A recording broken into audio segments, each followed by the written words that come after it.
So here we go. Our opening matches are on table 1, Breda Arnoy from Norway versus Erik Larsson, Sweden. On table 2, Fred Dinsmore from Ireland versus Wei-Tei Cheng, Chinese Taipei.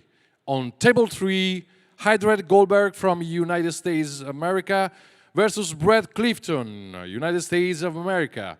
On table 4, Emil Malinowski from Poland versus Tony Southern, United Kingdom.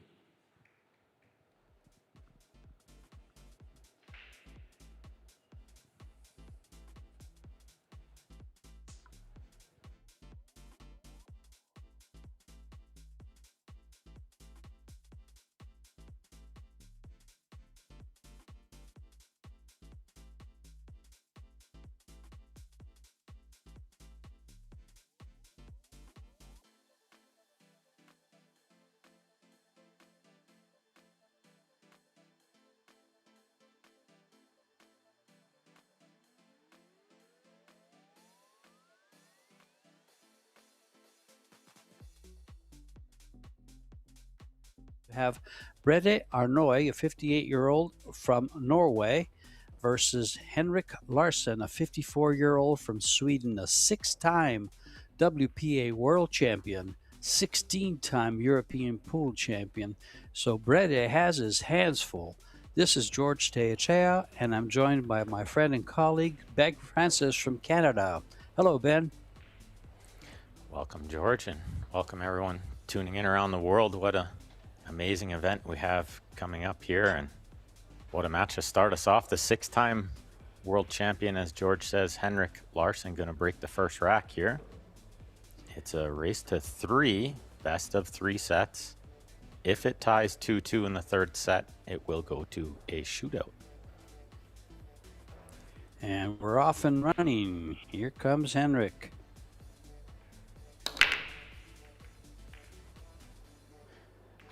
This is going to be very challenging for the man from Norway, Arnoy. Well, just the start he needed. Dry break and one over the pocket. Sorry, George, go ahead. No, I've seen Henrik play many times. I think I've done at least, I think I've done all of his matches that he's had in the Paris Sports or Wheelchair Opens that we've had in Las Vegas and other places. And he's a force to be reckoned with. He can really come out and play extremely well. He's a 631 Fargo. I couldn't find any info on Brede, but I mean, 6-time world champion just speaks for itself. No stranger to these arena tables, that's for sure. Not at all. He just hot rods around the table like, he's a 20-year-old. Kick went long, and now we'll get a good look at Henrik. Very little cue ball movement. He plays to the correct angles. He's just a good player. So experienced. Yeah, and Brede just caught the slide off the rail there on the opening shot. Caught himself behind the 2, or behind the 8 rather. Hooked on the 2. Tough kick in the first match to judge the slide, so I wasn't surprised to see him drive right by it. And let's see if Henrik can punish him. Well, he got a great angle on his 3 ball to come down for the 4 with a little stun. He's got to avoid the 10. Yeah, just between the 10 and the 4, the cue ball. He followed. Interesting. I played a beautiful little nudge off the 5 there to stay on the 4. That was a really sweet little shot. And at the speed he hit it at, you know he played it, because otherwise he could have been right on top and not had a shot on the 4. You can see they're on a 40-second shot clock, but there is 60 seconds for them after the break. But 40 seconds looks like plenty of time for Henrik.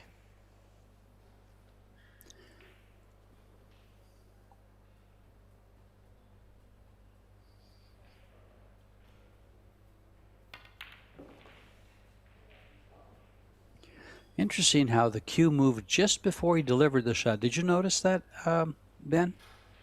Yeah, just lifted just a little bit.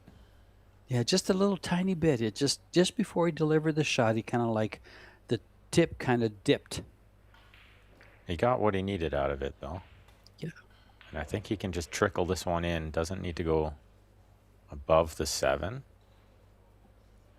You can see he needs to reach a little bit. Have to watch the 8 ball with his hand and his arm.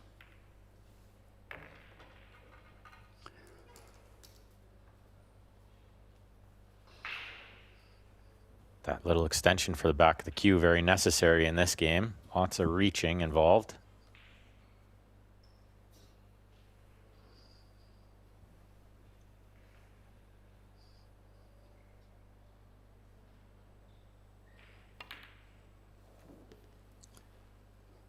That new cloth. How good is Opens up that those shot, though? pockets He just hit a it little great. bit. That was good. He did. It was inside the pocket. He almost hit it too good. He got lots out of the cue ball with the inside spin, touch of inside, a little bit of top. Got way over there.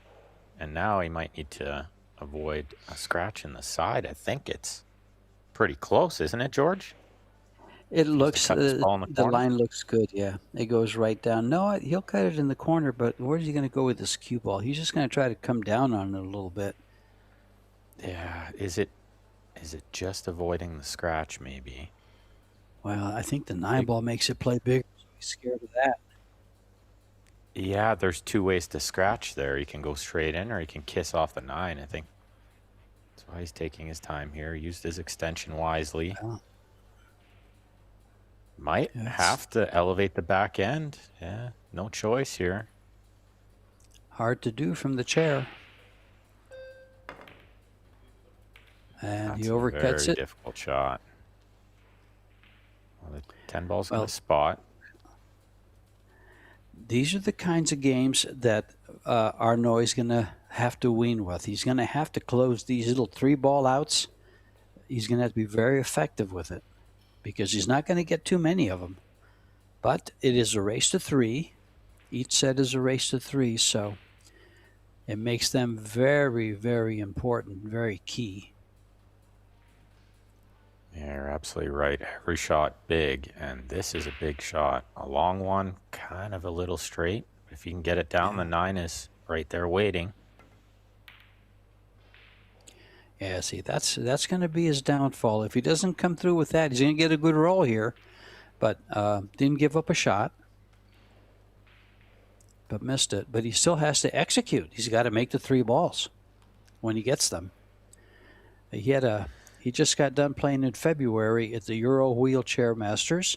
He had a final 16 finish, but with shots like that, it's going to be hard to finish that high. So he's going to have to do better than that.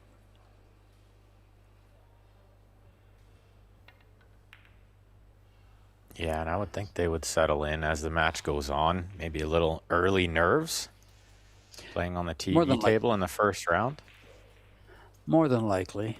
There's 16 players. It's a $25,000 prize fund, so they're playing for a $10,000 first prize. That's one of the higher amounts that they've played for in this parasports or wheelchair events. That's exactly what I was thinking too, George. I'm sure Henrik has won himself quite a bit of prize money over his career, but not too many tournaments paying 10,000 first place, thanks to Predator and all those great sponsors.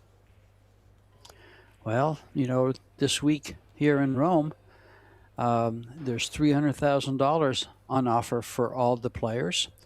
The women, I believe, has $200,000.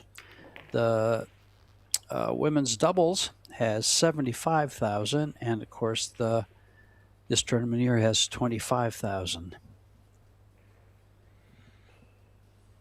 Saw Ornoy come up just a little short on the safety there. I thought he had it behind the 10, but it slowed down, and Henrik's going to punish him here. Pretty straight in 10 to win the first game.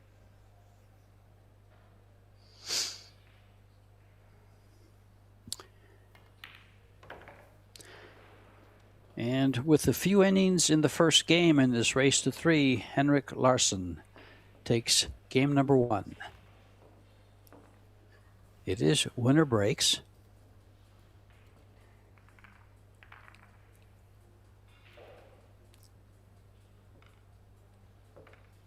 Your referee is Marius Kirilinas. He's from Lithuania. These referees have to rack those balls with this Predator triangle rack, AeroRack. And this equipment that you're looking at is the Predator Arc table.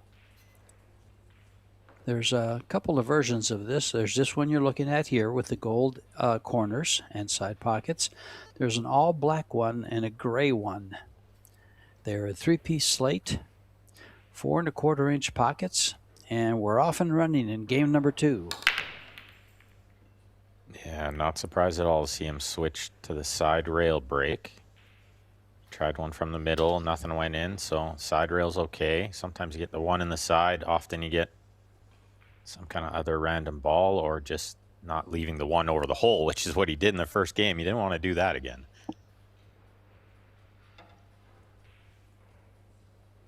Yeah, you can't open your door. You can't open the door for your opponent too often.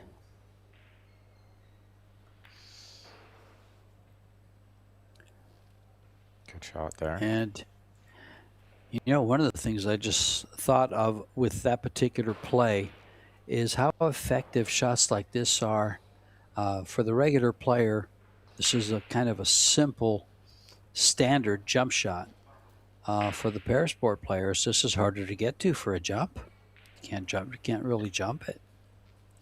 You know, I was thinking that in the last game, a similar situation on the other side of the table after the safety, and Henrik didn't even really contemplate the jump at all. But he does have a jump cue over there, and I know he knows how to use it. It just depends on the reach and the distance, and there's some extra factors there. I believe they use, I think I've seen them use like a special bridge that has like a higher,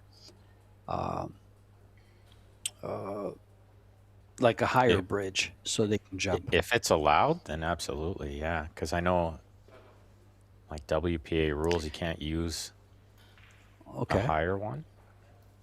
I know I've seen them. In fact, an exception. Yeah, I've seen them, so they are available. Well, he's going to have He's held the one nice. He's going to have a bit of a challenge here, Ben. That 6 ball is going to challenge him a little bit. But the 5 ball is right next to it, so that should make things a little easier if he gets that far with it. Well, and I wondered if he could trickle this one in, play the 2-10 combination, but it looks like the 10 is maybe covered by the 6. He's got to come around the world here. Yes. Good shot.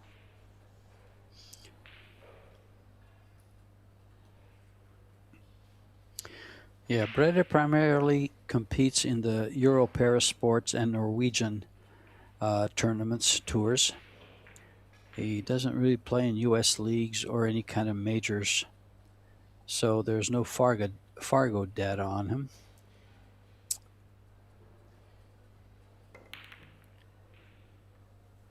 He was trying to sneak it by, I think. Yeah, he didn't have the whole pocket, and he was trying to do something with the cue ball there. He couldn't just roll it in to get something happening, to get on the 3 next.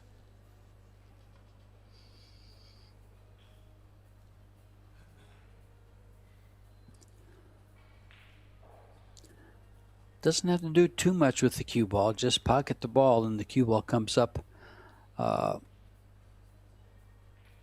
for the 3 ball. It's where pool looks so easy on TV, right, George? You just roll that ball in from 9 feet away with the cue ball on the rail. It's still a hard shot, but that's why I mentioned that, you know, a long shot like that, if you start spinning the ball a little bit, it really changes the path. And yeah, you bring up a good point pocketing there. Harder. But yeah, if he was going to take rolls on it the shot. Center. Yeah. He was good. He didn't even try to take it on, though. Smart shot. Well, yeah, it tells you how difficult the shot was and how smart Henrik plays the game, because he played a very smart shot there.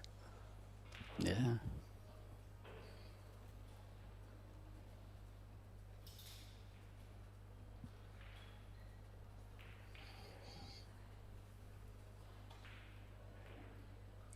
safety coming up here. Probably try to put the cue ball towards the 7, I would think. Send the 2 down table, but he could consider the other way.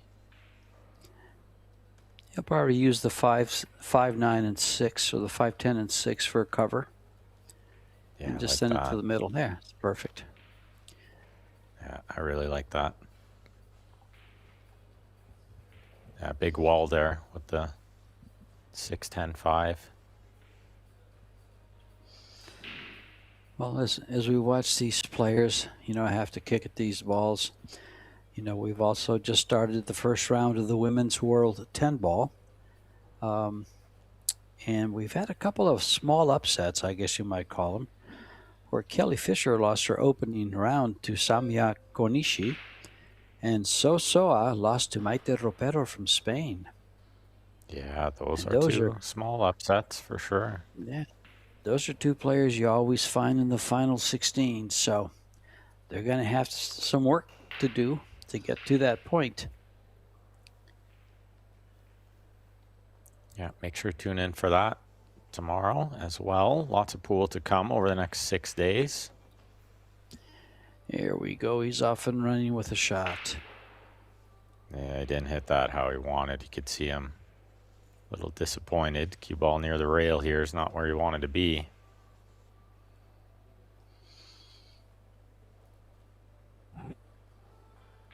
Does he try to cut this one in, George, and go back and forth? Is it worth it? Well, he's free to, because he's got automatic shape. If he comes, he doesn't have to worry about scratching in the side pocket. The 10 and the 6 cover that. So he's free to shoot this and come over, and he'll have shape for the 4.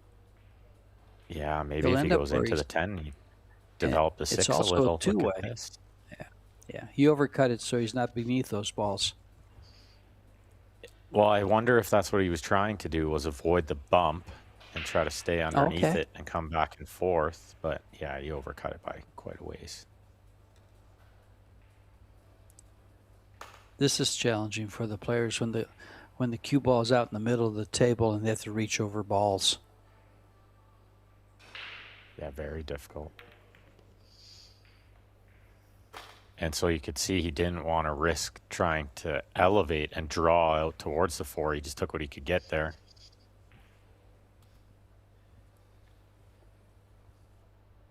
It's a tough shot here. He has to either play past the 6 ball or play for the 5-6 combo in the side pocket, because the 8 ball has blocked his corner pocket.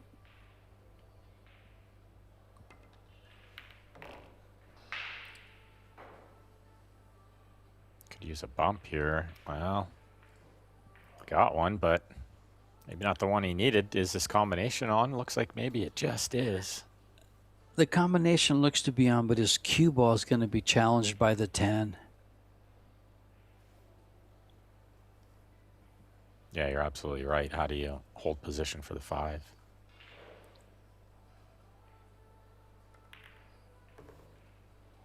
Oh, he got a piece of the 10 going through, and now he has another tough combination if he chooses to take it on. Yeah, he's better off going to the right-hand pocket, I think, in the corner. It's automatic shape.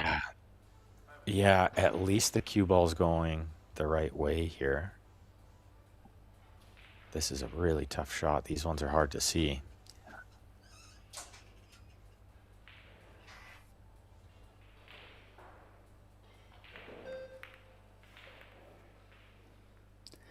And that's usually the way that ball's missed. They don't cut it enough.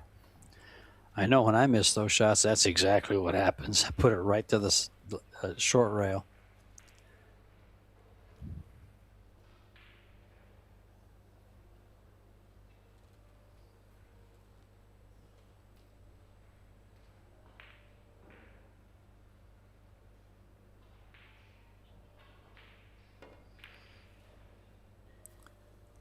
Yeah, again, that reaching over a ball, tough for any player, but especially for these players. He didn't leave it easy, though. No. 9 feet away. And I'm sure that's the kind of shot a lot of players will actually think about and shoot with that speed just for that purpose. He has a decent shot on the 7, very thin cut, but it doesn't have to do anything for position for the 8, so makes it easier. There's a nice shot right there. He's going to have the same little cut on the 7 that Henrik would have had.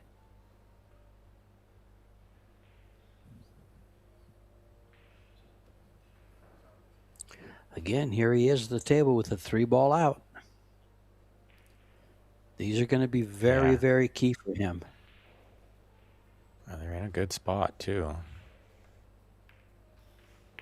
If you can get straight on the 8-ball. Oh, he went by the 10 and found the window between the rail and the 10. Either great speed, great planning, or a little fortunate.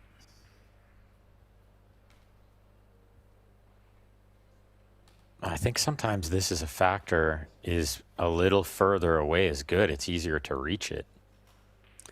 Yes. He might have been able to stay kind of near the side pocket, but then could he reach over the side to shoot it? I'm not sure. This is why if he planned it, he did it very, very well, was the point I was trying to make there. Yeah, exactly, Ben.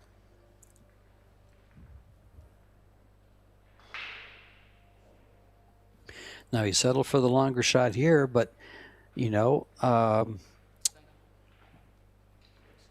it's just easier to reach for him. He's not stretched out over it. This is a tester in a race to 3. Yeah, and he knows it.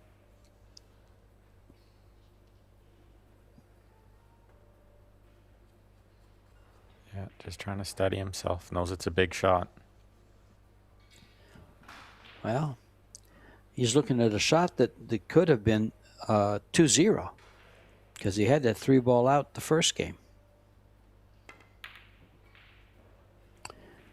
And,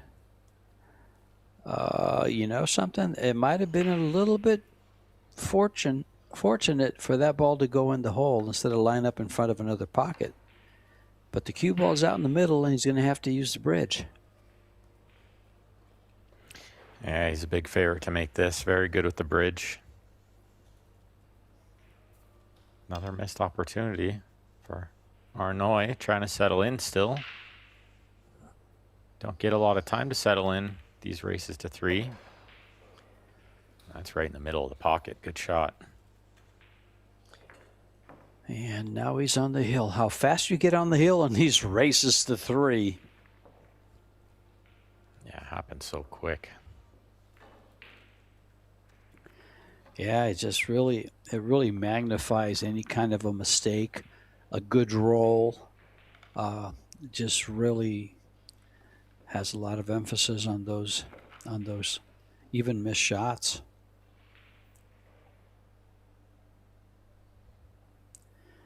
Looks like Arnoy's sitting down. Well, he's on the side there, kind of trying to comfort himself a little bit, stretch and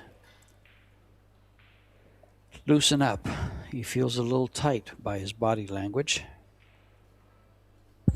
Yeah, I could see him like trying to shake his shoulders out and loosen up. I mean, there's a lot of pressure out there. Big prize money, TV table. You're playing this guy who just doesn't miss enough and has all the accolades. But he's getting the first shot here.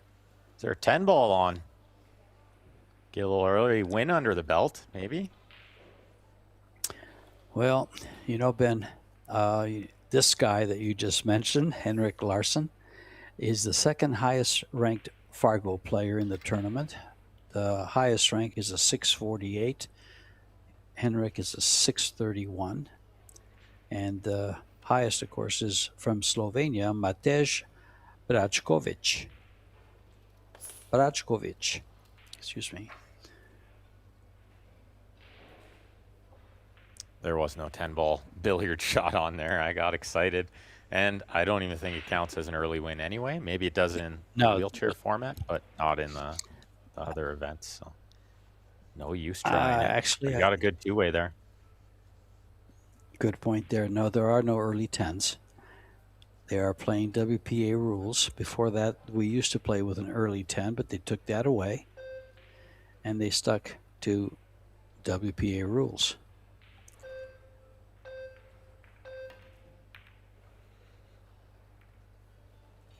Oh, what a shot this is. Look at the shot.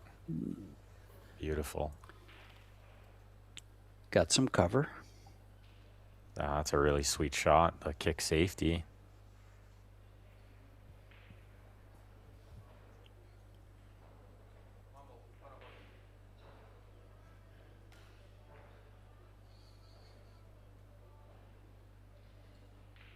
Maybe he can see just enough of this to cut it in, or he's coming off the back rail trying to return the kick safe. He could see just enough. Yeah, he was trying to get that cue ball back down here behind the 3-2. Just got the one a little thick.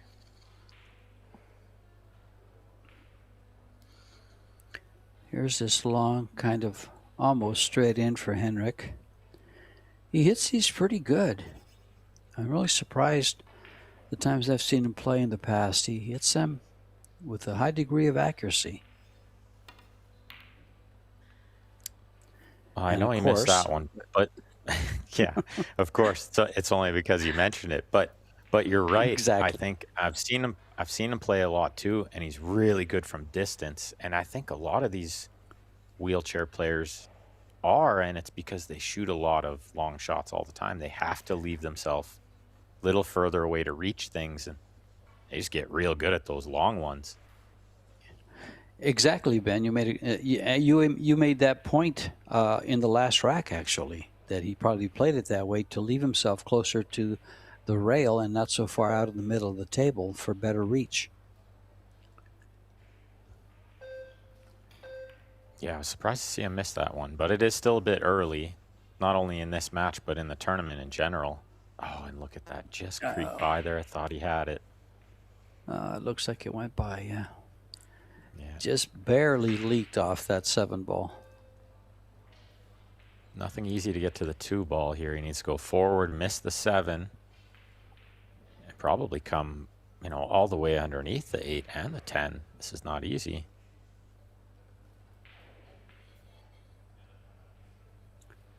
Two ball really only available on the side.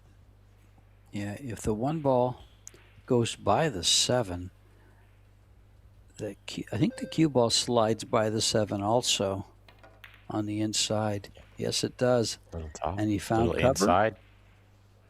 He got by it. I think he just got by it, George.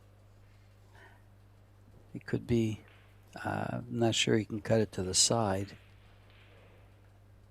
It's real tight, the 10 balls there.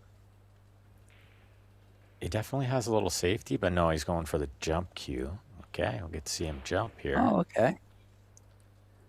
Just the edge of the ball, like it's maybe half of it, less than half. You could almost see it from that angle there. Yeah, with the clock running out, uses his extension wisely. Gives him another 40 seconds to work.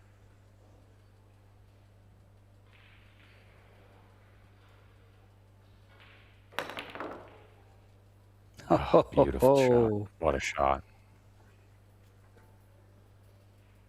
And you can see that air rush just gets over the ball so easy, and he was only jumping over half of the 10, so he didn't have to hit it too hard, and he could control the cue ball a little bit there. Managed to hold for position.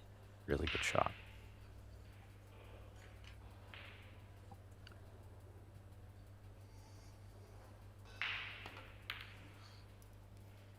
Well, he's not dialing up these long ones yet. Look at this cue. I thought the cue ball was going to sneak behind the 4.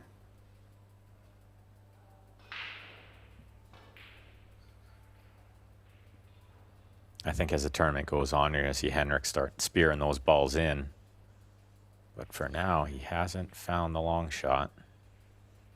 Arnoy needs to start punishing him. Yes, he has. This game could easily be, the score line could easily be reversed here. But if you're going to miss shots like that one, it's going to be hard to do. Well, if you're going to miss it like that, right? That is actually the second time he's done that, yes.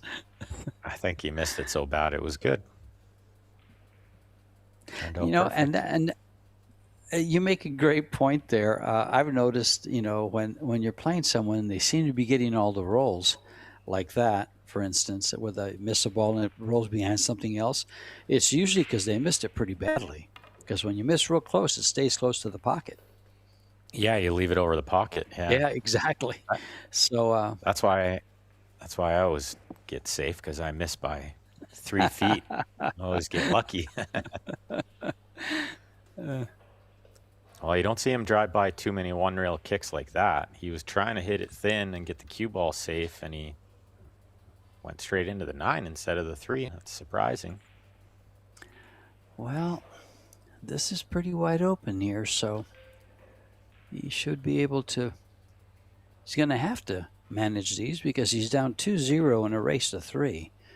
So if he wants to stay in this set and not move on to set number 2, I strongly suggest he gets the clearance for 2 reasons. Number 1, it gets him a game on the board. Number 2, it gets him confidence, and he'll settle in a little better.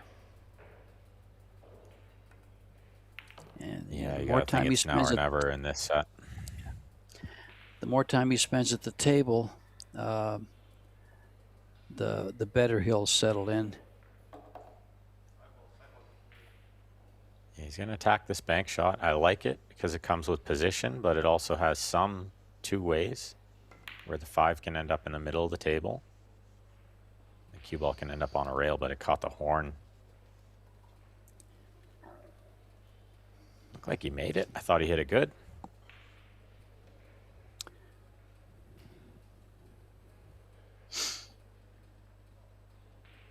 Yeah, what do you do here? Maybe safety?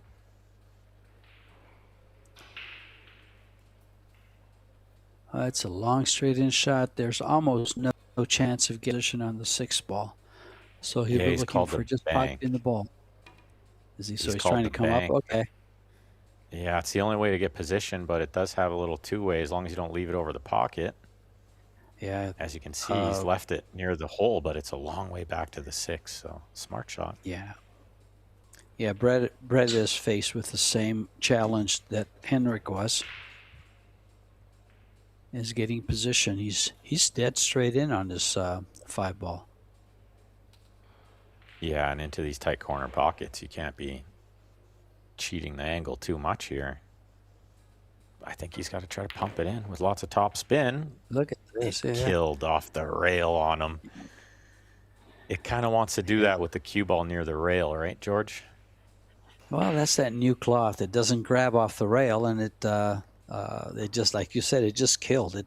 It loses all the energy coming off the rail.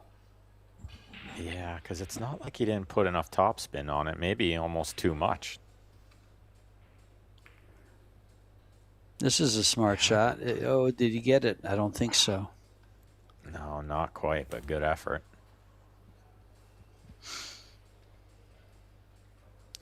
Well, we're going to have some stats on this match, some live stats. So far, they've spent, Henrik has spent 51% of the table time, with Arnoy, of course, at 49.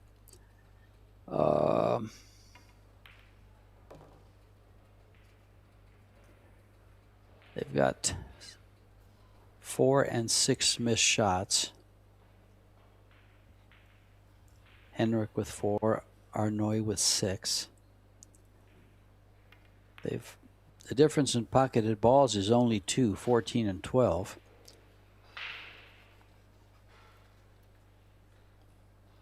Well, and I think we see a few more misses in this opening round match on the TV table than what's normal for these 2 gentlemen. I'm sure they will settle in as the tournament goes on.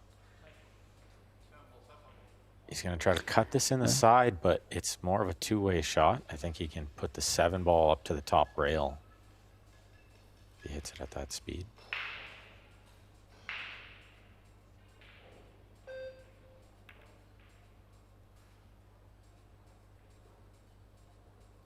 It's pretty good. Yeah.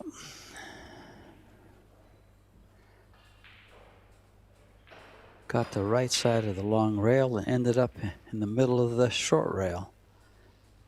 Another safety like his behind the next shot. 9.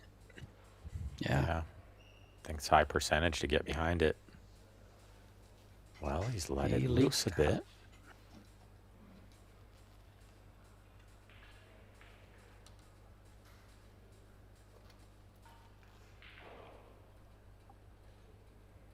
Yeah, I think just a touch of inside on that shot maybe holds it behind the 9 a little better, but the slippery cloth can lose the spin pretty easy. Another chance for Arnoy. Try to get on the board here. He needs this.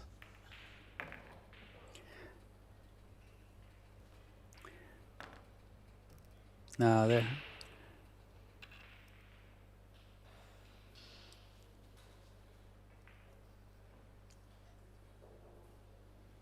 And that's how you reach the balls in the middle of the table with the bridge. Well, and very good with the bridge, these players. And you see what he did there was rather than try to draw back and put himself in the middle of the table again, he just played the stop shot. That way he can reach this ball comfortably.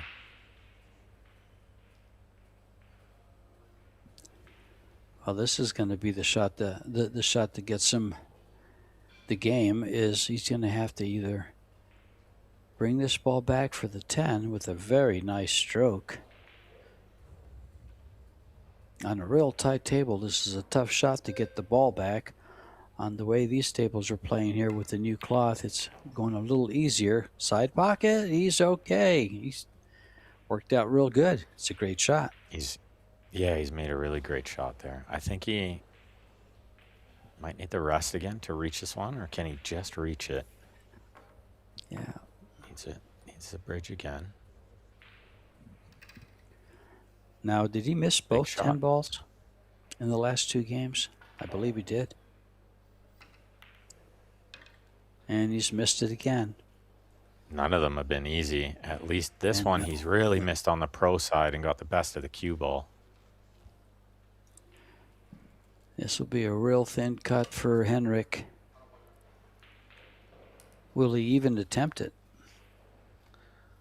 Well, if the safety is as hard as the shot, then you're taught to shoot. So he might just try to cut it or bank it. I don't think the safe is easy. The problem with the cut is the side pocket comes into play. Oh, you're absolutely right. There might be a couple of side pockets in play from that cut shot. Exactly. And the last thing he wants to do is give ball in hand. He's pretty much done that. Same thing, yeah, unfortunately for him. And I think he can reach this one. So I don't think he needs the rest. But he's giving it the extra attention, which is good. This to get him on the board here and still very much alive in this set. Only raised to 3. And there it is. He's on the board. 2-1, 1-2, but breaking. I don't know that breaking is an advantage, but. Well, not for anyone.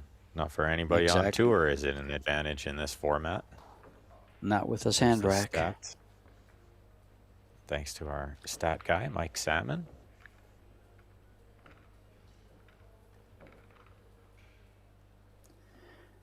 Mr. Stats. At the bottom of the page there, you see all the sponsors. You have Yalin, Kamui, Little Monster, Box Billiards, Simonis Cloth, Aramith Balls, maker of the Predator balls that are being used right now. Fujifilm, Venbilliards, Longoni, the WPA, Givova, Banca del Fucino, Noleggiare, and EPR Comunicazione. As those sponsors grow, so does the prize money. And it just makes our world and the pool world grow and grow. Thank you, sponsors. Visit their pages. Game number 4 in a race to 3.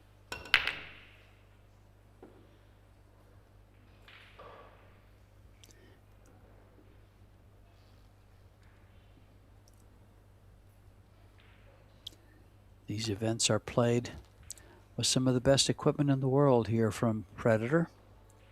the Arc table, the Arcos balls, the Arcadia cloth, Simonis cloth combo.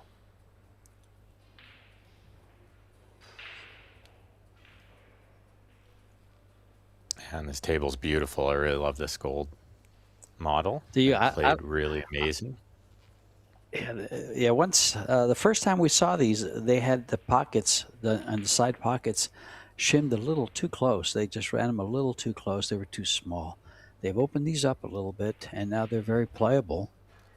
And to tell you the truth, this model looks very, very nice. I love the black model, the all black one that we've seen on some of the Euro championships. I love that one. That Predator that you see at the Predator you see at the bottom of your screen is actually a light. So it really stands out. Well, Henrik had nothing on that one ball, so he tried to get a safety. Didn't work out, but I don't think he's panicking. It's not high percentage to run out all these balls.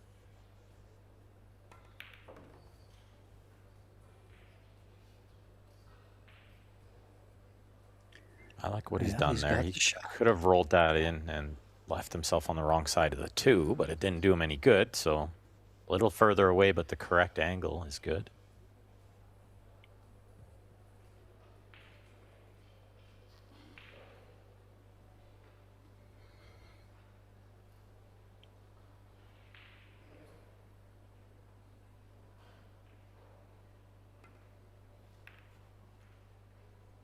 Oh. A little overcut. Yeah, I think easy to do on that shot. Just worried about hitting it thick. Easy to aim a little too thin, like he did. But a long one for Henrik here. 3 ball to the 4 ball. Definitely the key in this rack.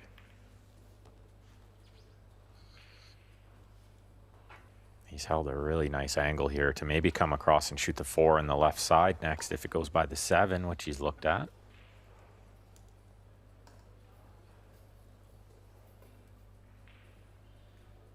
I think it goes in the top left corner of our screen too, worst case.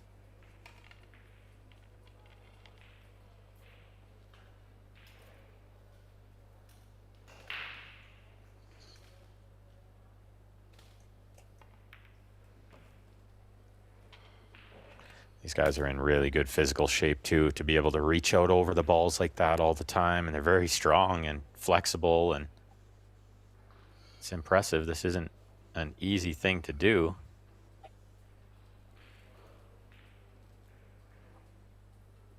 You could see even on kind of a simple shot like he had there, needed the extension on the back of the cue, reaching out over the 4-9.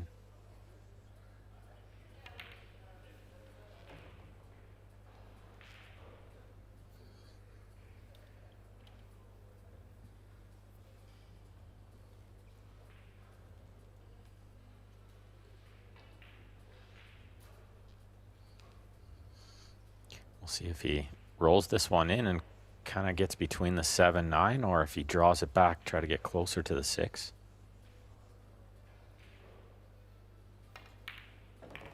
Looks like it's option B. Doesn't want to be on the rail and straight in though. It's about the only thing that could go wrong there. Get straight in. Or get behind the 10. Other than behind the 10. Exactly. Yeah. See if he can just cheat the pocket a little bit and get some angle to come across for the 7 in the side next. Yeah, that's what he's tried to do, but it's going to be in the corner for this 7 ball now.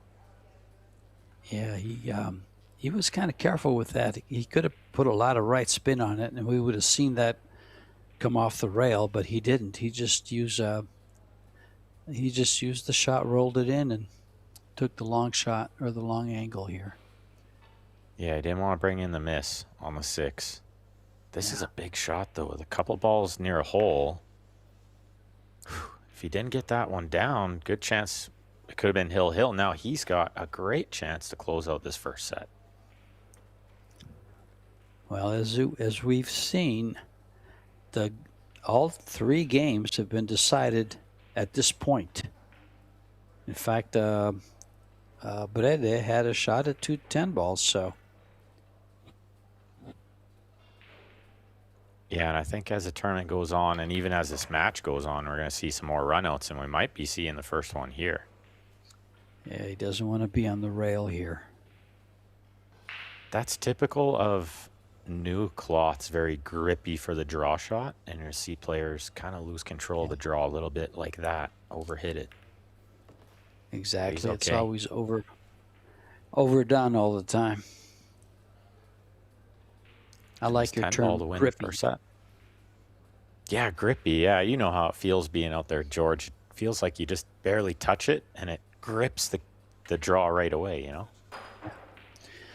Keep in mind, folks, this is a race to 3 in this wheelchair event. It's still 2 out of 3 sets. Oh, hello, and up jumped the devil. There's the 10 ball still on the table. Now we're tied at 2. And again, the game is decided on the very last ball. Just not totally settled in yet, Henrik, because he made a super out there, did all the work.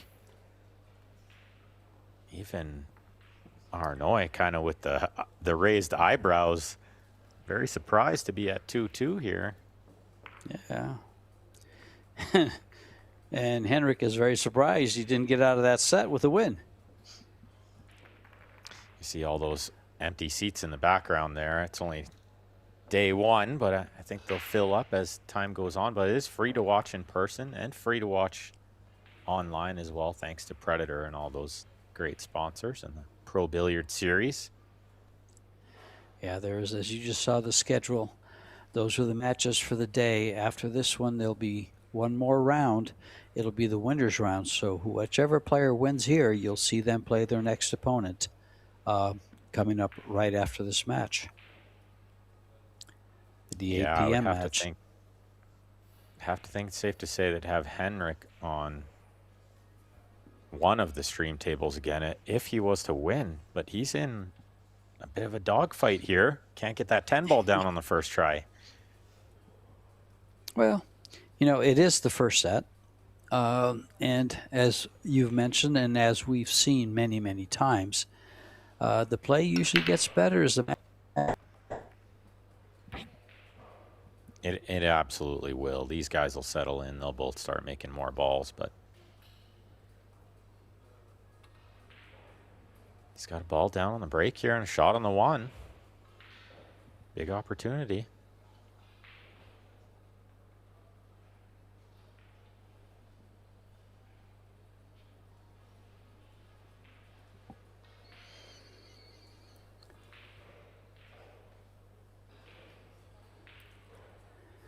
Probably come down for the 2 ball in the same pocket as the 1.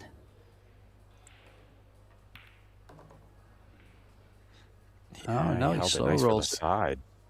Sure did. A bit riskier that way. Yeah, now he's got to go on the play the 3 to the side pockets. I think both corners are blocked. Yeah, maybe the same side pocket as this 2 ball's about to go in. These balls are laid out pretty good. I mean, the 8 ball might be the only challenging position. Wow, he's come out well short here. We can forget about that.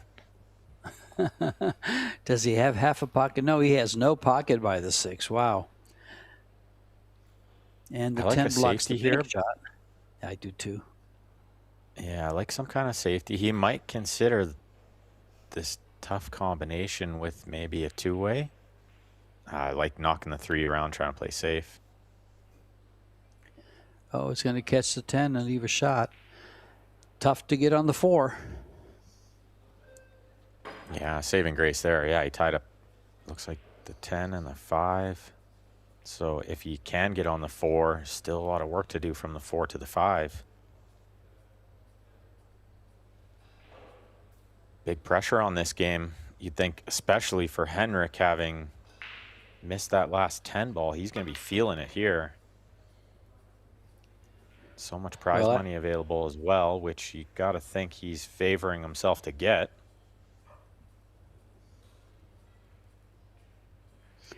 I would venture to say that there's more pressure on Henrik here in this match than there is on Arnoy. Absolutely correct. Yeah, that's absolutely right, George, because he kind of has nothing to lose. Henrik has all the expectations, right? Anytime you're heavily favored, you've got to. I think you have more, especially in this situation where you're tied 2 apiece in a race of 3, and each game has been decided by the last ball. There's a lot of pressure on every shot, especially when you get down to the last 2 or 3. I'm so glad they got that close-up view of his grip. You see how his pinky finger is on the other side of his cue. The grip is as loose as anybody's ever seen, but I've never seen anybody put their pinky on the other side of the cue. Have you, George?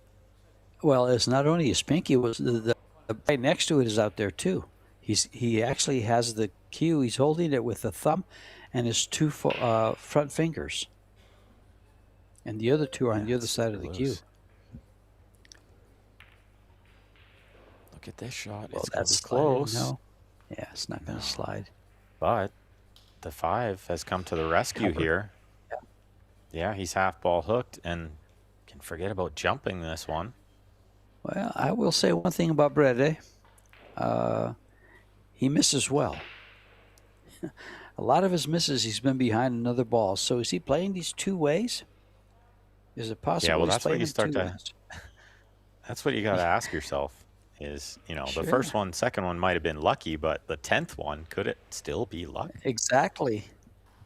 Is it lucky, or is he playing maybe playing him this way? Kicking in behind this ball, trying to get some distance. He's going to get But watch out, cue ball. Wow.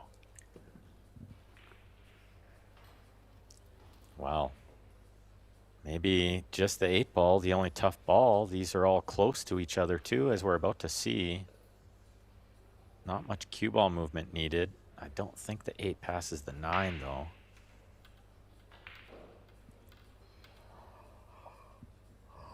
But the 8's definitely very available in the top right pocket after the 6, or even maybe the side.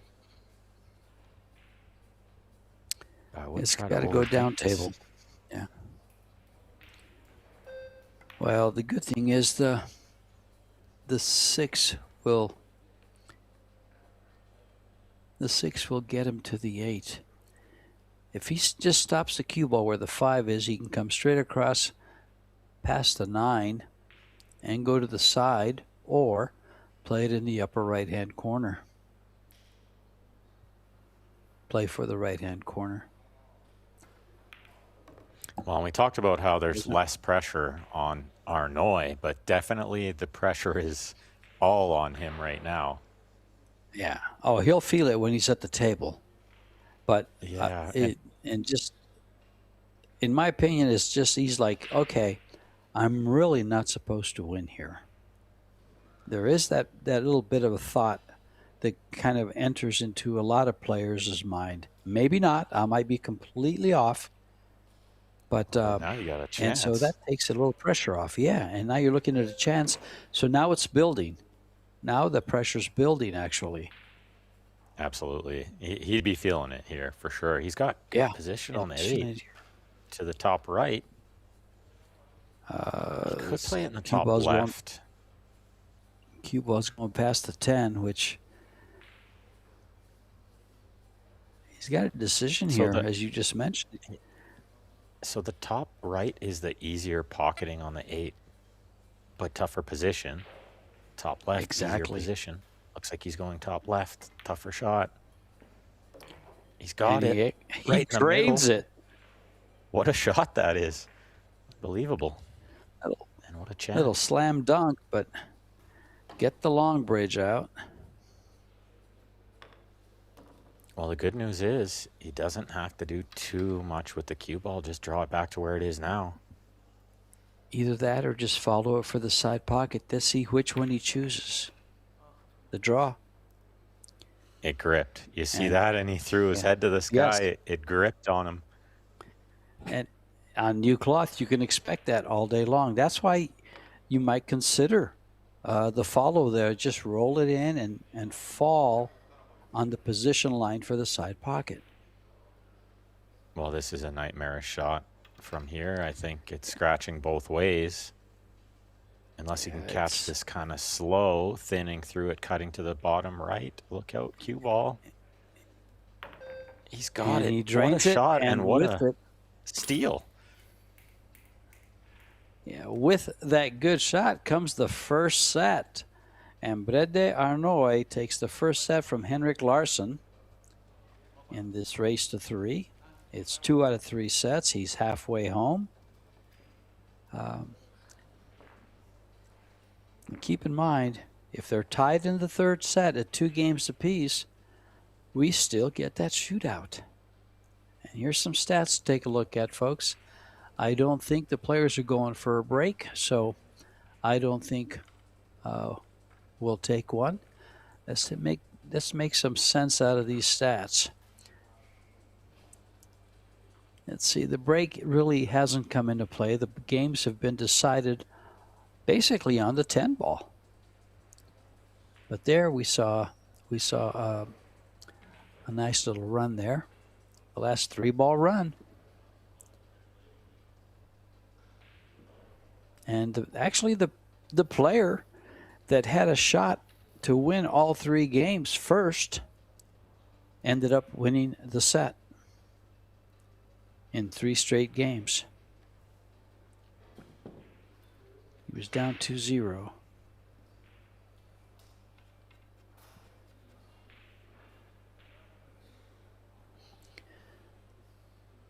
Yeah, set Henrik number will be 2. Thinking about that. He'll be thinking about that 10 ball he missed to win 3-1. But yeah, Arnoy to break set number 2.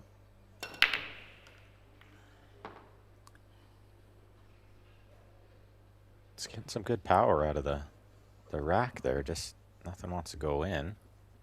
Shot on the 1 here for Henrik.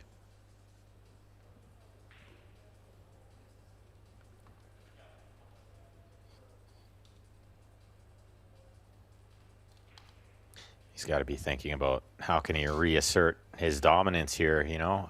Maybe not just try to win this set, but try to win it handily. Well, his dominance, he's a very dominant player when he's making balls, but if you're going to be missing balls, especially 10 balls, you won't be dominant very long. We'll see if we get another look at that. Grips is fascinating me. He's got 3 fingers on the cue, and the pinky on the other side of the cue. It just blows me away. Very unique. Yeah, that's the first time I've seen that. Maybe that's why our cameraman pointed it out. He noticed it and put it on display. Yeah, I noticed right away it's very loose, but I didn't think he had a finger on the wrong side of the cue there.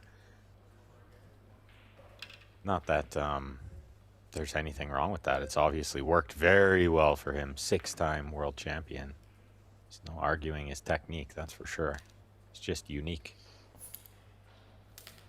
Safety shot coming up here for Arnoy. He was trying to spin around those balls. He crashed into the 10, but he has left pretty high percentage safety here, I think, knocking the 2-ball up table.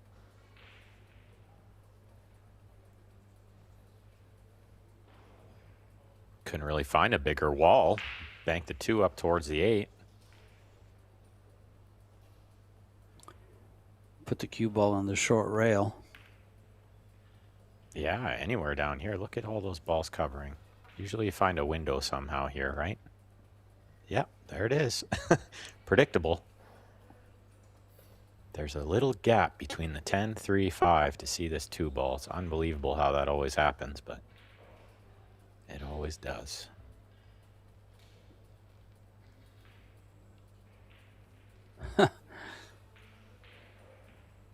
The tiniest of windows. Can you drive through it? He can.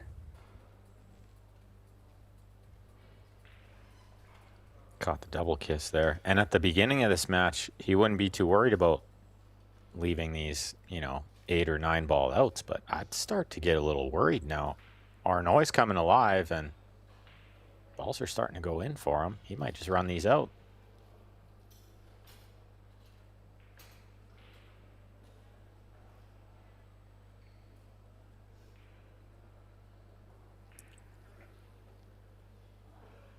Well, leaving the cue ball close to the rail is not defense in this category. The players leaving it in the prefer middle of the table's defense. Yeah. That's right. The players prefer it there.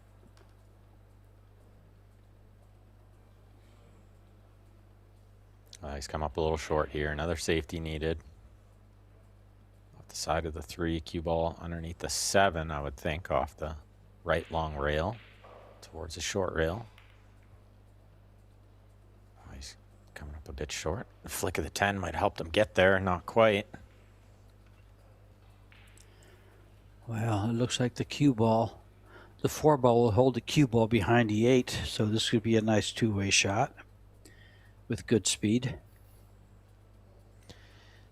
Yeah, and almost sort of a 3-way shot where he's getting position on the 4 if it works out. But yeah, I think he could shoot this. Safety's not easy. And still a lot of balls on the table is a small factor. If you do miss this, still a lot of work for the opponent.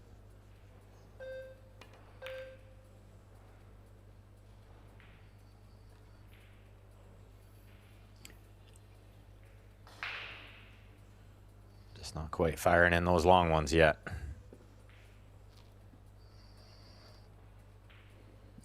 Well, I will say, I think I saw him play this past year in Las Vegas, and I just remember the last time I saw Henrik play, he was just running out from everywhere.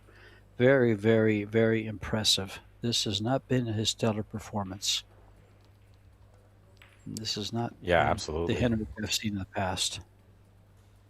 Yeah, you're right. Every time I've watched him play, he just runs out from everywhere, but it's not working out so far. He's still very much alive, though. His first game and second set. Just needs to win this set.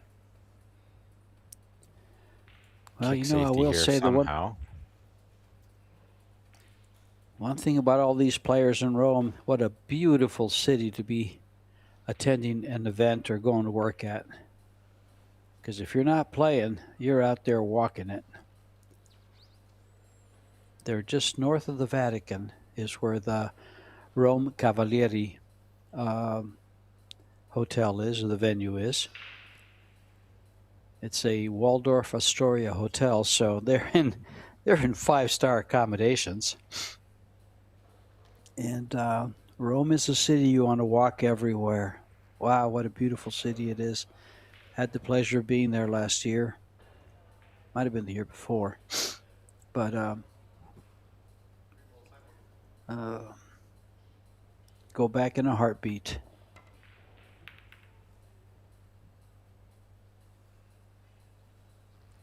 Well, he's definitely got the roll of the ball in this set, too, in this match so far. Kind of getting behind balls more often than Henrik.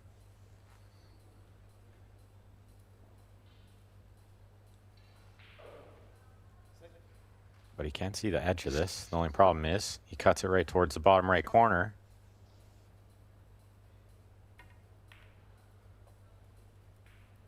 He caught it thick enough to get it to the end rail. He played that really nice. Containing the 3. Even if he lets him see the 3, it's a mile away.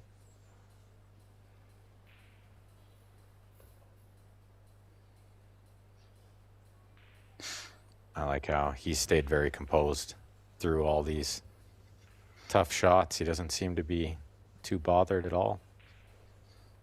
You wouldn't know that he lost first set, missed some 10 balls. Wouldn't know anything like that's happening. Both players with a business as usual attitude.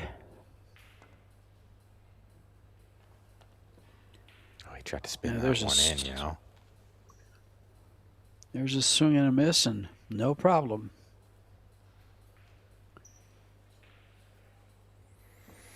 Just the 5 ball. He's put the 9 in front of the 5, but I think if he gets where he needs to be on the 4, he can play the 5 in the side next. Should be okay. possibly in this bottom right corner. Well, he didn't want to bump it. Now it's a bigger problem for sure.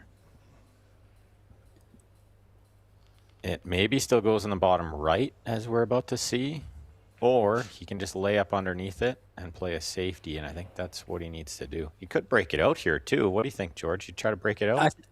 I like the breakout. Sure. I really like the breakout.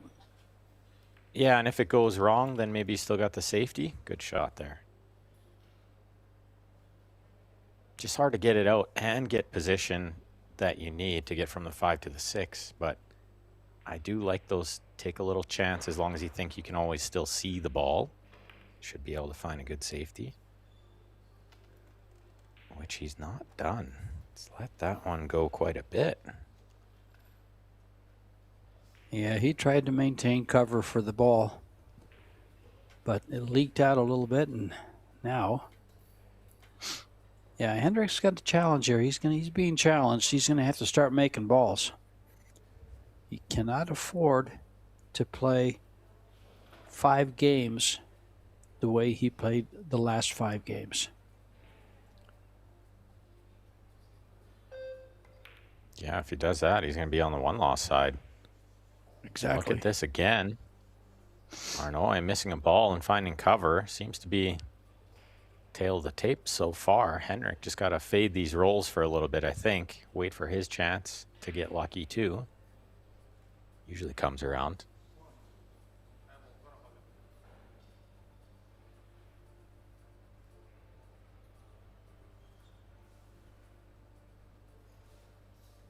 Just got to make sure he gets contact here. He did drive by a 1-rail kick in that first set. Don't want to be giving up ball in hand too much. And drove right past that one. Well, not really that close to it. I think he missed it by a good ball width.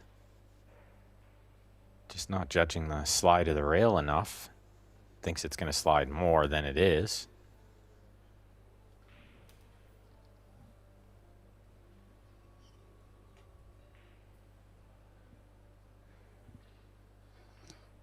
I really think the Simonis cloth plays so good. It slides just the right amount and it holds it for, just long enough. And speed is amazing. And I just love everything about it.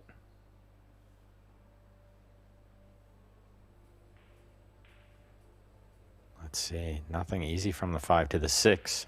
Needs to get a little bit short side shape here.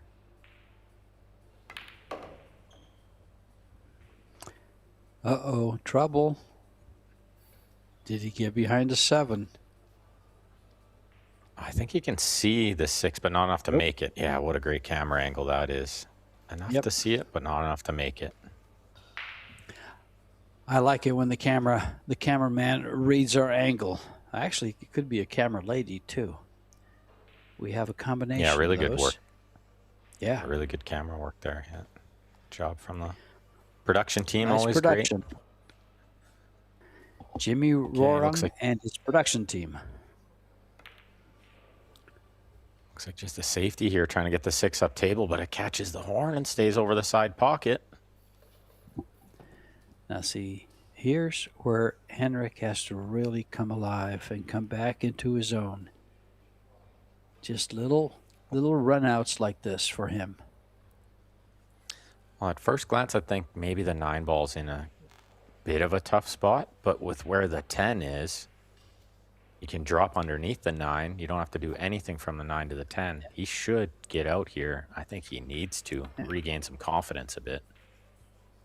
Yeah, with the position of those last 3 balls, the 8, 9, 10, they play very well together. It takes the correct. He's going to probably play position for this 8 ball on the side.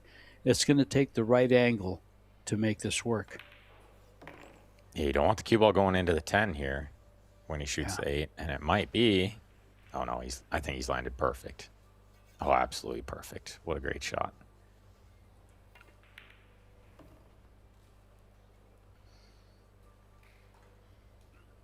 And just a stop shot needed here, but sorry, go ahead, George. No, go ahead. Yeah, now just the stop shot, as we mentioned, those three balls kind of played into each other as long as you had the correct angle to start it off, and he did, and he has, and now it's just, if he doesn't get out here, it's going to take a glaring error. Yeah, he's out this time. He won't miss this 10 ball. Sometimes you miss the winner. Sometimes you miss kind of an easy one. Not that the last one he missed was super easy, but it was, at least 90% make. Sometimes missing that kind of shot makes you refocus a little. Let's see if he dials it in. Probably won't miss another one of those for a while. Yeah, the winner here will be right up after this match at the 8 p.m. match here in Rome, because it'll be the winner's round one match. Will he be on the stream or not? Who knows? But they will be playing right after this.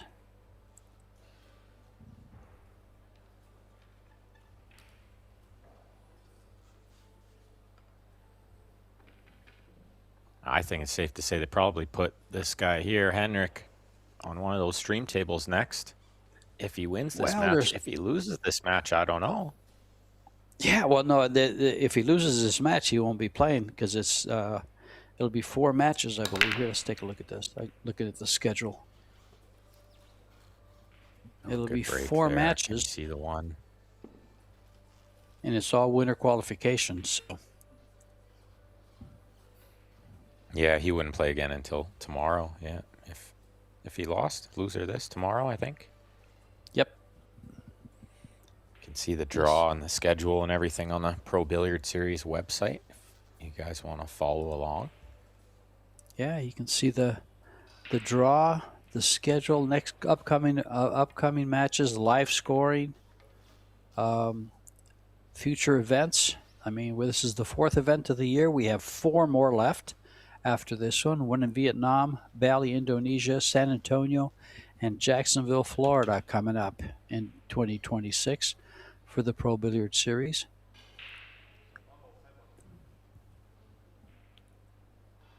It's all on ProBilliardSeries.com.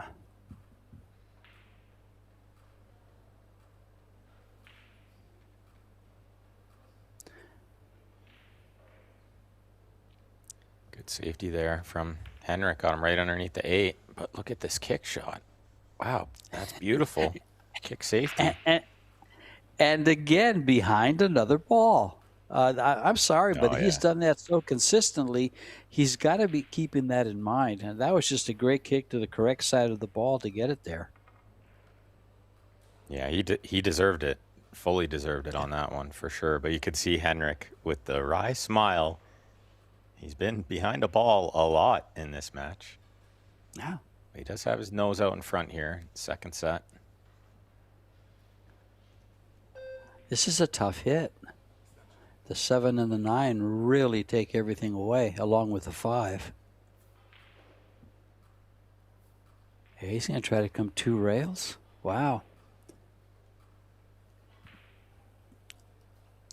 Just I think the 2 ball takes right spin. Yeah. Yeah, well, and the 10 ball's a bit big here, too. I think this is 3 rails. Yeah, I think he is. I think he's coming 3 rails. Nice call. Oh, no, he went 2. Oh, caught it. Got a good hit. Got it. Yep. What a great shot. Very nice shot.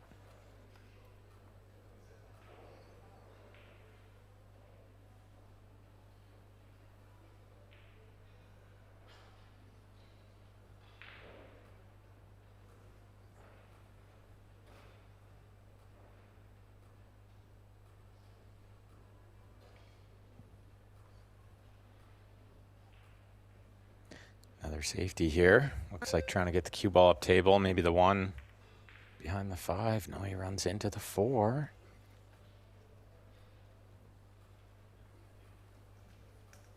Well, not the worst thing he could have done. He's blocked the 1 ball with the 7, but he's also put the 4 near the 2. Made a mess of the 2 ball a bit.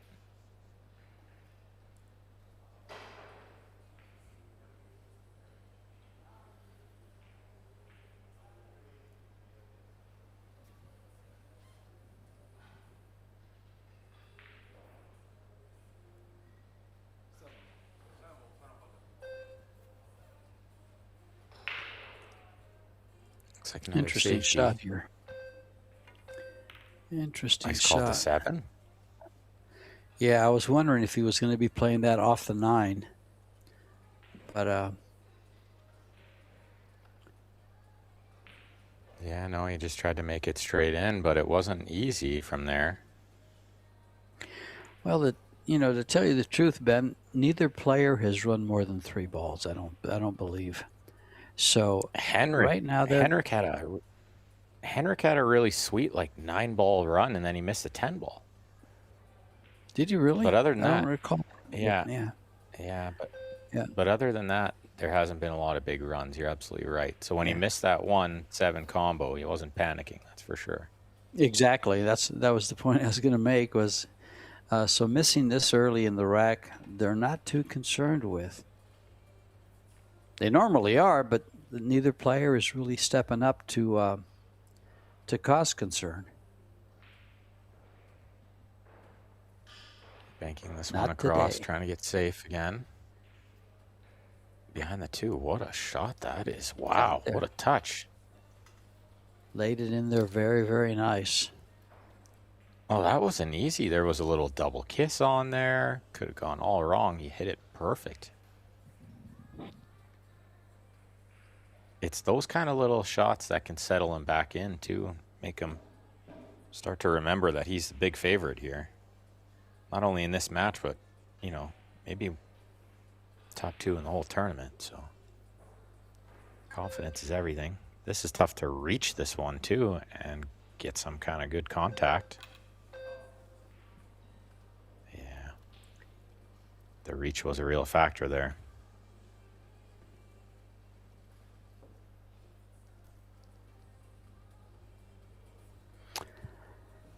The love for the game these two have.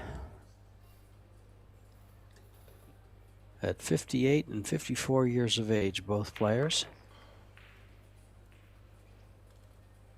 They still love the game. The great thing about it nowadays is you can travel the world and go out and, ply your trade.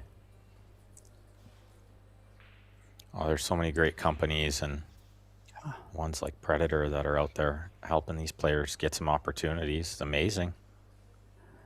Well, Karim Balaj, the CEO of Predator, that's one of his visions, was to take these world championships around the world.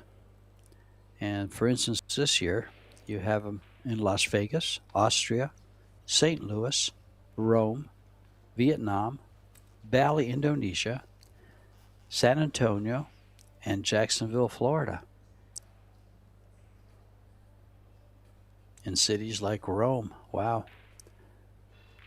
Ho Chi Minh City, Bali. What great destinations. Well, he's overcut that 3-ball just a little bit, and he's nudged the 5 into a more favorable position later on. So let's see if Arnoy can cut the 3 in and get something on the 4 next. I don't know if he can slip underneath the 8. I don't think so. So he might be going into the 8 and then just playing a safety on the 4, possibly a bank, but I don't think so. Let's see if he cuts his 3 in. Goes into the 8 where he ends up. Well, he juiced it up and missed the 8, and maybe now the bank is on.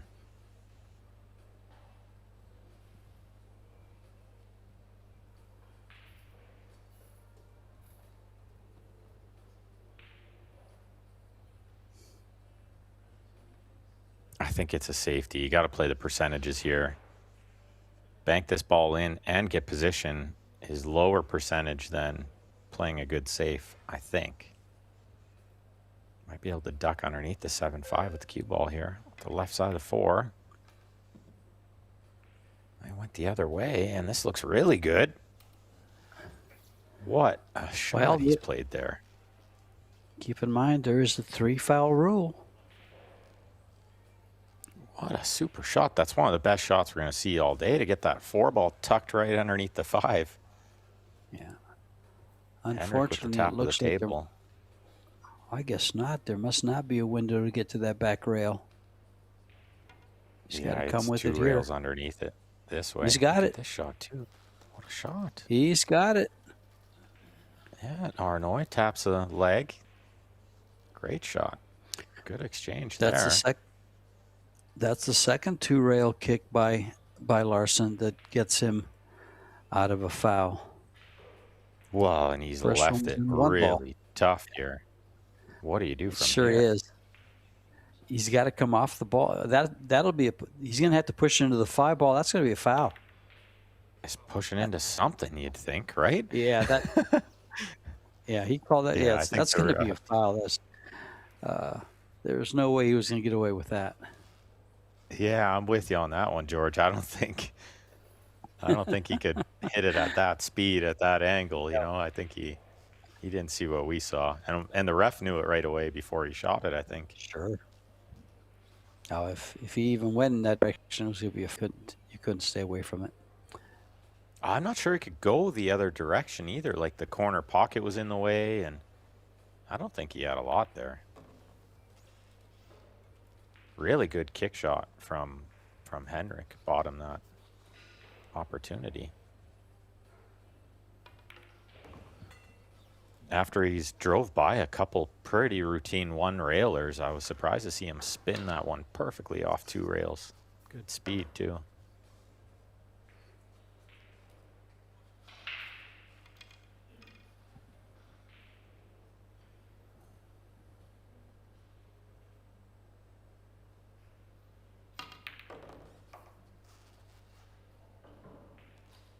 Really nice draw shot there with the bridge. Stayed smooth. Definitely that Revo helps with the draw shot. Carbon fiber just accelerating the spin, making life a little easier out there. He's one good positional shot away from being on the hill here. Pretty quick in the second set. Yeah, he'll want to come off the rail a little bit, and he's in a great position to take game number 2, set number 2, tie things back up if he can. You can see he look very focused and very lasered in on that 10 ball. He's not going to miss another one, I don't think. Not an easy one, that's for sure.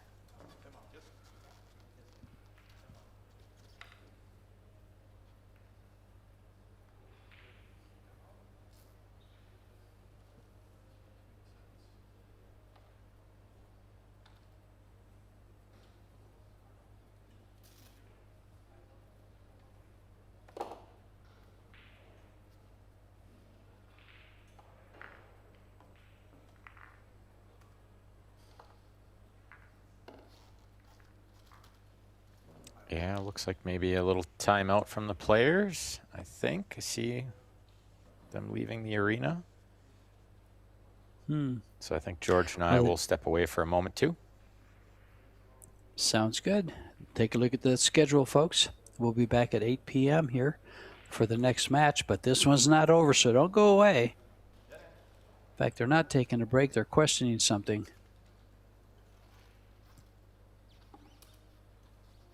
Yeah, I'm not sure what the discussion was there. It looked like Arnoy maybe asked if he could take a break and then was told that no, you can only take one in the middle of in between sets. You can't take one in the middle of a set. Correct. And there was a question when we started about the time clock, but I haven't seen any issues with it whatsoever, so nothing to bring up. But game number 3, yeah, and I don't think it was 2. about the foul or anything like that. So I think it was just about a timeout. But yeah, here we go, game 3.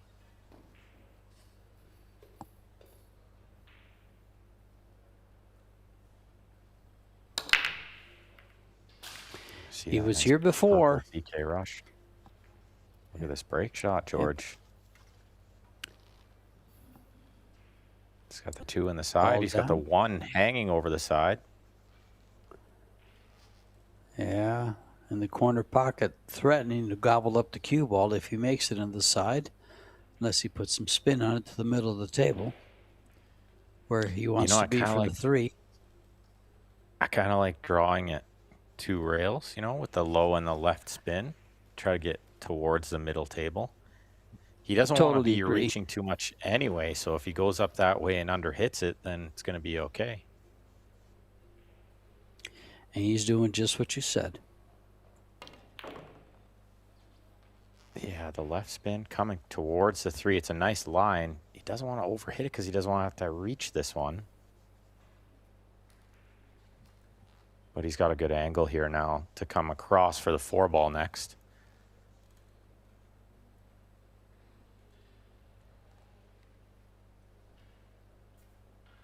He has to watch the side pocket a little bit near the 6 if he's going to draw this, especially with the extension. Tougher to control the draw. The spin needed.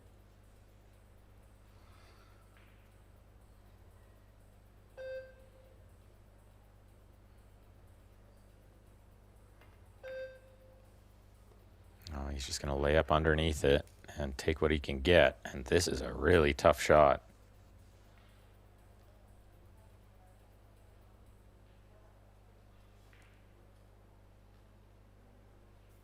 Not only is the shot tough, but position for the 5-ball next equally tough. He needs to draw this ball off the left side rail back out towards middle.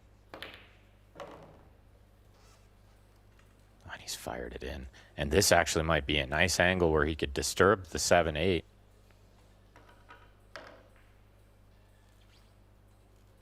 Maybe 2 rails into the back of the 7 here. He's going to try to avoid the 9, but I don't think he can. Maybe he can. I thought he's If he cutting it in nibbles the the other 9, side, in the other way. yeah, is he going to the right side or the left side? I like going to the right side pocket. Oh, he's going safely behind the 8-7. Yeah, that's well fooled there, very George. Smart shot. Yeah, very smart shot. Oh, this was definitely the high percentage play. Very, very good. Oh, yes. Nice eye.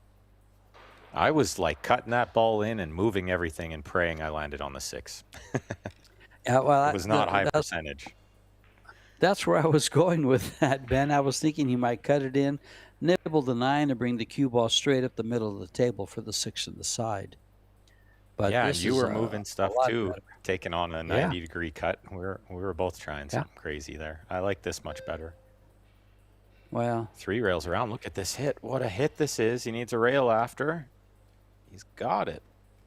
Beautiful hit. I mean, it looks like he's left a pretty easy shot on the 5, but without ball in hand on the 5, he still needs to figure out something to do with the 7 and the 8.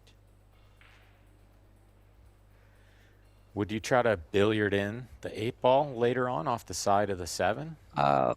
Well, let's see where he ends up on the 6. See what he can do with the cue ball. If he gets the cue ball to the left of where it is now, yes, but he'd have a long shot on the 7. He'd have to get the cue ball on the spot. Problem is the 7 after, yeah. Yeah, he wants the cue ball on the spot here, and it's hard to get there now. He might keep the angle he has now. From there, it's going to be tough to make the 8. He might be playing. He's looking to play safe behind the 8. He's going to push the 7 past the 8 and roll on to the 8. I like that. Yeah, I think just playing high percentage pool is the way to win these big tournaments. He knows all about that. Now, from there, he might play it. The only reason I would consider it is because the left spin helps the 8 in, but it also helps the cue ball working with the 7. Exactly. For a shot after. So let's see. Didn't call it though, or he did, but he hasn't wiggled in the 8. He hit it too fat. He hit the 7-ball way too fat. Well, and I think he was, keeping his eye on the 7 quite a bit there, and the cue ball trying to find a shot on the 7 after, which he got. But yeah, it caused a thick hit. Yeah. Well, shots like that. Shots like that, there's a tendency to overhit the 7 because you don't want to look like a dummy missing the whole ball. Yeah, that's right. We drive right by it and just cut the Yeah, 8 you in. drive right Don't look by too it. smart when you do that. Well, this is very Here we similar to are. the first set where Larson had a 2-0 lead. Kind of let Arnoy off the hook a bit. Let's see if he can put him away. It's a tough one on the 7 here. Maybe just a safety. I kind of like the kick here. Little kick and stick on the top of the rail. He kicks it to the side pocket on the left and into the short rail on the bottom. That's absolutely a good call. Yeah, if there's enough room behind there, I like that shot too. He's going speed. He's going He just side to side speed. didn't get it. He didn't get what he wanted there. He caught it thin. It's kind of left it over the hole. This isn't easy though. The 8 to the 9 is not going to be easy, and the 9 to the 10. So if I'm Henrik here, I actually don't hate having my opponent shoot. Might seem weird with the next ball over the hole, but this shot right here is one I get asked about so much, is how do you deal with this ball that's hanging in the jaws of the pocket? Usually the answer is you just nip the rail first a little bit, the left long rail, from his view, which is what he's going to try to do. Like that. And he's come around the 9 really nicely. Good shot. Still not out of the woods yet. This is real tough. Well, Ben, if you slow up your YouTube and you go back and take a video of that shot, when they ask you that question, you can show them exactly how to play it. Well, exactly. And I think, yeah, Dr. Dave does a series of videos kind of on a similar situation. And yeah, rail first is often the answer. Oh. He's going to just take the bank here. This is a big shot. Stay alive in this set or go to a third set. Yeah, and the when angle people he's ask left. me about... Go ahead, Sorry, Ben. go ahead, George. No, go ahead. The angle he's left is a tough one. Yeah, tough. And I don't think he's left it like in a two-way position. I think the cue ball goes too far, so it doesn't stay on the end rail. This is all or nothing. No, I think you'll still try to play safe. I think you'll still try to get the 10 ball to the bottom rail, to the foot rail in the middle of the table. Yeah, like don't even try to make the bank, right? Just play safe. I think so. Just two rails to the middle of the table. Take the cue ball up. Oh, he went for it. For the bank. Look at this cue ball. Oh, my. Well, he's left a tough one here. We're about to see. This is real tough. You know, except for one time, I think, in the first set, did he leave a 10 ball hanging. He's always left tough shots. Whenever he misses, he leaves them tough. I think Henrik makes most this of one. the time. It's tough. It wins but him I the like set. his chances here. Yeah. Oh, he's overcut it. Well, if he was going to miss it, that was the way. And look at this result. Couldn't have left it tougher. Gave Arnoy a taste of his own medicine there. He's not going to look at anything easy when he comes back to the table. I know he's going to thin this ball to bring the cue ball down to the bottom of your screen. And Larson's asking the ref to take a look at the ball, make sure that it's froze. He looked right away, yeah. I think Henrik just wanted to know if it was frozen too, but it's not. But yeah, just try to... Oh. Needs a hook from the horn there, from the point of the pocket. He didn't get it. This is a similar 10 ball to the, and very similar to the one he had in the last set to win 3-1 from the other side of the table, but very similar shot. Let's see if he puts this one down.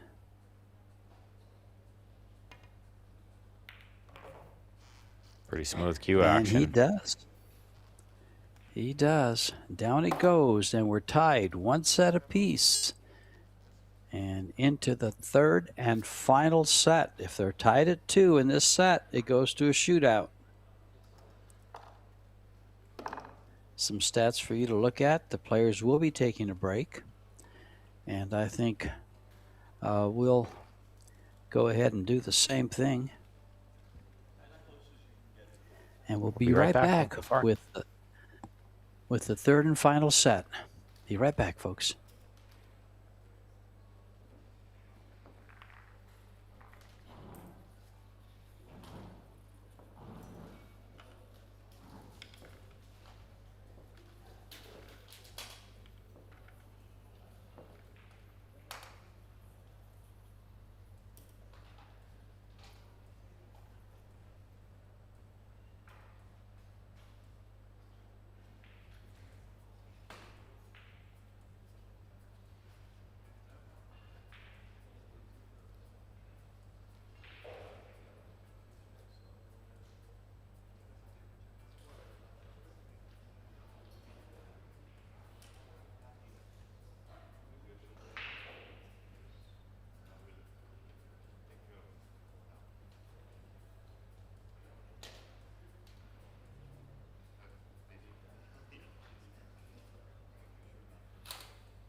Now in this Predator Wheelchair Open,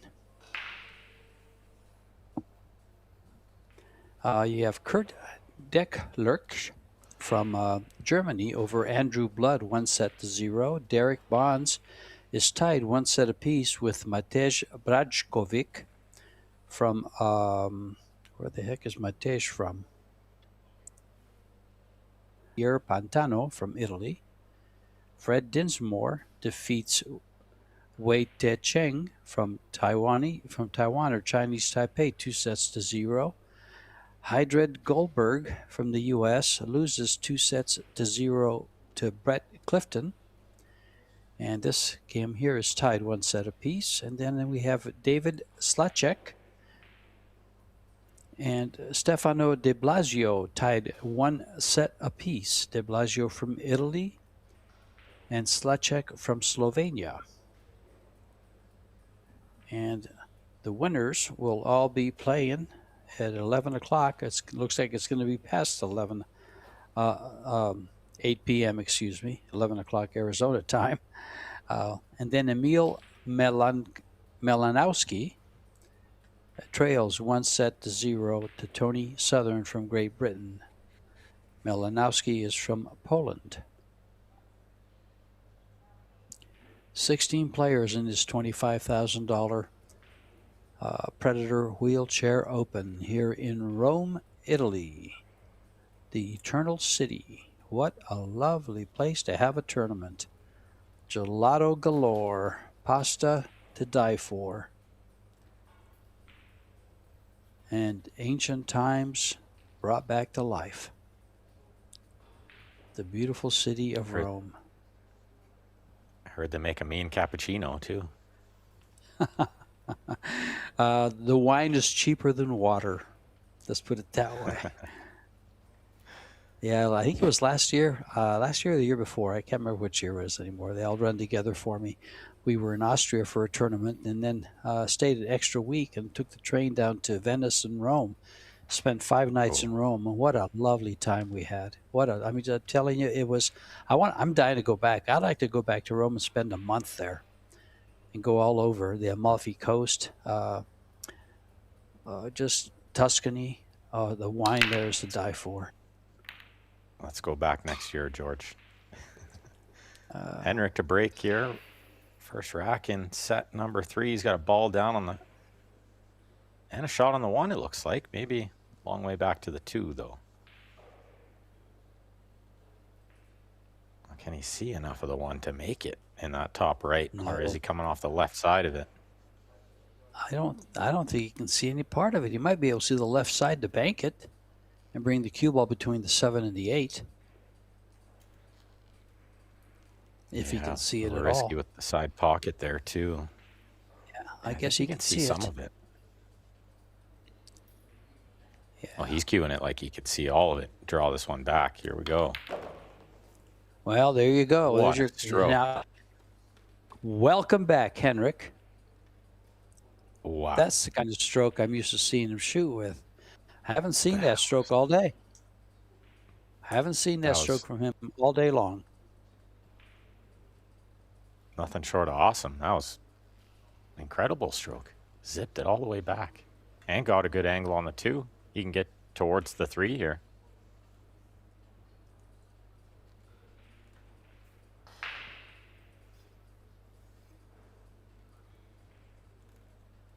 Yeah, shots like that where he can say to himself, I'm the 6-time world champion, and the rest of you are chasing me.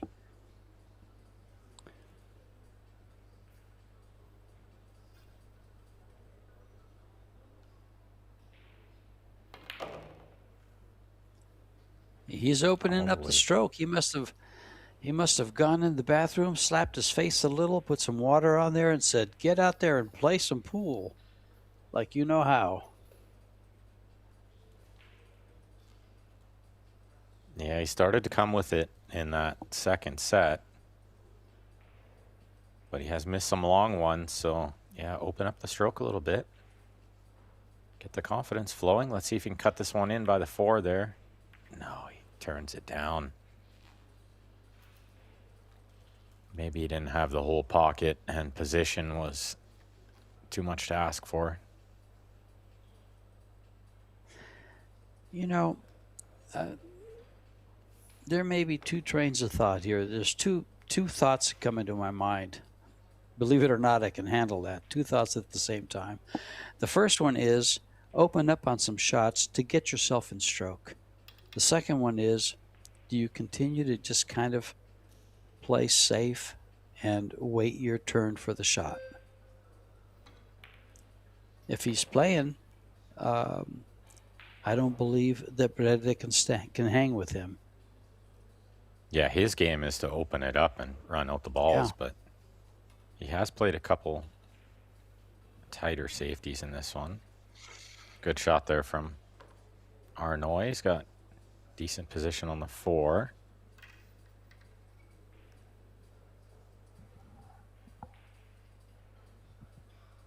You can see their technique with the rest, the elbow out to the side like that. Perfect. But cue ball, not didn't so get the much. draw.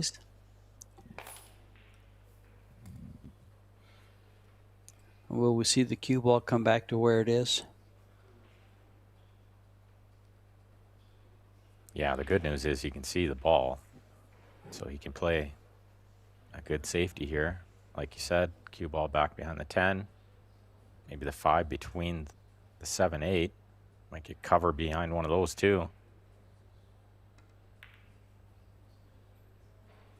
Oh, he's smart to knock the 5 all the way up table there, because if the safe goes wrong, at least the 5 is contained. But I think he's found cover behind the 6, and it's a really good shot. Really good shot.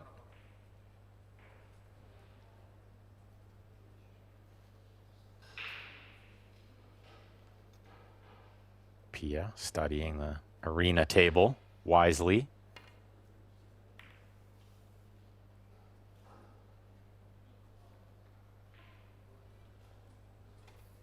Lots of prize money up for the women this week in a world championship.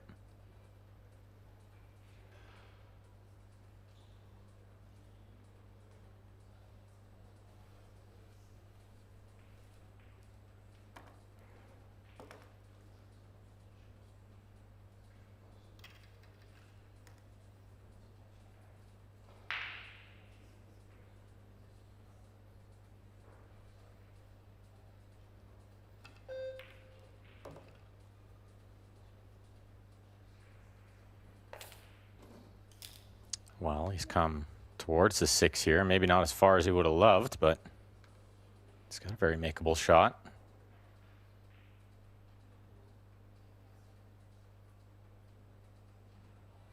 Looks like we lost George for a minute there, but he's back. I'm back. Yeah, my PC just cut out. Did a restart in the middle of everything. He's going to have to come lower rail and come back up to where he is. Ooh. A little quick on the stroke there. Looked like trying to get something extra out of the cue ball. He was trying to get to avoid that pocket, and he went on the wrong side of the corner pocket. He went on the wrong side of it.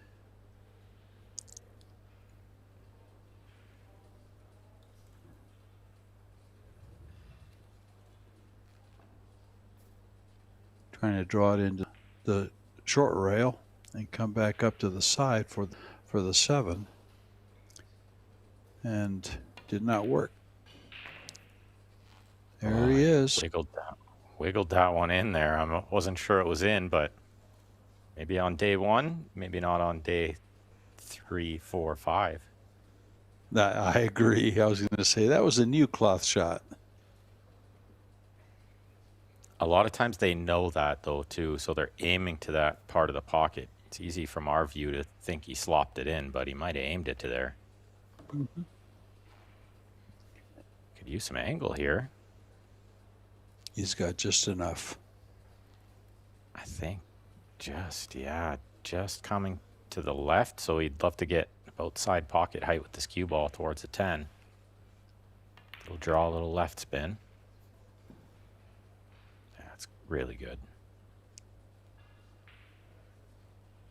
right where he left off in set 2.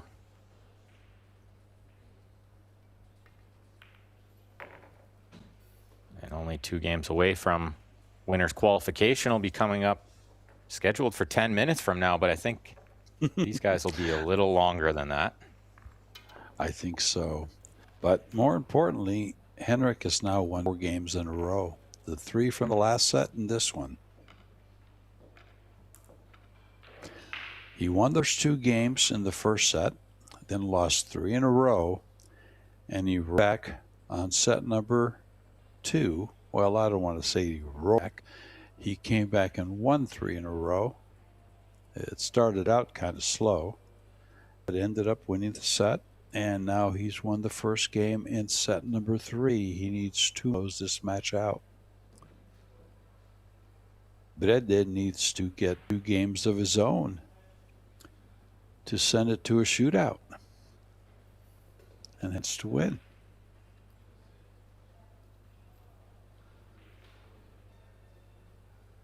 Third and final set, game number 2.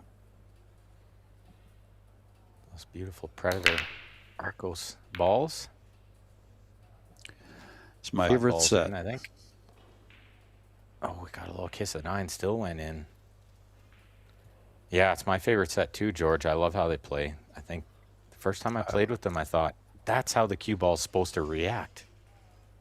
That's what I've always been looking for. I think about they're so shiny. They're just well,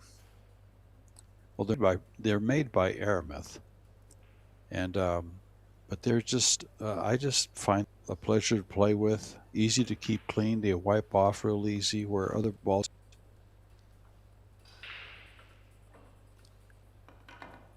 I love the color. Purple 4.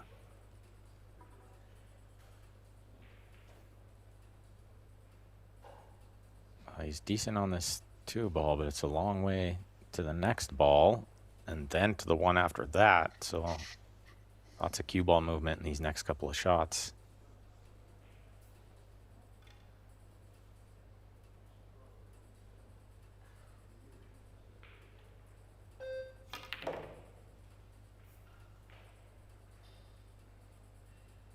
That's really good.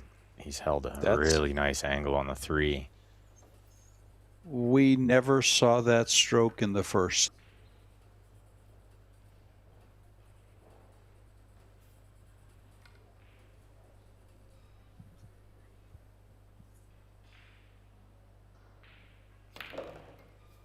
He's coming all the way down. Watch the point to the side. Watch the 10 and the 6. He's okay. He hit it just right. If he hits the 6, he's behind the 10. He got a bonus there, catching a little bit of that side pocket and going into the 10-6, because now the 6 has a lot more room to work with. When you start to favor you, more ways than one.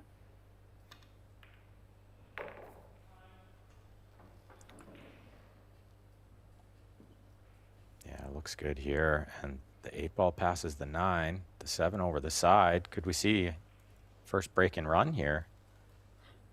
Can't ask for a better chance than this. It all depends if that 8 goes by the 9.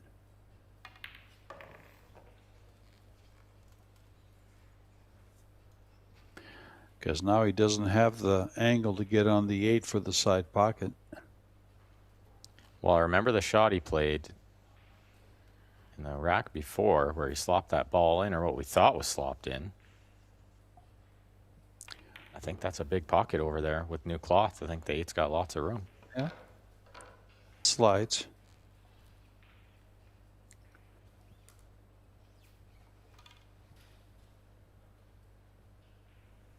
Yeah, great camera angle here. Just enough room to maybe rub the side rail on the way in here.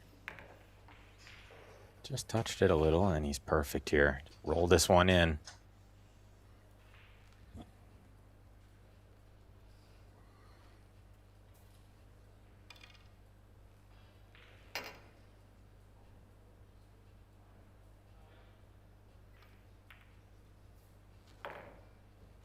And the 10 ball for a break and run to get himself on the hill here in set number 3. Guarantee at worst a shootout. If it ties 2-2 in this set, we would see a shootout.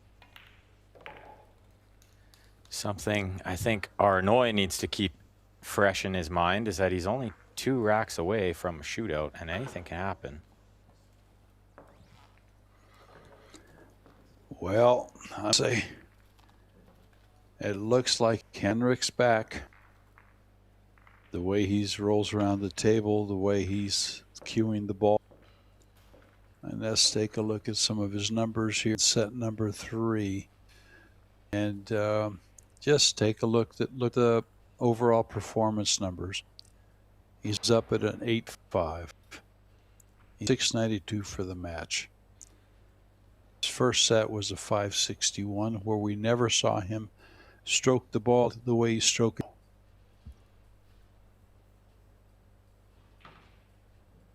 Yeah, it seems to be the Henrik we're used to seeing. Yeah. Breaking from the middle here, too. Let's watch these balls going towards the side. And that 4-railer he's been getting in this bottom left corner where we're watching. Let's watch it come around. It's nowhere close. The other 4-railer's close. Not quite. And the one over the side. Well, the 4 ball's tough. But that was the first break and run we've seen in this match. Yeah, good one, too. He had to move the cue ball quite a bit on a couple of shots.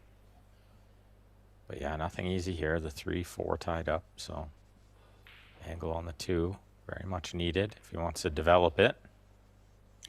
Oh, there's no development behind one. But I think he was trying to just see it. I think he was trying to just trickle that one in and hold the cue ball there, but he caught it a little bit thin and lost it. Yeah, I might not even be able to see this. 2-rail kick around the 8. It's very tough to read that one.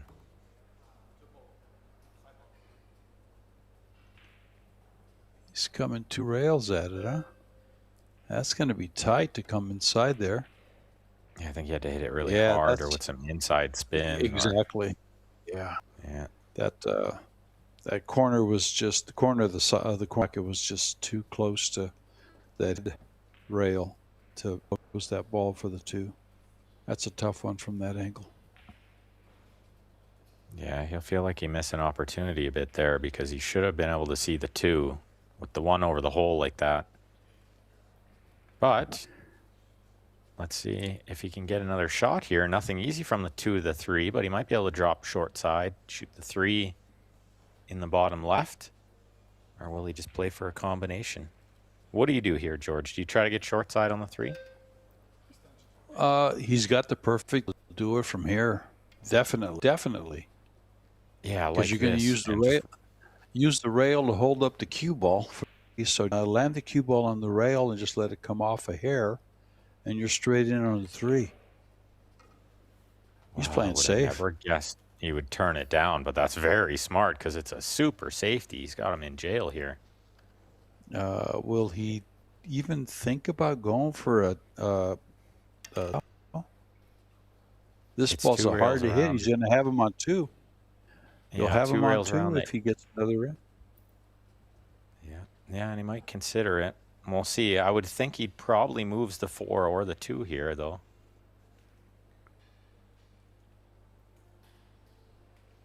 I don't hate his chances of hitting this because he got half a read off the last shot when he kicked from over here. Good call. You're right. Oh, he went 3 rails. Wow, that read was way wrong. Now, this is just a freebie to try to get a 3 rail, a 3 foul. What? Look how close the proximity to the 4 ball. I think if the 3 ball goes, he's going to just try to run out. But I agree with you, George. I think he's got kind of a free chance here. Yeah, if it goes wrong and they kick and hit it, well, then you run out after that. But yeah, I kind of like that out here. It lays real nice. What's hard? Yeah, the run out's good, except you can't miss the I shot guess from making ball the in straight hand. out's hard. He took it for granted. Ball in hand's harder than we give it credit for. He's laughing. Yeah, that was on TV, Henrik.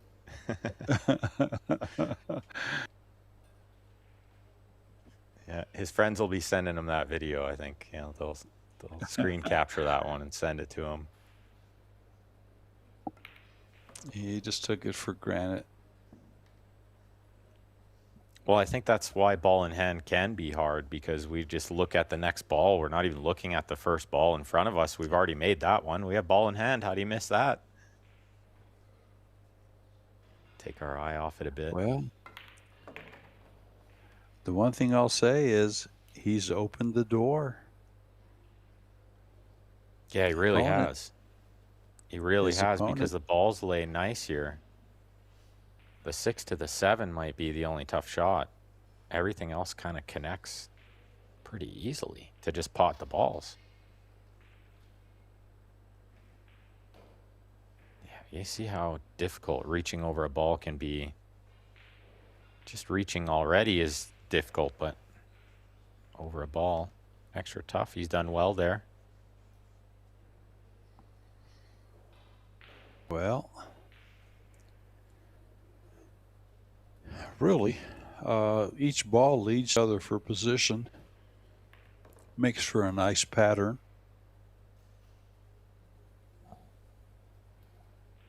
Yeah, there's just nothing to do here except this shot. He's got to punch it over a bit. I don't think he can risk going forward to miss the 10. It's not enough angle, so he's got to kind of punch it over there a bit. Flirt with the 9 a touch. Yeah, just above the 9. Don't get behind it. Yeah, no need to get to the other side of it. Oh, it did bring in the miss, though.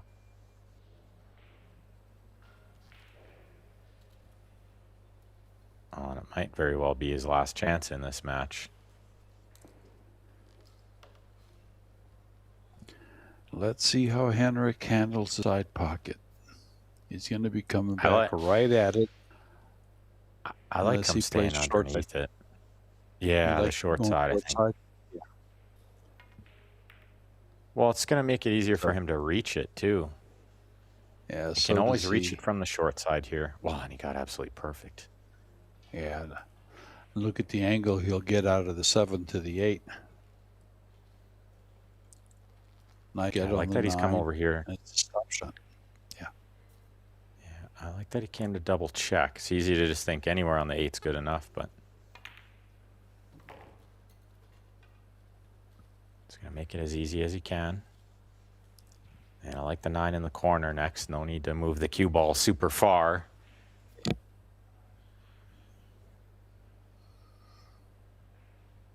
This plays nice to the middle of the table. Yeah, now just a stop shot, or that soft draw that's been gripping real easy, right? Yeah, bring it back 4 inches and you're good. And this for the match.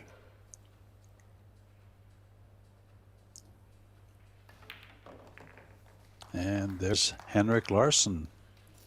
Takes it off. All right, that's going to move him into winner's qualification. Going to come up right away. I don't think they're going to take too long of a break, so don't go far at all. We'll be back with another match in this Predator Wheelchair Open. Thanks, George, for sitting in with us, and thanks to all the fans out there for watching. We'll be back shortly. Don't go far, everyone.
Also this week is the Predator Wheelchair Open, and a round one winner was Sweden's Henrik Larsson, 2-1 over Breda Anai of Norway.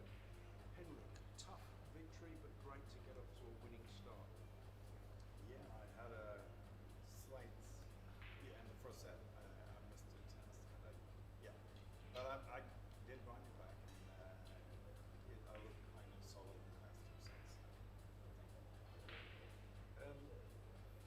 One of the most successful wheelchair players for many, many years now. What does it mean to have a showcase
your bags so I can move them over there for you.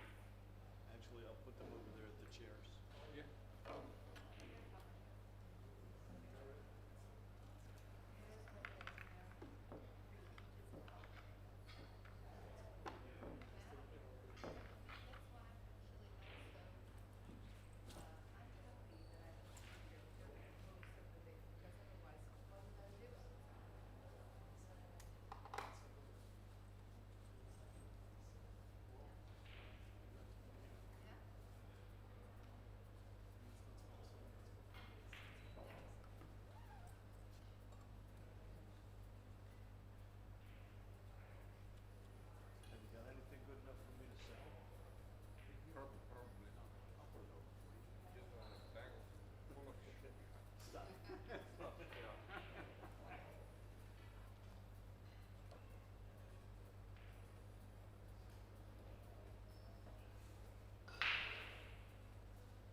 sit over there and stay out of the way, unless I have to be up here to watch a shot.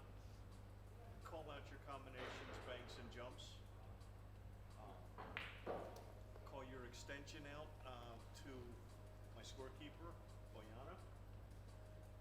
If she does not repeat your call, it means she didn't hear it. Please call it out again. Yes. We will be on a 40-second shot clock, 60 seconds after the break, 1 30-second extension per rack. We're playing race to 3, 2 sets. If we're tied after 2 sets, we'll play a sudden death set.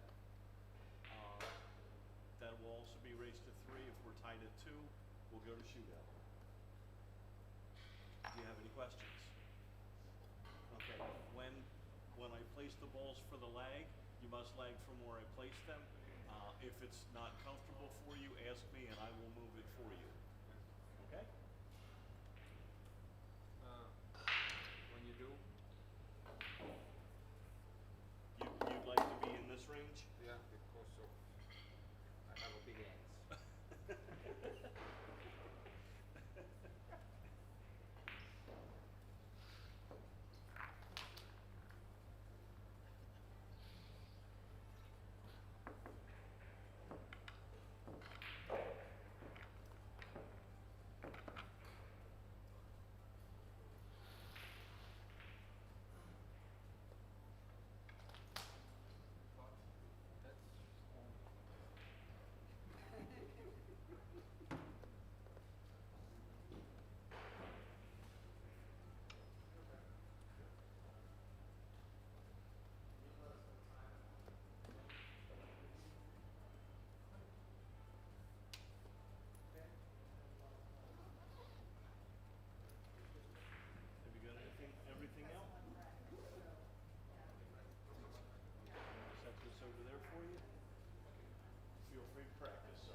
Predator Pro Billiard Series.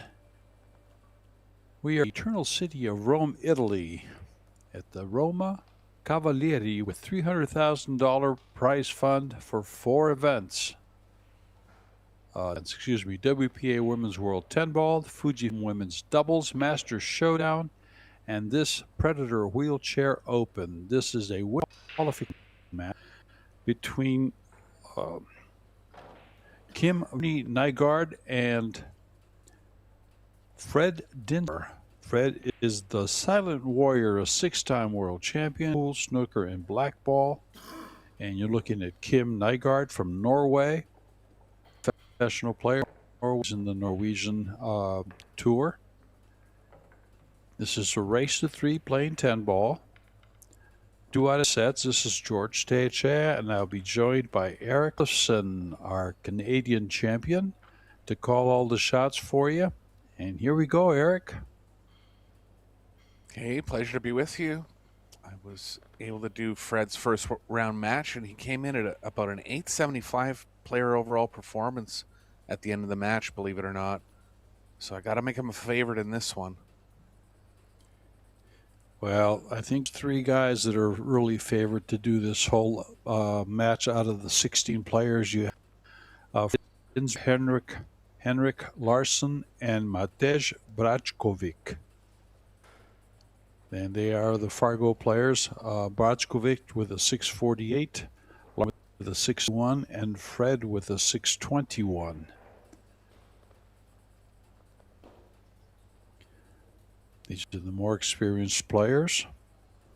He defeated Wei Ten Cheng from Chinese Taipei in his opening match, which you just called, Eric.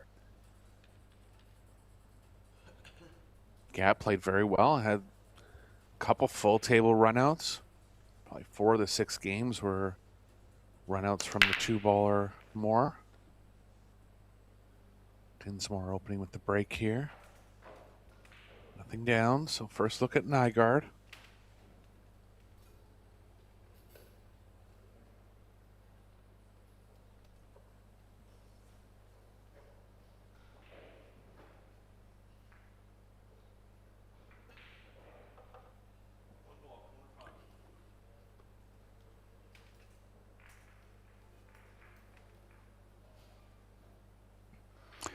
First look at this gentleman. I don't believe I've seen him play in the parasport events that we've seen. Yeah, this is the first multiplayer event we've seen. Hydrick Goldberg, and can't remember the gentleman's name from the U.S. Did the exhibition in Vegas this February. Well, there's a couple from the U.S. with Clifton or Andrew Blood. Those are the... Derek Bonds is another one. Yeah, I did look at his Charlie Hands, I believe it was. Charlie Hands. Oh, yeah. Exactly. Yeah, I remember Charlie Hands. He's not in it, which is surprising. Yeah. He's one of the top players in this category. But good prize money on offer here too, George. 25,000 total prize, 10,000 to the winner. Yeah, with 16 players, that's probably some of the highest money we've seen in this category, this division. They all played in the tournament in February in Europe.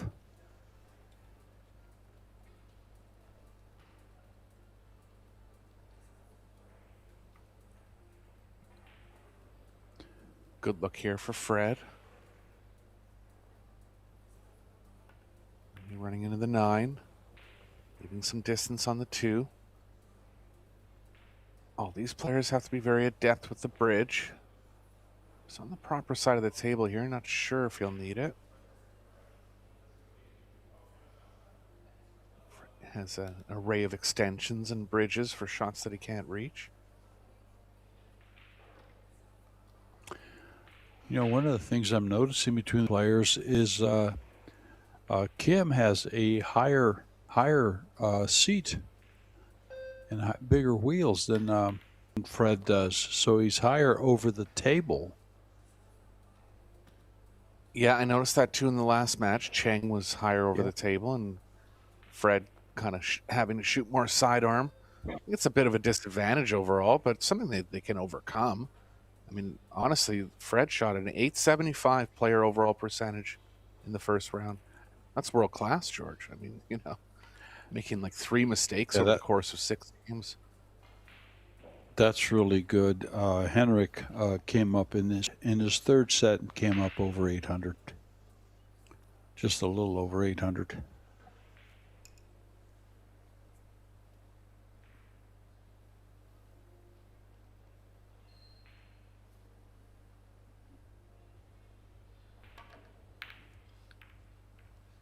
Tough position to get on the 4 there. Loaded it up with the left and kind of cued across it a bit. So another chance for Fred to develop something.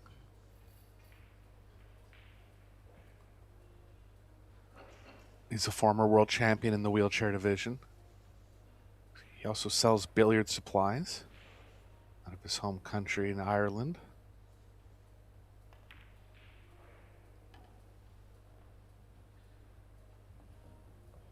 Bit of a slower start in this one. Rack was jammed up a bit.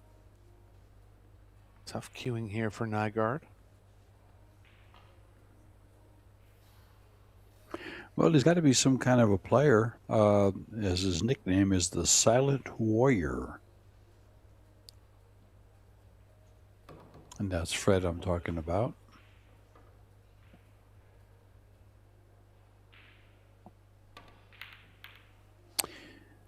Keep the table with a 560 Fargo. Both players are 53 years of age.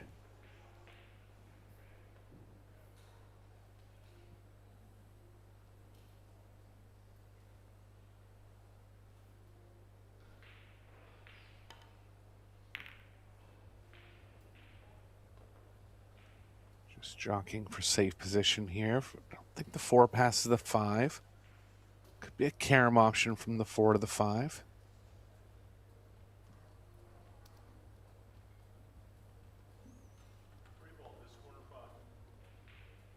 Well, Nygaard's going to go right after this one, run the cue ball at the 5.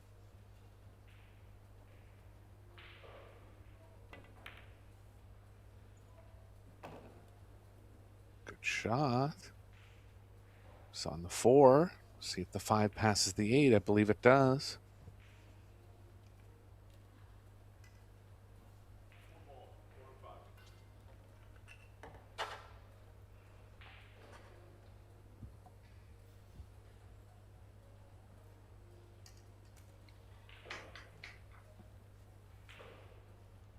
Long stretch here for Nygaard. Always tougher to draw the ball when you're stretching like this. Doesn't have to put too much speed into it.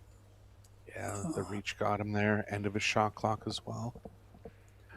I was wondering if he was going to play that off the 5 for the corner, or he just tried to play safe. Yeah, he might have. Good call. I was thinking offense from the beginning, but yeah, by how much he missed it by, you're right. He did play safe. Yeah. I think if he played the ball, he couldn't keep him out of the side pocket.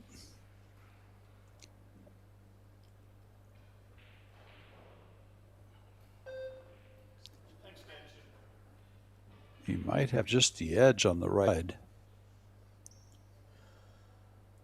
by the rail. Players have 40 seconds after every shot. They are on the clock.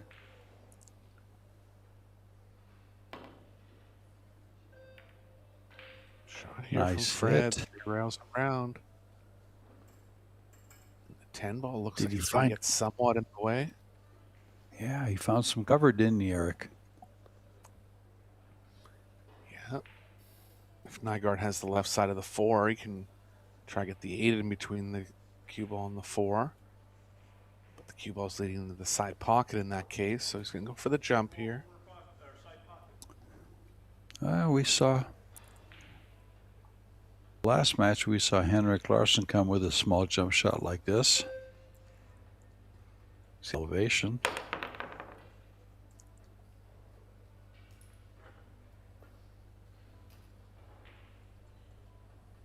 Open chance now for Fred. Long pocketing on the opener.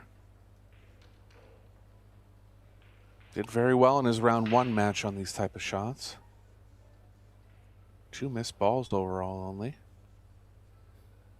Whoa. 2 missed match? Or Yeah, for the whole match, he won 6 games straight. yeah. He ran out Yeah, he went through. at least 4 of the 6 games. Oh,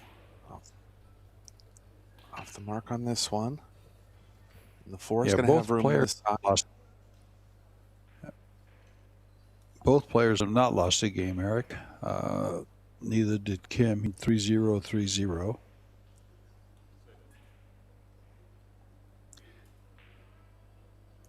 He defeated Piero Pantano from Italy.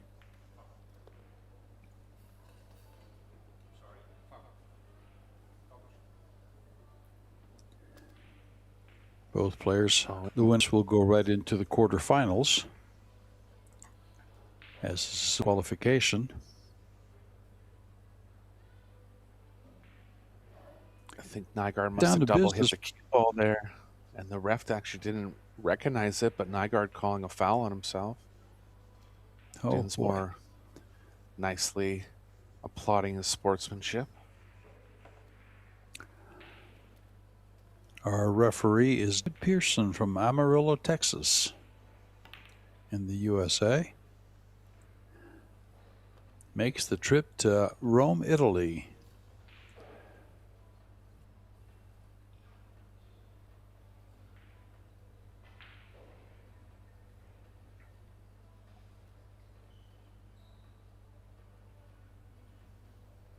Likely going to carry him in the 8 here.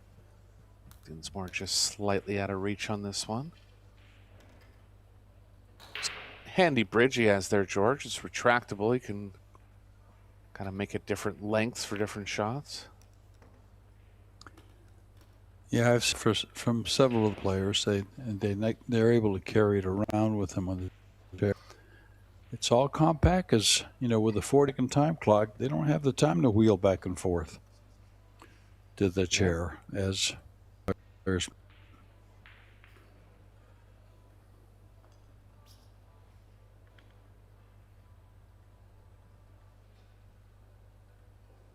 I think billiards is one of the most accessible sports for all ages.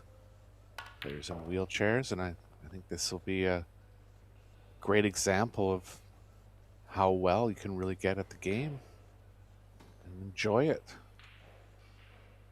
Oh, that was a perfect draw stroke with perfect speed to get right where you need the speed on that.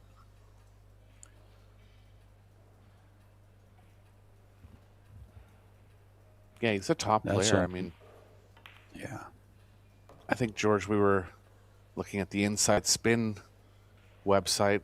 I wonder if there's a match record of him and Henrik playing, because he's capable of beating Henrik. I'll tell you right now. With 10 points difference in Fargo, I would imagine. I'm on that site now. I'll try to check it out here. I tried getting him earlier. I couldn't get to him. It wouldn't give me information. Okay. Just off there Yeah, from he's- Dinsmore, and a few more mistakes in this first round than we were seeing from him in the first round.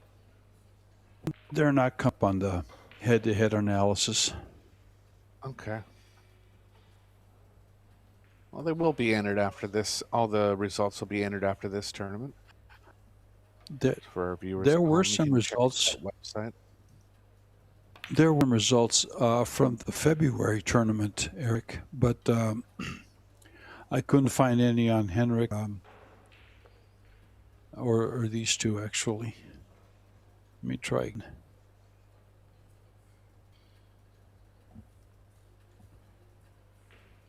Gonna have to draw around 2 rails here. And they're in the same pocket. To be careful with hitting that 10 ball, because he's going to use left-hand spin to come around. Boy, he did that with ease. Yeah, more long pocketing for Fred, but comfortable on in the reach department.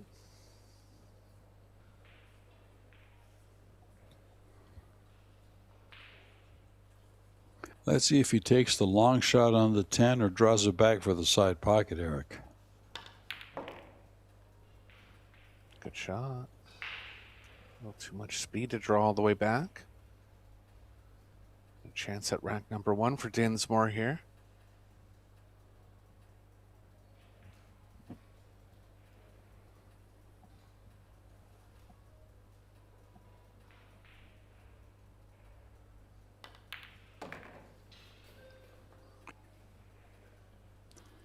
And Fred opens up by taking the first game on his break.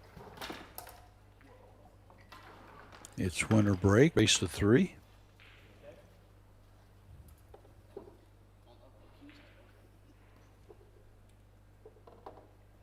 Yeah, fast action here.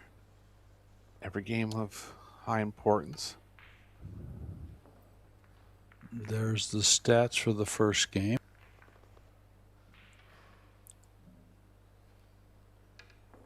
Yeah, a few mistakes really. 5 missed shots from Kim Ronnie and 3 from Fred, but expect the level of play to go up as the match goes on here.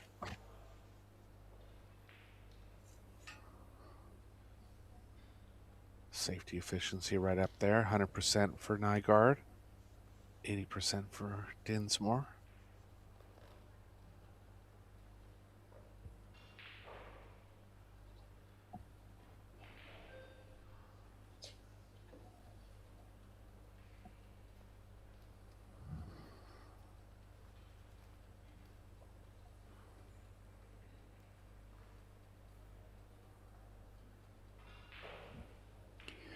And here we go. Game number 2 of the first set, race to 3.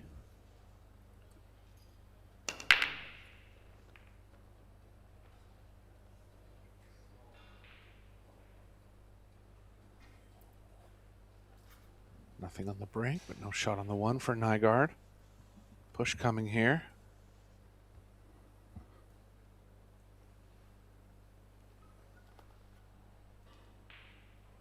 Lots of balls in the middle, so tough to find a safe spot to push. Well, he's going to get aggressive and jump at it. Don't mind it. Chance of getting safe if he's not able to jump it in. Went with the swerve. Good shot. Up against the 9. Oh, it just leaked out, and you can see just the edge. Yeah, Fred will be able to cross the 1 over and get the cue ball back near the 2-6. Has to avoid the double kiss coming off the long rail here.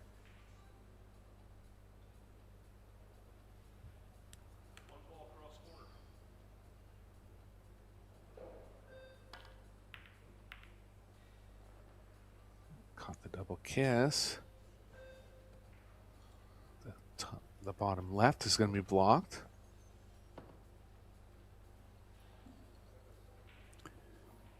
Does he have cover behind that 8?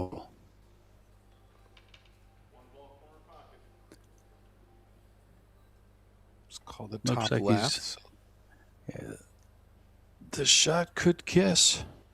Depends how he catches it. Whoa. Nice shot. Perfect shot there from Nygaard.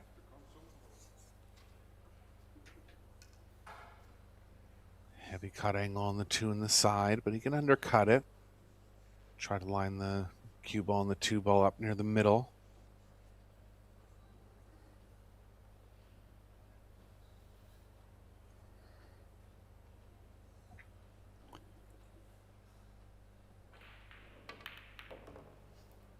Look at this, another aggressive play, George. He's run out of position. Now back to the jump cue again for Nygaard.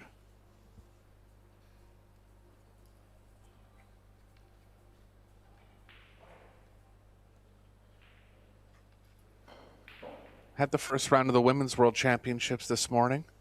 Couple upsets, George. So on the loser's side. Kelly Fisher on the loser's side already. Yeah, Samia Konishi defeated Fisher, and Maite Ropero defeated Soa.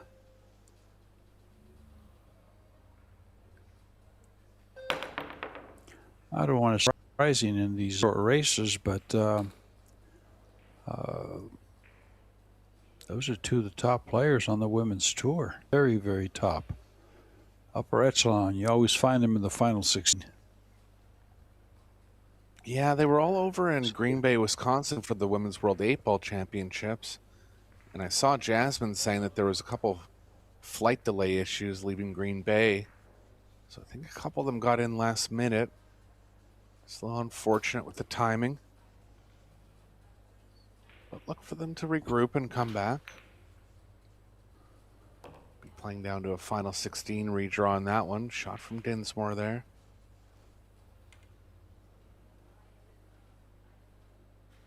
Yeah, Centeno going for her third world title. And if she can complete that, it'll be the 3 out of 4 out of the last 4 years. She was a finalist in 2024 when she won it.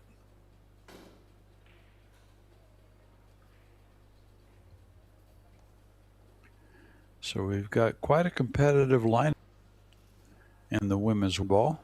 And we're also going to have our first women's doubles, the Showdown. Yeah, Double 16 teams Smash in that Showdown. one. Yeah. Killer teams. And one of the things going for this Women's World 10 Ball is the research of Simin Chen. Coming out to play, try to get World 10 Ball title. That's right. Xiaofeng Fu and Liu Xiaxia also representing China at this year's championships.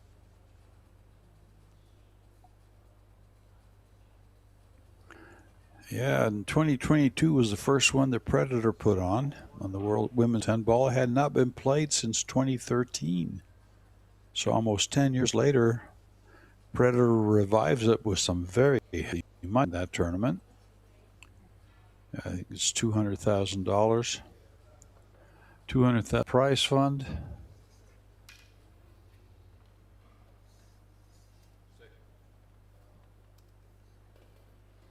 $55,000 for the winner, $33,000 for second place. That's very healthy money. Yeah, and just the whole prize fund getting big enough that players can turn a profit around that top 16 range.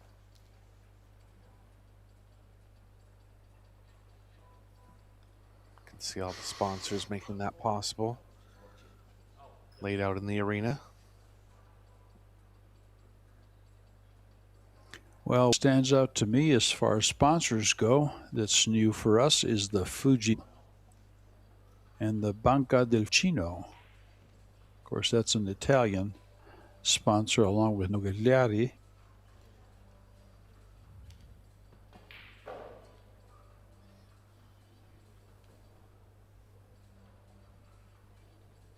Bit of jockeying around here in rack number 2.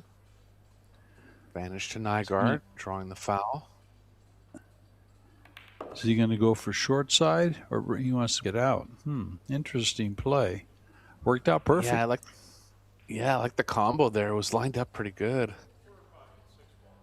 But he's still on the 6. Yeah. And he also had a perfect angle to go into the 9 ball to take it short side and the 7 right above it. But look what he's done. Mm-hmm. He's developed a nice rack. Yeah, this will work.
Hey everybody, we're back here. Sorry about the delay. Just had a bit of problems with our remote commentary, but this will be Eric Horlifson bringing you the rest of this match. Nygaard to break in rack number 3. Going from the head string, offensive break here. Good power.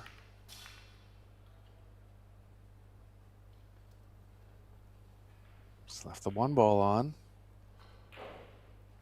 3's not in an ideal spot. But the 2 will lead well into the area he needs to get into on the 3. Bit of back and forth in these first 2 racks.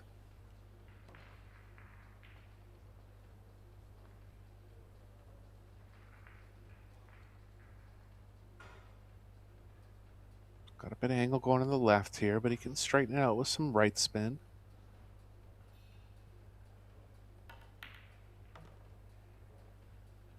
Ooh, needed some more right on that ball.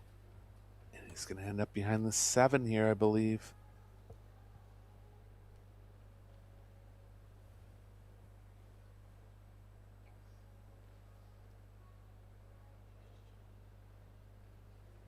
Sorry?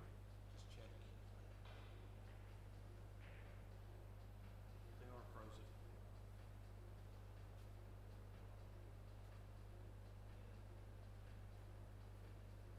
So not 100% hit here. Just trying to figure out a kick safe. Create some distance. I didn't have enough of the right long rail. Ball in hand for Nygaard here in rack number 3. And the rack's looking decent. First 4 balls connecting well.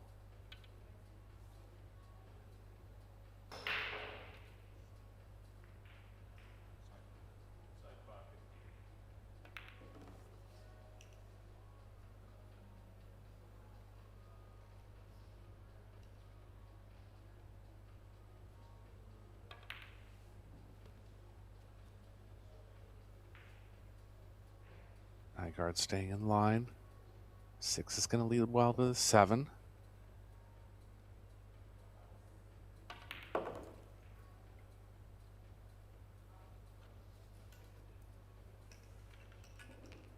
Speed on the draw. Gonna avoid the scratch to the long rail here.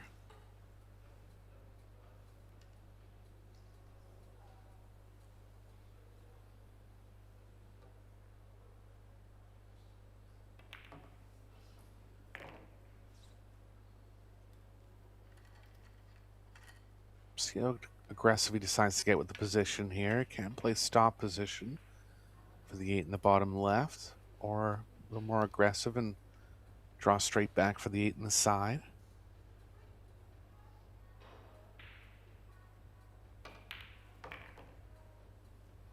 Stop play is fine. Another stop play here for the 9.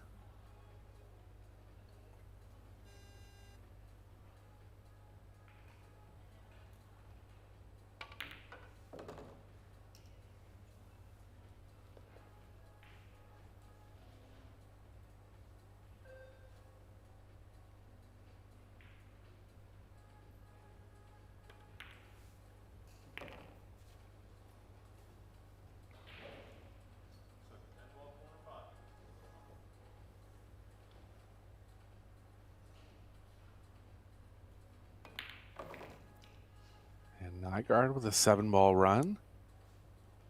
Taking the lead here and getting on the hill in the first set.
Bit of a scrappy match so far, but both players settling in. Nygaard with a good run out from the 3 in rack number 3. As I was saying earlier, Dinsmore is very capable of running full racks in offensive play. See if he's able to catch on to it here.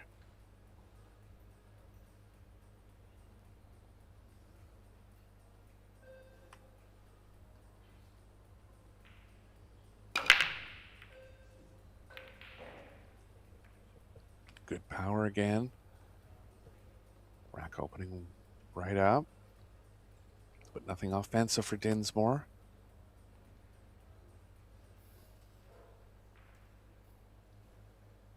Simplest safe is behind the 5.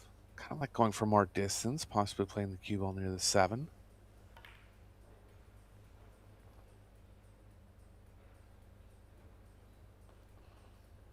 Quite get coverage with the 7-10, but lined it up nicely with the 5. Nygaard's going to need a bunch of left spin to hit this off the short rail.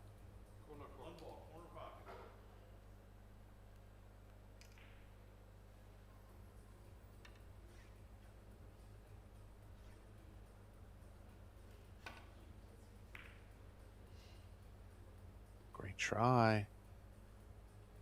Cue ball's almost down, but the 3's going to block the 1 here. It's not going to be able to play a easy swerve onto the left long rail. Might be forced to go short rail here and just make contact and try to create some distance.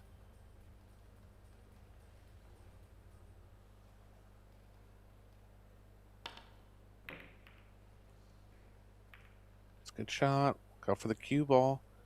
Ran into the 2, so he's okay there. Nygaard can try to use the 5-8 as blockers. Needs a bunch of left spin to kill the cue ball in that upper right quadrant, but he's going to try to cut this in.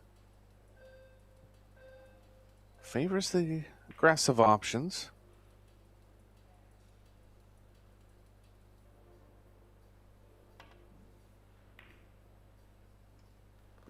Slightly undercut. Chance for Dinsmore now.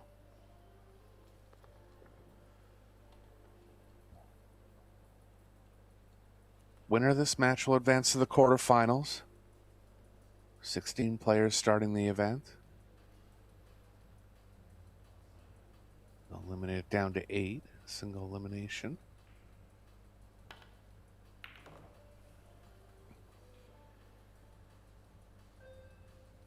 Lost the speed a bit here. Look out for the corner. He's all right on the scratch. Gonna be tough on the pocketing on the 2.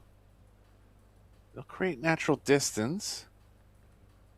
Just doesn't want to run into the 4 and into the side pocket with the cue ball. Something thicker could play the cue ball to the left of the 4. Good shot. Bunch of balls moving on this one. The 5's tied up awkwardly.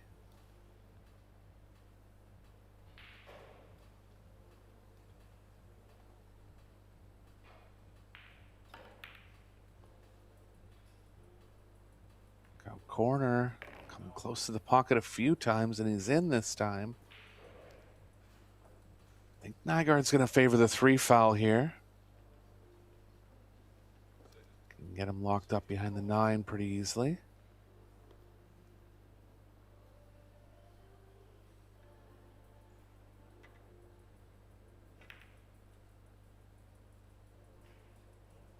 Good shot. Needs a rail with the 3, and he's got it. This 3 ball is covered heavily by the 7-10. Have to go multiple rails here. 3 rails between the 6-7. And the 3's positioned nicely behind the 7. That a 3 foul is a real threat here.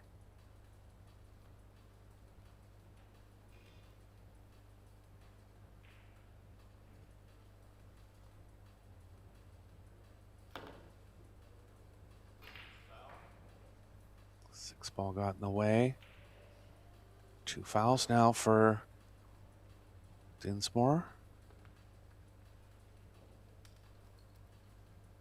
And Definitely going to be attempting the third here. If Nygaard can find a way to get the 3 behind the 5-8-9, that'll play well. Just doesn't want to make the 3 in the top right.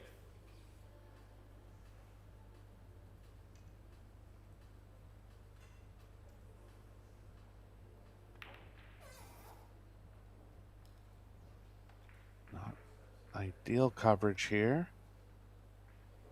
Only saving grace is that the side pocket might be in the way of the kicking angle, but he can play a small swerve and might even have the right edge of the 3. So Dinsmore looks like he's going to escape this 3 foul attempt here.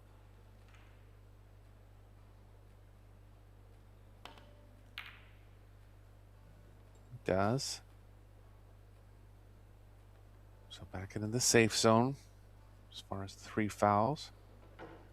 More safe coming from Dinsmore, or from Nygaard here.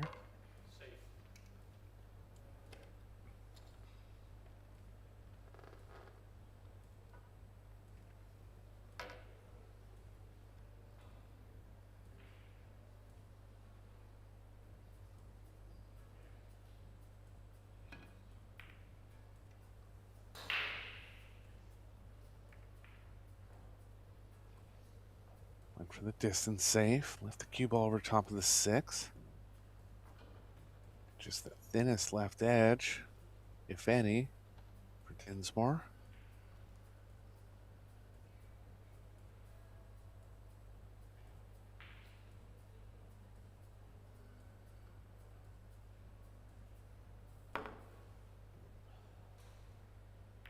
Tough hit there.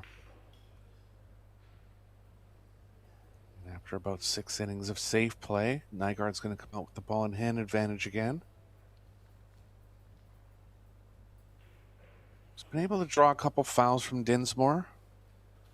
Ran out from ball in hand in rack number 3.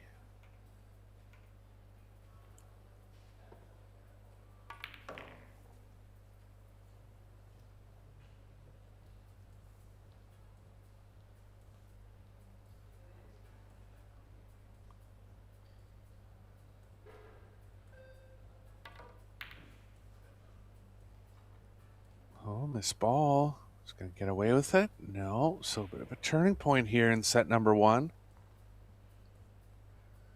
Nygaard looking like a favorite to take it down. Now possibly back to Hill. Long stretch here for Dinsmore.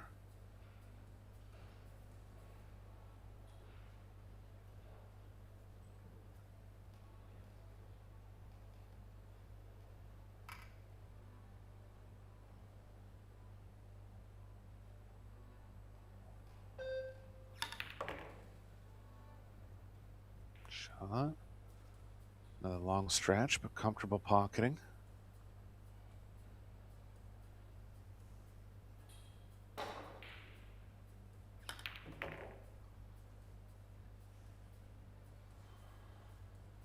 Three in a row with the bridge now. But again, not much to do for pocketing and not much to do for position. Gonna have to go with an even longer extension on this one.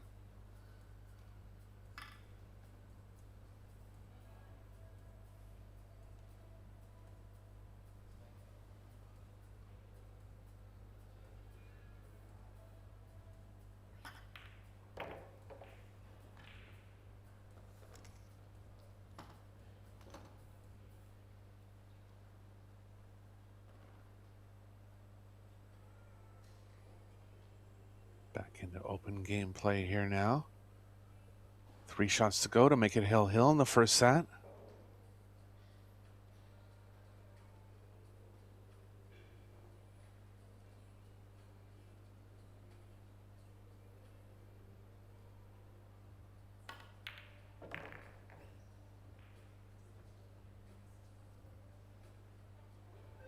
Just got to be slightly careful of the side here. Has to get good draw on the cue ball.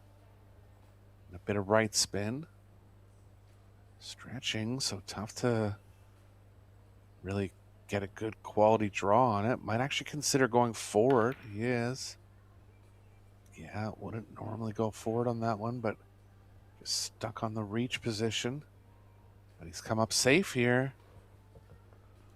Apologies from Dinsmore. That would have been the first set if Nygaard was on the 9. He'll have the first look at safe, and he can cut the 9 to the short rail and create some good distance. Ideally lining up the 10.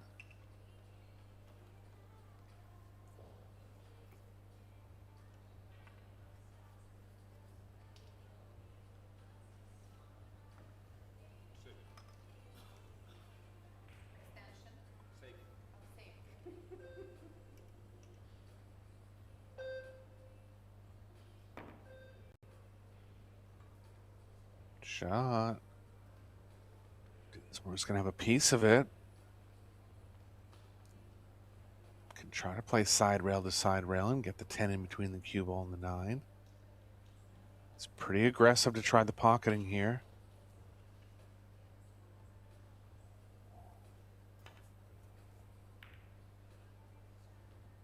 Tried that side rail to side rail play, but caught it much too thin. And a chance for Nygaard to win the first set now.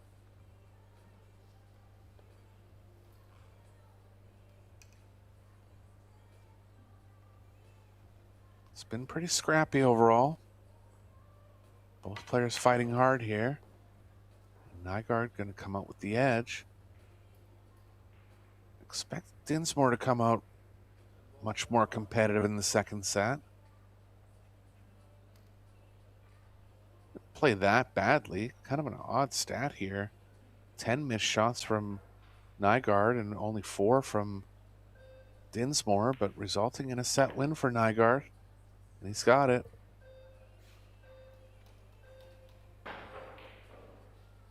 See if both players are going to stay in the arena, if they're going to be taking a break. Looks like Dinsmore wants to go for a break. And he is. We have 7-minute timeout between sets here. So I'll just take a small break myself. We'll be back for set number 2.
comes Nygaard back into the arena. This is Eric Rolfson bringing you the action from Rome, Italy, the Predator Wheelchair Open.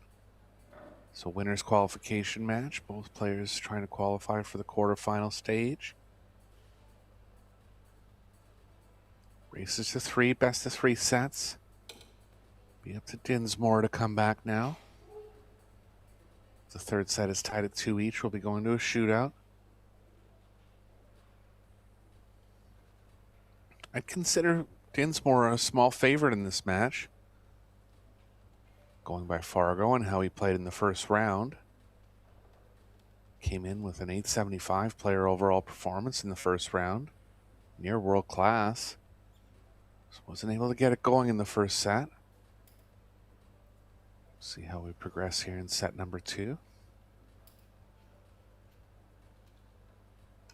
Nygaard to break, breaks with big power from the head string.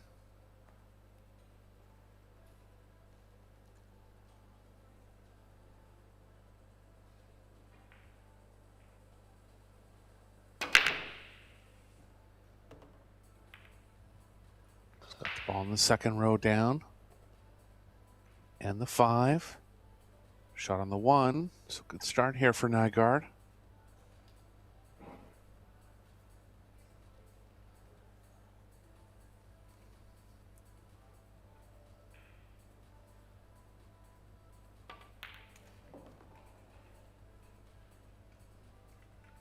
Shot on the 1. Gonna have to draw 2 rails now between the 8-9 back towards the 4.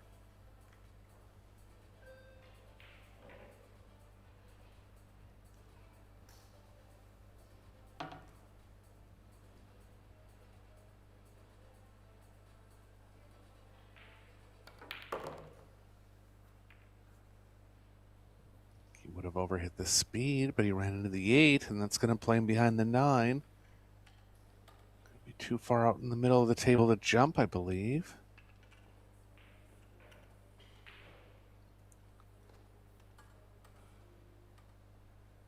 But he is going to go for his jump cue and turn the rest on its side. So a creative shot coming here from Kim Ronnie.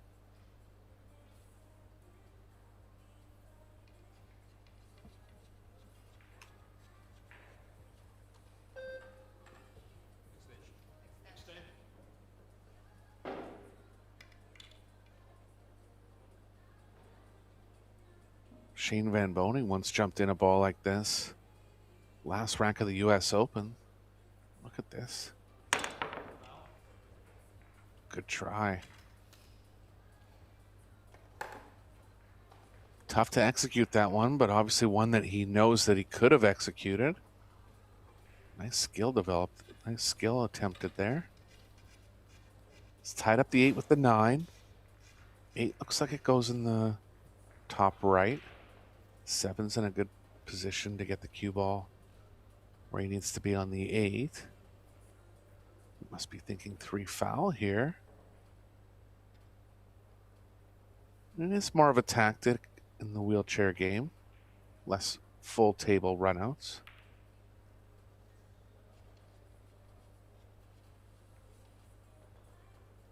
Just lined up the 4 pretty well with the 6.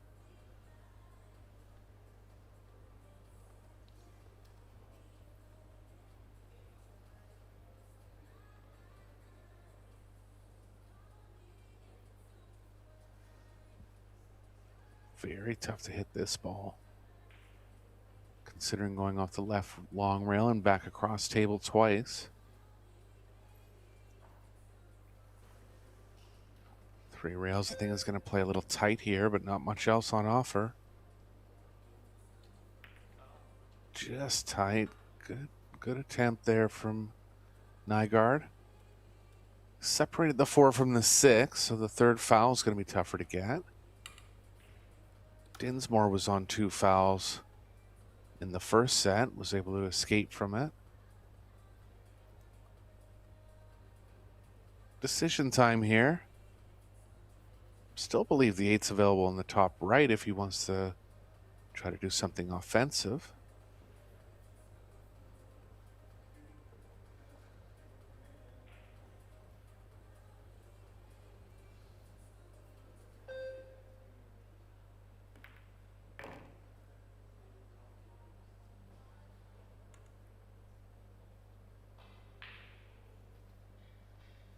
Angle going up table now on the 7.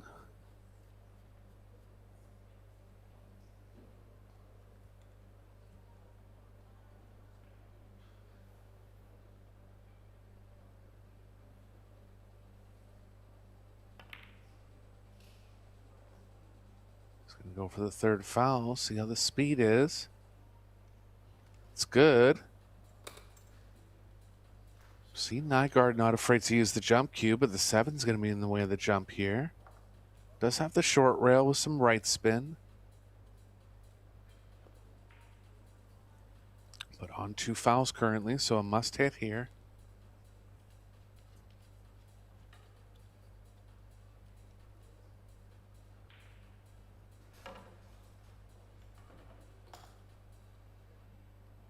Wow, he is going to jump at it direct.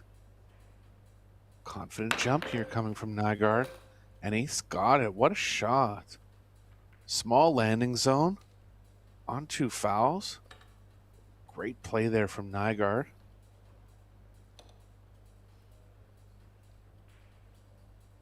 Anytime you got a third of the landing space compared to the space you're jumping over, that's a very tough jump, and he hit it right on the nose there.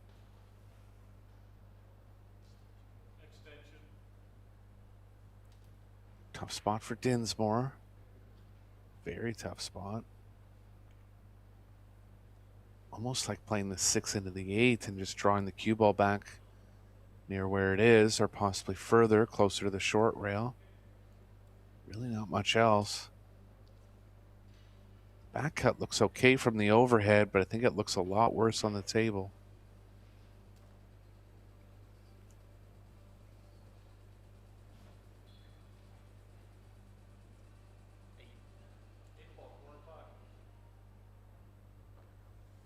Calling the 8. So he is going to play that straight back draw that I was talking about. It's a good shot there. Got the cue ball reasonably tight to the short rail. Shaking his head, but he couldn't have done much better. More just that was his only option.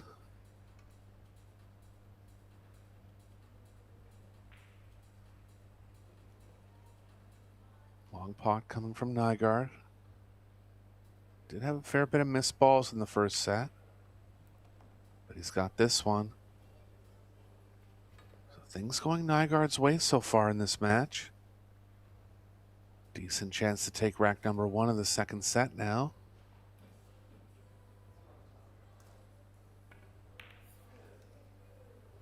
It's not there though. Yeah, if there's any weakness in Nygaard's game, it's the ball pocketing.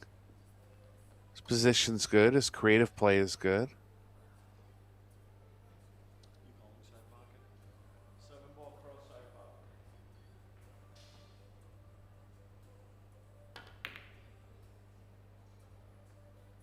Bank attempt from Dinsmore, and it's not going to work out. Little angle for Nygaard to get the cue ball back towards the 8. Just kind of playing on a line with the 9 ball. We want to avoid spin when the cue ball's this close to the rail. See how the cue ball starts playing back towards the 8 here. Into the 9, but he's okay. Bridge play coming from Nygaard now.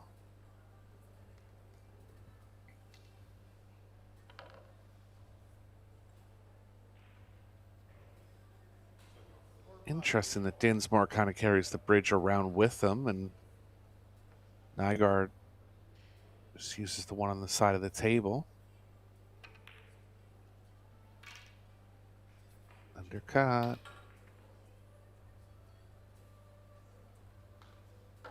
And he's only going to have the left edge of the cue ball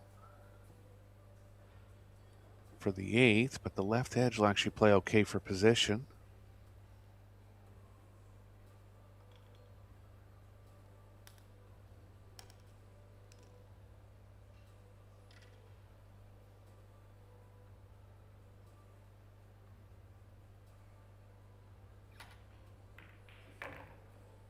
Shot. Ideally wanted to Push the 8 a little closer to the corner, and he has got it slightly closer. Following angle's okay here. So chance for Dinsmore to turn things around.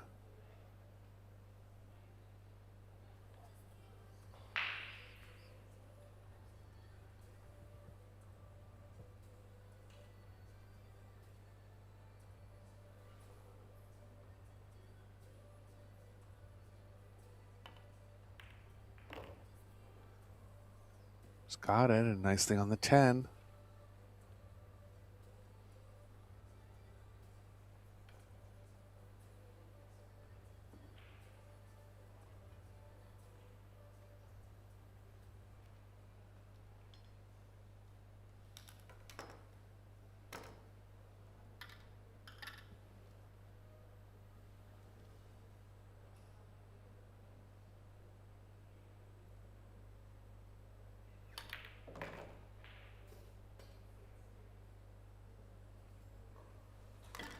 Dinsmore with a slight sigh of relief there, looked like in his body language, just getting out to his first lead of the match.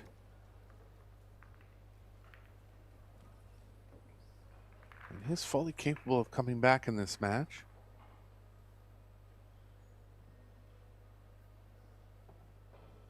Women had their first round of play this morning in Rome, Italy. Some notable winners round 1 matches that'll take place tomorrow. Be Cesca Centeno coming off her win at the World 8-Ball Championships against Rublin Amit. Sylviana Liu, Sophia Mast, Maite Ropero and Shasha Liu. Wei Tzu Chen and Muyan Zhang. Seming Chen and Christina Zlateva. Che Yu Cho, Han Yu.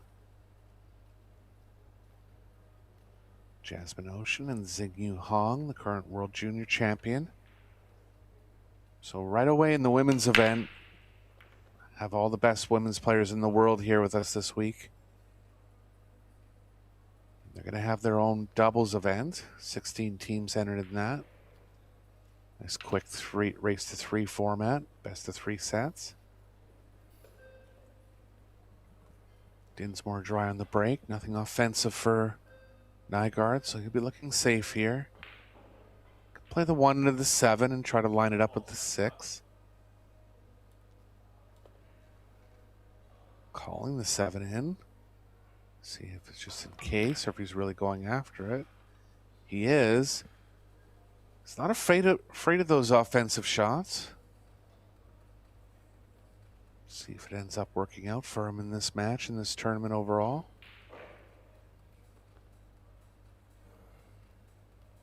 Nothing for Dinsmore here. Just create a little distance, get the 1 playing around the rails, but it runs into the 9. And another combo opportunity for Nygaard here. 1's playing away from the pocket a bit. Just going to try to hold it as best he can. Not able to hold over the bottom right. But a good save here with the cue ball behind the 10. Doesn't have to worry about the 1 too much. Just focus on the cue ball.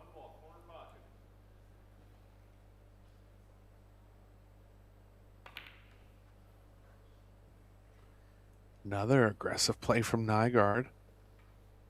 He's not afraid to just fire at the win here. Dinsmore going to have a chance now.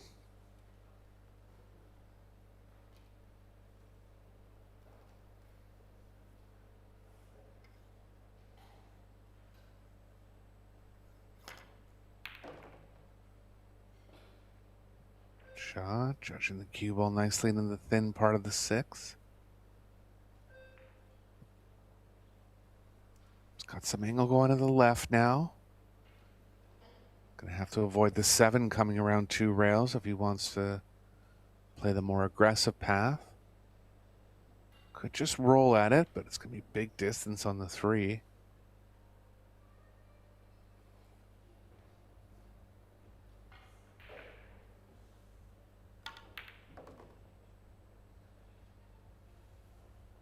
shot. Avoided the 7.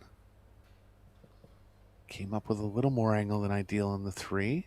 But if the cue ball can miss the 5 here, can play across 1 or 2 rails.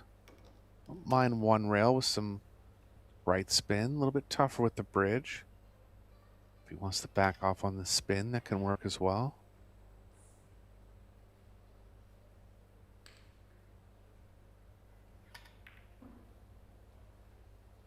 Just 1 rail across.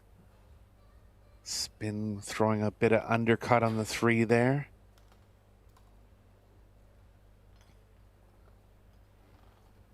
See what Nygaard's able to develop here. Gonna have to roll this one in very slow.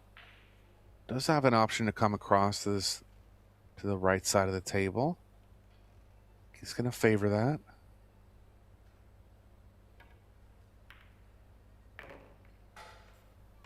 Undercut, so it changed the angle of the cue ball coming off the rail. He's tied up the 4-6 now.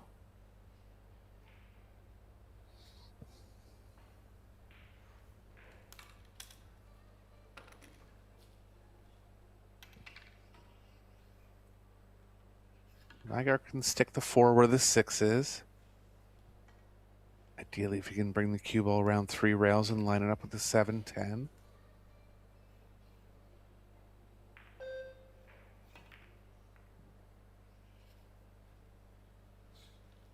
Come for the corner. It's in. And a chance for Dinsmore.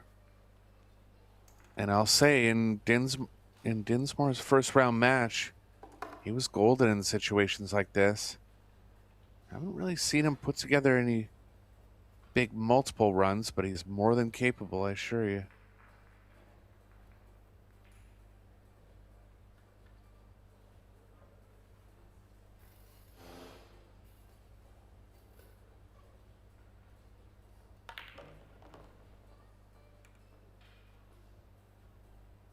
Overhit the speed slightly. We can still hold 1 rail here.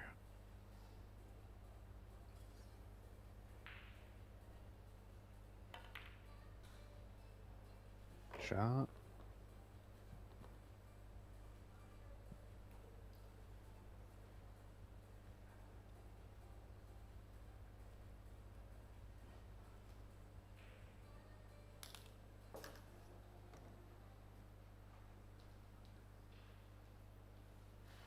Long stretch with draw here.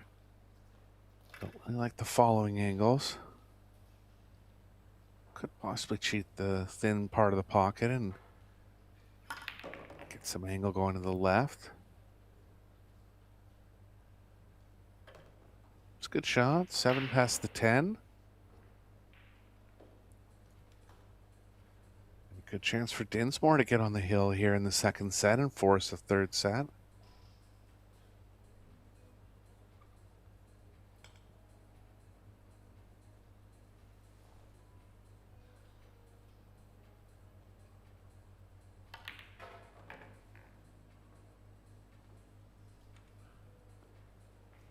Ideally wanted to be a little closer to the 8. Big power draw coming now if he wants to get anywhere near the 10.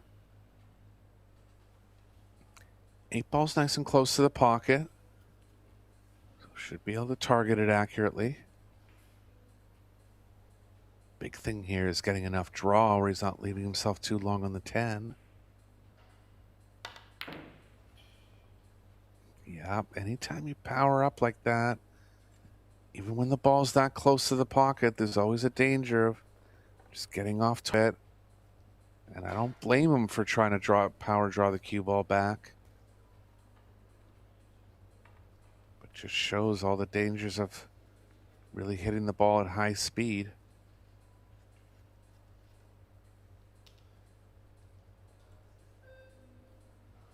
Nygaard's chose offense in these situations so far in this match, and he is going offense again here.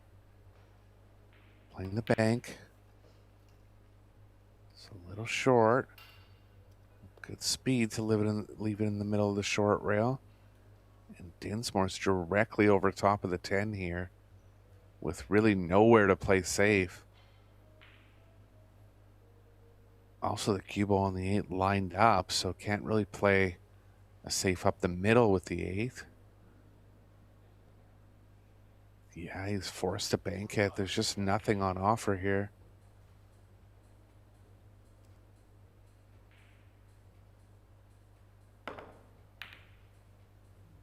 Great try. Good contact to not even foul on the 10, being directly over top like that, and he's come up fairly safe. Bank for Nygaard.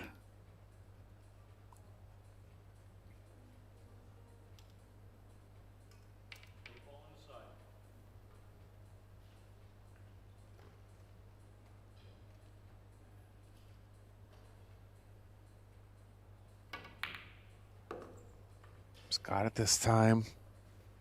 Didn't get the cue ball coming around. Caught a little extra top with the new cloth. Topspin turning over itself. And about one of the longest distance shots you could ever see on a 9-foot table here. Needs it though. If he has to leave it for Dinsmore, that'll put him on the hill in the second set.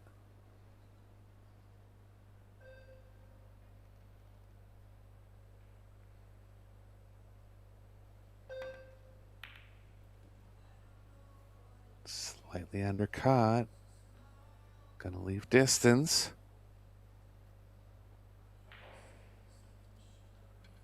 So a chance for Dinsmore to get decently ahead now.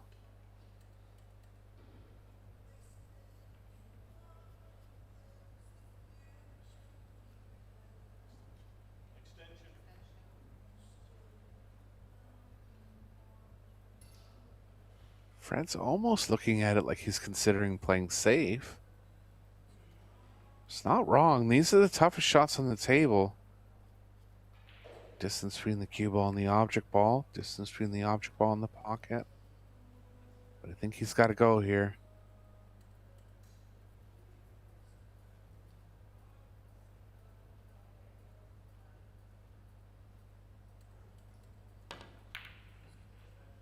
That's a good try. Just slightly off.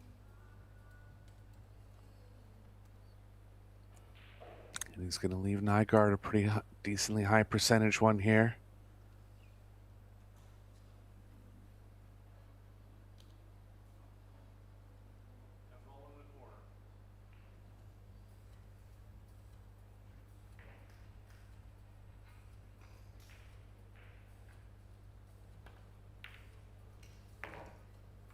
Oh, he just slides it in off the long rail. And a bit of an opportunity squandered there from Dinsmore. Had ball in hand in a decent spot off the 4. Just ended up getting a little long on the position on the 8. He's going to have to dig deep now. Not under threat of elimination here. The loser will go to the loser's qualification match. Definitely wants to get through unscathed to the quarterfinals.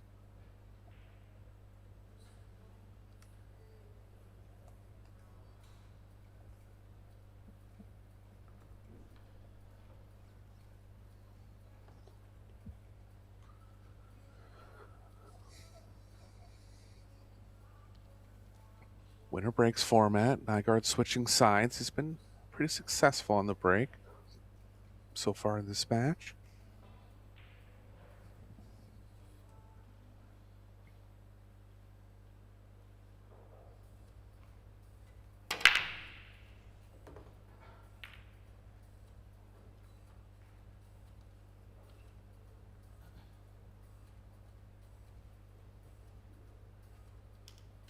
Ball down, and he's directly on the 1.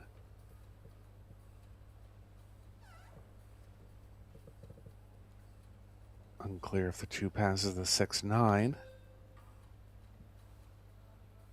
Kind of looks like it has room. 6 would be possibly blocking it. It was over to the bottom left for Nygaard here on the 2. Cue ball's running into the 9 going forward. Gonna have to play play a real big draw to get anything going up table, so I think he might just... Yeah. Cue ball was going into the 9 there if he made it.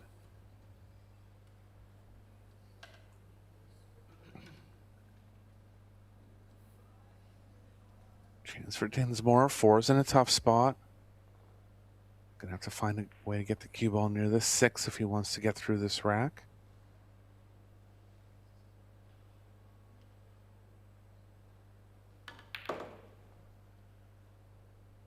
Doesn't want to be on the rail here, considering how tight he's going to have to get up for position on the 4, and he is. Not going to be able to get there now. Can leg it in one rail and find a safe on the 4.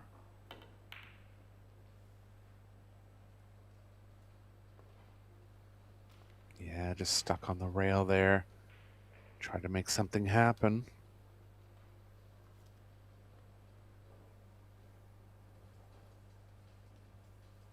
Things getting a little edgy in this match for Dinsmore. If Nygaard's able to win this game, that'll put him on the hill to win the match. And he's got a shot at the combo on the 6 now.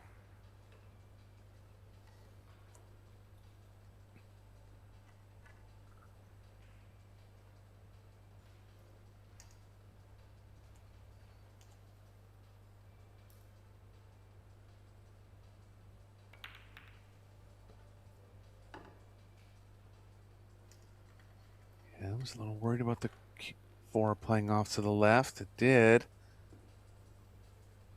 Nygaard knew that. Tried to hit it with more speed so it would come out more. The 9 got in the way. And another jump here for Nygaard. And we've seen his jumping prowess. Jumping into a 10-inch landing zone prior in the match.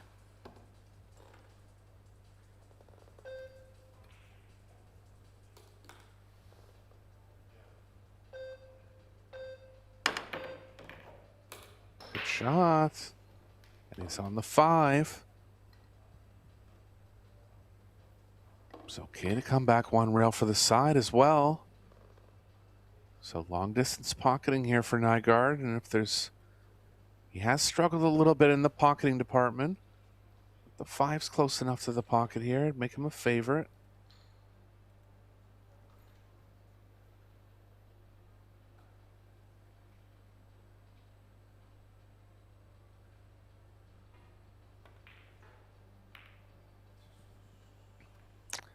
Off the mark.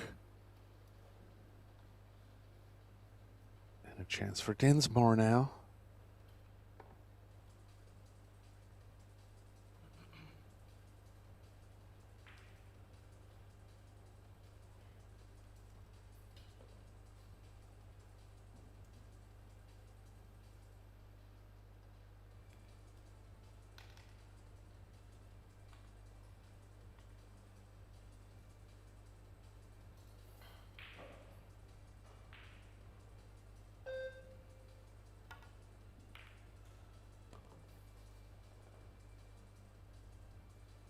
Shot, and he's got the 8 in the top right.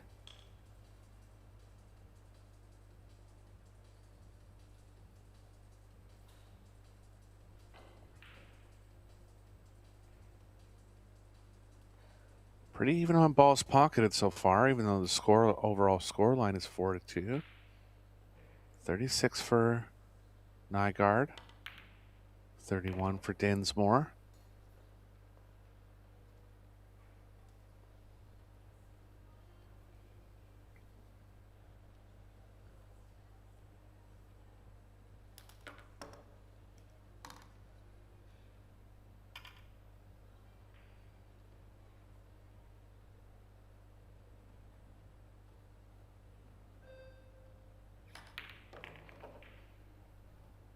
Shot there.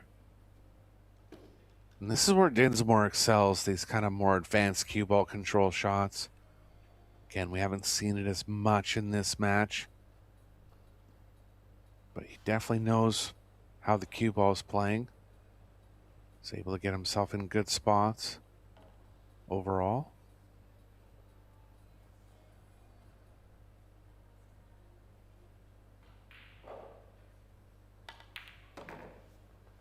Oh, some more back and forth in this match. Dinsmore taking it to the hill first here in set number 2. Trying to force a third set.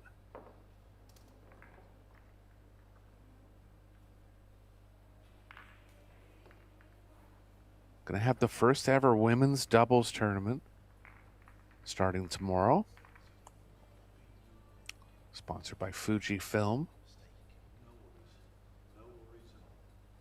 And I'll just read off some of the world-class teams taking part in that one. Kelly Fisher and Wei Tzu Chen, Pia Filler, Jasmine Ocean, Cheska Centeno, Rubelin Amit, Meng Sha Hung, and Christina Zlateva. Seming Chen and Xiaofeng Fu, look out for that team. Brittany Bryan and Margarita Fefilova-Steyer. Seo Soa and Savannah Easton. Chaeyu Cho and Christina Takash, another very strong team. Shui Ching Chang and Shi Hua Chen. Yuki Hiraguchi and Chikiro Kawahara from Japan. Wang Ling Wang, Sophia Mast, Maite Rapero and Soledad Ayala. Shasha Liu and Han Yu, another very strong team. Sylviana Liu and Sakura Muramatsu. Kimia Chiacho, Che-Yu's sister, and Xin Yu Hong, nice young team in competition. And another team of young Americans, Kennedy Mayman and Kaylee McIntosh. 20,000 first prize in that one, 75,000 total prize. We're going to have a lot of great action for you for the rest of the week here from Rome, Italy. Set your notifications to Pro Billiard TV. All streams at no charge.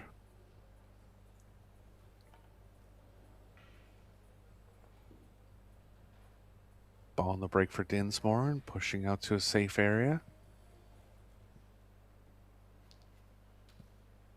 Don't mind giving this one back.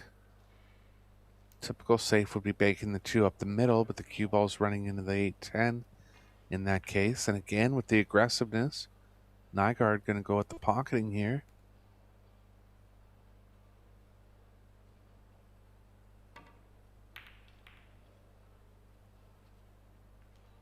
Off the mark, but he's created good distance. 7's going to line up with the 2. Looks like there's a window between the 10, 9, 7 to access the short rail and have a high percentage kick. Might have a thin right edge as well. Does. It's safe here as long as the cue ball doesn't go in off the 8. Wants to be right behind the 6, not quite. Let's see Dinsmore's reaction there. I think he's left a window between the 5, 6.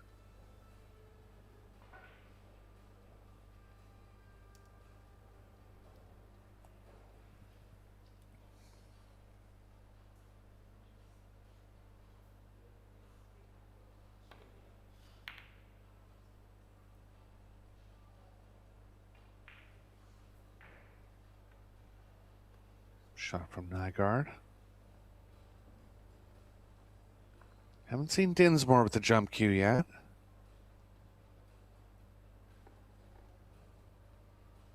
He's looking at kick here.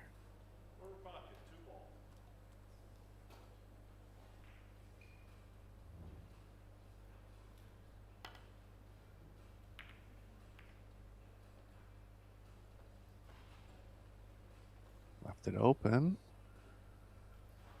Position's going to be tough on the 3.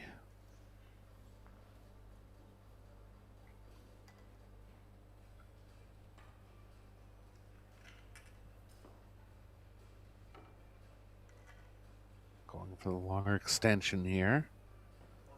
Stretching out in the middle of the table.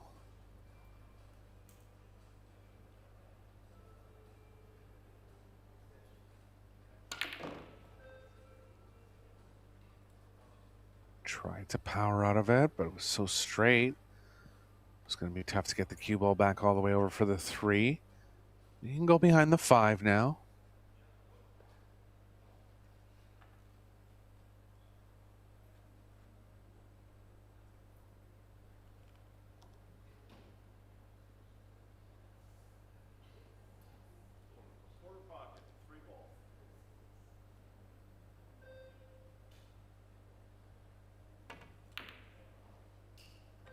Well, this is just highly aggressive from Nygaard. He's kind of having a smile at it. Really doesn't mind the aggressive shots. Had a high percentage safe behind the 5. But just seems like that's his MO, to kind of go all out.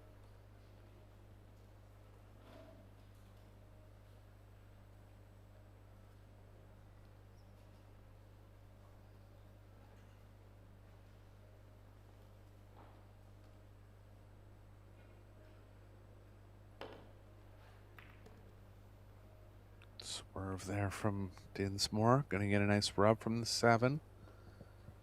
Tough pocketing on the 4. Little straight. The cue ball's going to be playing in line with the 9 going forward. Tough spot again.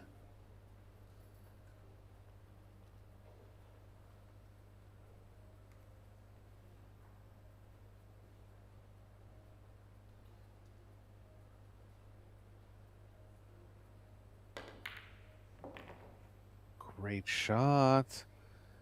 He's played himself into a position where he can bank at the 5 at a high percentage here. Doesn't seem happy with it, but the bank's lying pretty well. He's got to take a shot to win the set here.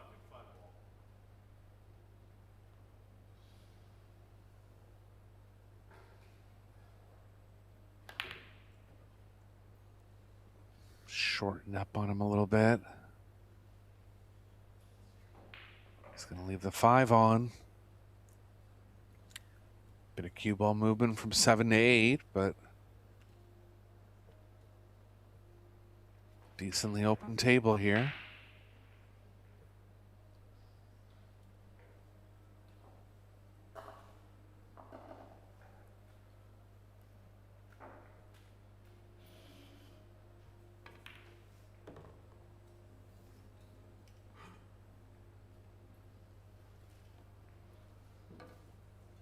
Draw up the right long rail now.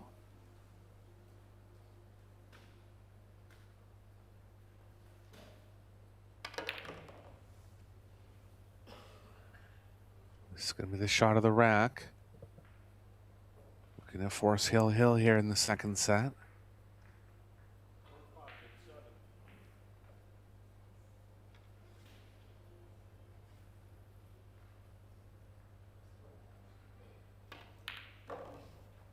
He's got it. How's the cue ball going to play? All right, it's past the 10. And a good chance now to run the rest of the rack.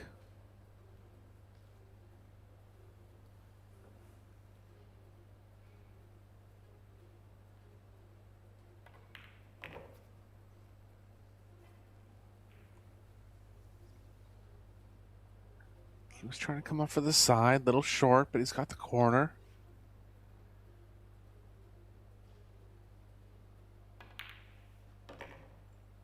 He's got it.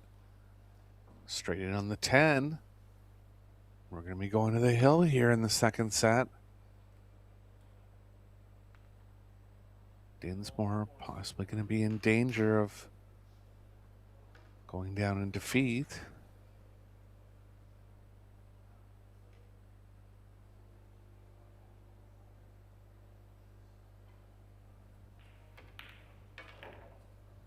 Shot.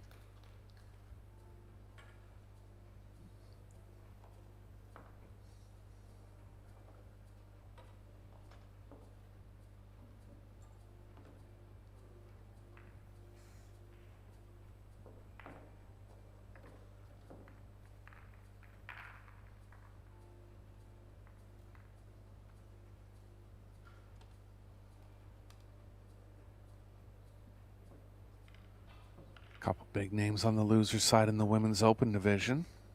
Seo Soa and Kelly Fisher. Have a look at the overall match stats. Pretty good break success from Kim Ronnie, coming in at 50%. Just a little high in the missed shots category, but that's partly due to his aggressiveness, not afraid to try the tough ones. Safety efficiency pretty high when he has tried them.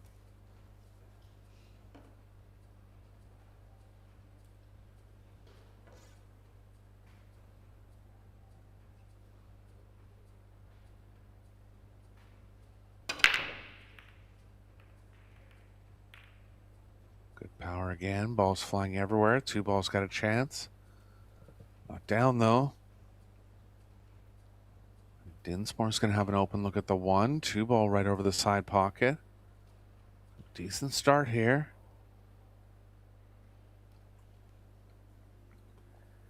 Distance on the 1's going to have to be cued well. Play it with some draw.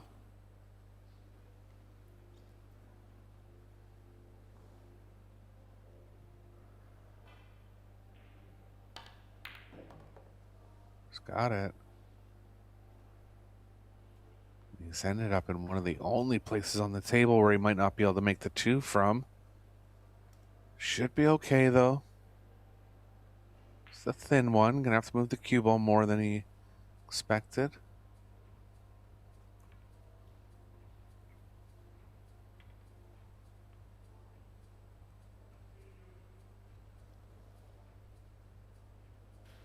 Gonna go in the corner. Feels like it's too thin in the side. He's clipped a 3 on the way through. Little unlucky with where the cue ball ended up there for Dinsmore on the 2. Anything even near where the cue ball is right now would have been able to cut it in.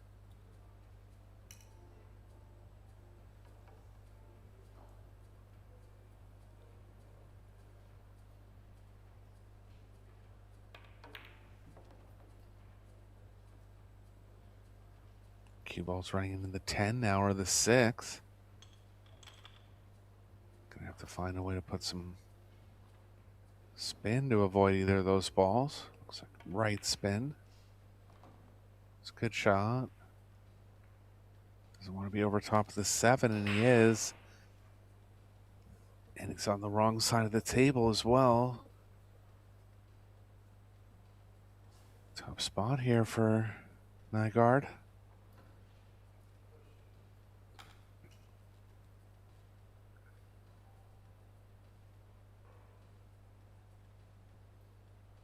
Doing well to get his body in good position here to have a chance at this. So tough though. Leaning across the rail, stretched out a little bit.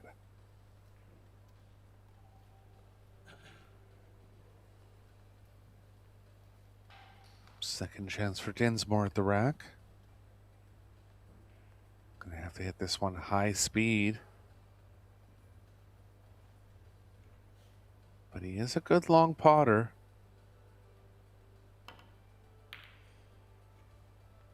Slightly off the mark here, and look out for the cue ball. 4 is going to drop, but call pockets only. So a chance for Nygaard to win the match now. Again over top of the 7. But position and pocketing much more comfortable here.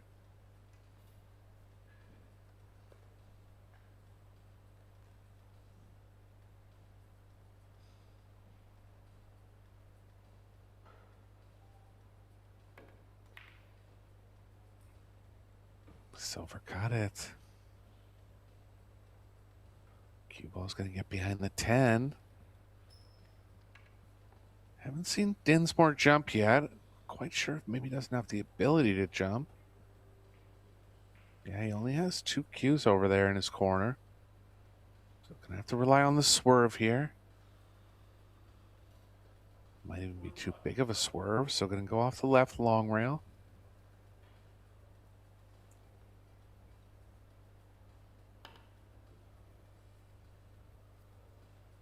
Just missed it. And a ball in hand chance for Nygaard now.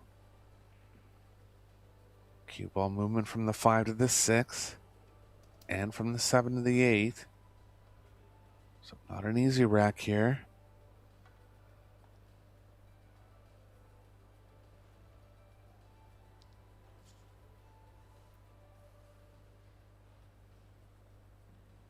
Looking to get somewhere around middle table with this one. Switching hands.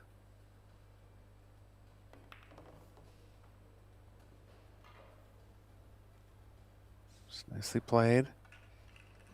Want some angle going to the right off the 6, and he has it.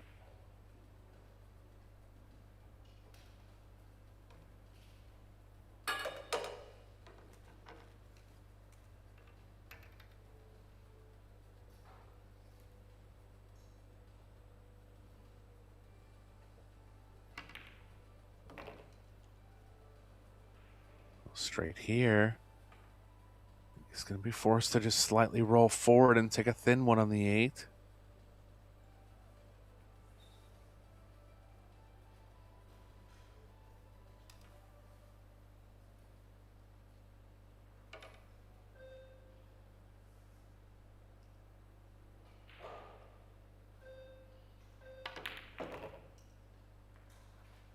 Try to come back. Is it going to go far enough? Not there. So an aggressive attempt at a kick in here. Kick safe would be sticking the 9 behind the cue ball behind the 9. But we've seen Nygaard's style here. He's going to go all out at this.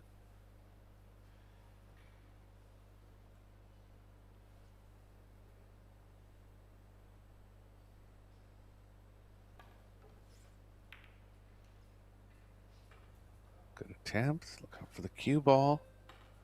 It's not in. So Dinsmore going to have to come up with a good safe now. Believe the bank's there. But a little tough to bet the whole match on this bank.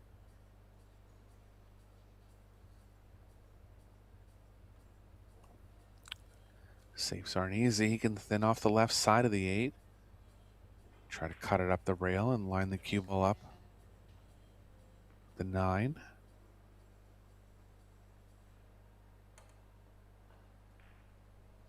Coming over for a look at the bank now.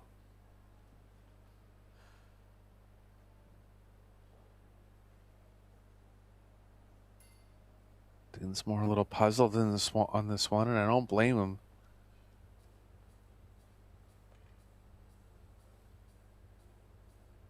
He can leave guaranteed distance going off the right edge.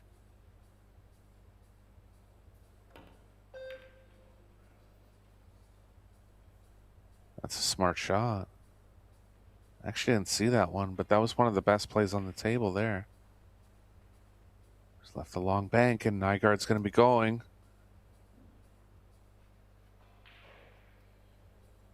But Dinsmore will be happy with where he left the cue ball in the 8 here.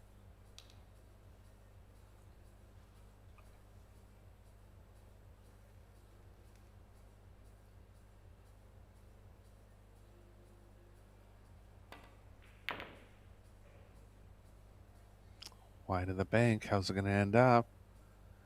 Tracking towards the top right, and it's right over it. So a chance for Dinsmore to come back now and win the second set.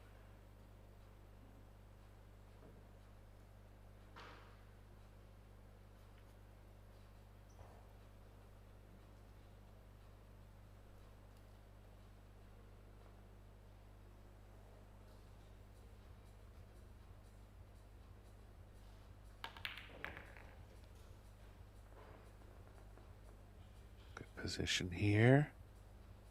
Stop position for the 10.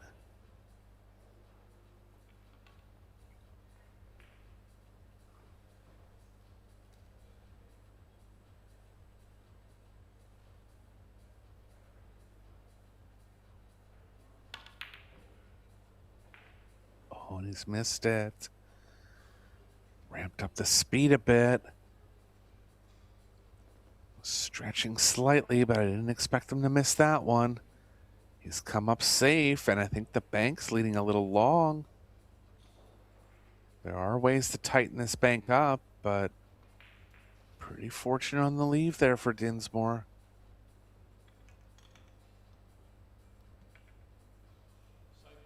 Just going to try this. Has to be back cut a little bit, or played with a bunch of right spin. Looks like he's going to have second thoughts and possibly play the cue ball behind the 10. Maybe not. Yes, banking long there.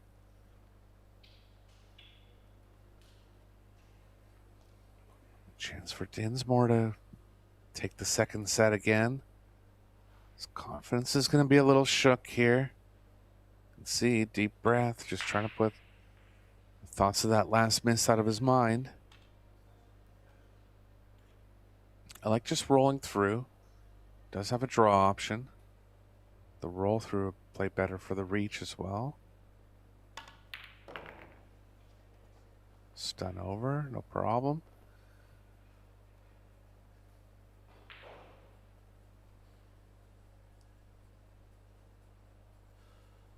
And this 10 ball to bring it level in sets.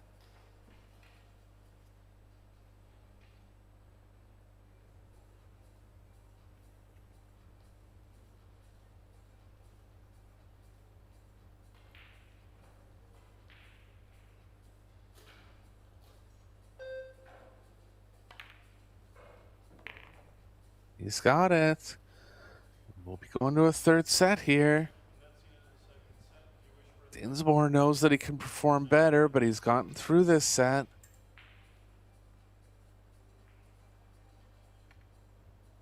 Pretty big roll, missing the 9 in the Hill game.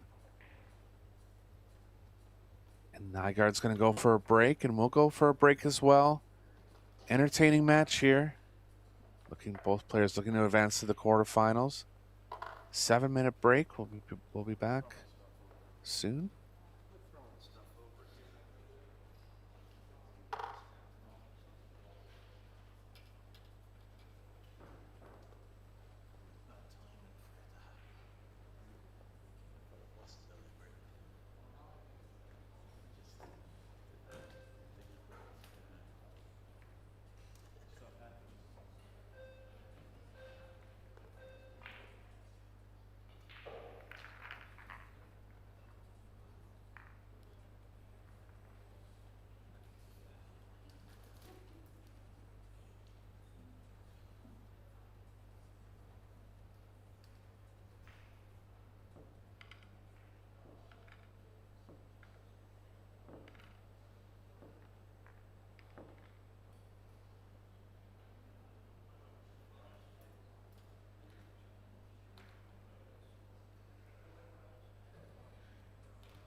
Both players back in the arena.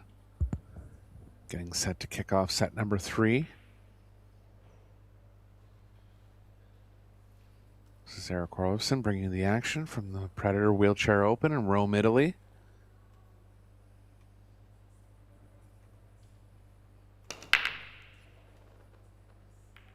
Dinsmore with the opening break. Nothing down.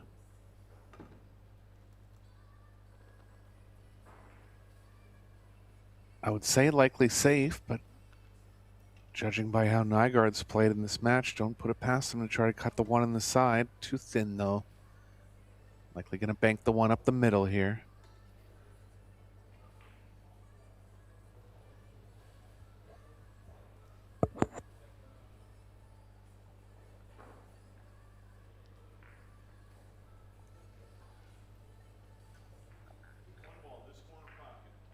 Look at this, trying to cut it in the top right. Going all out.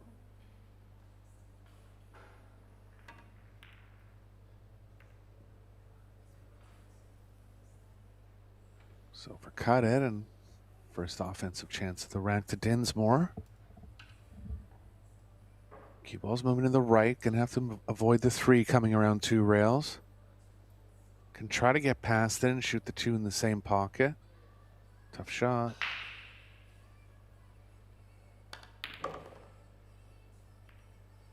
It's a good try there. 3 ball was always playing big. Still on the 2. Safe chance now for Dinsmore.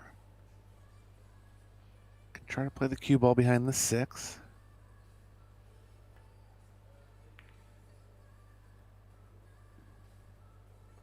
Just a little heavy on the speed. Nygaard's going to have a second chance at a long pot here.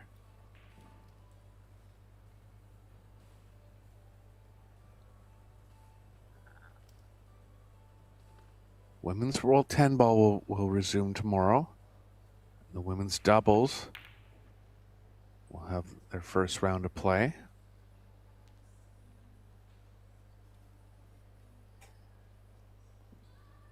Winner of this match will advance to the quarterfinals in the Wheelchair Open.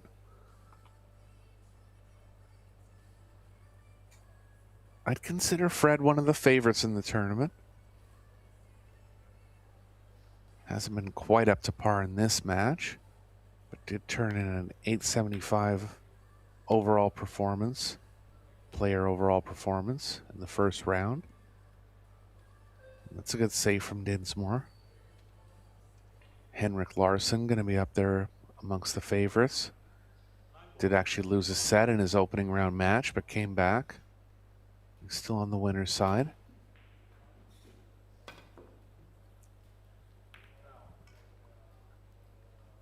Ball in hand, chance now for Dinsmore. 7's going to be the toughest ball. Not really going to be able to break it out with the 4, considering where the 5 is.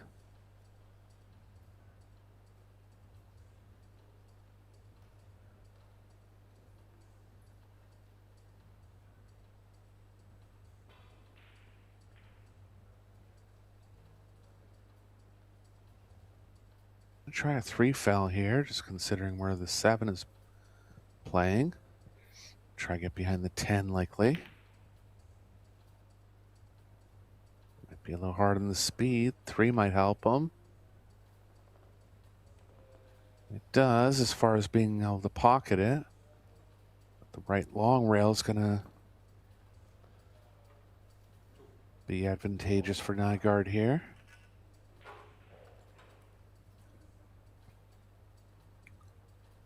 Just give you an update on some of the other scores in the winners qualification wheelchair matches.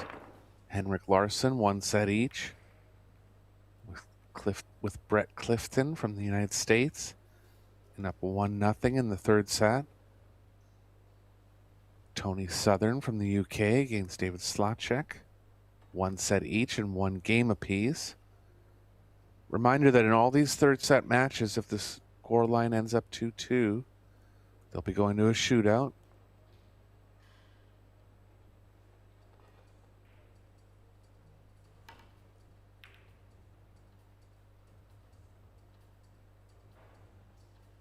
Seven's opened up now. And Dinsmore with the edge here. See if Nygaard can get enough right into this cue ball to contact the 2 off the short rail. Got to come with a big swerve. He's got it. Oh, the cue ball gets through 2 balls though, and in the corner. And a ball in hand chance now for Dinsmore. Haven't seen many multiple ball runs from him in this match, but did see a bunch in the first round. Coming out with a 6-0 victory and 4 multiple ball runs to win the game.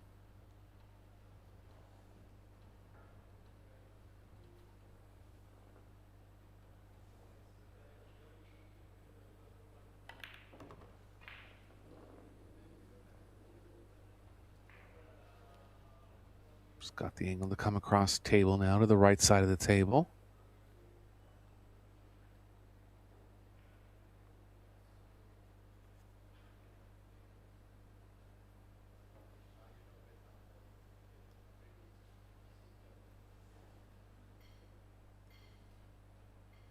Good shot down the line from our cameraman there.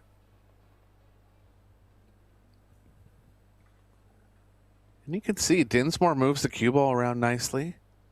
He's able to make some tough pocketing shots.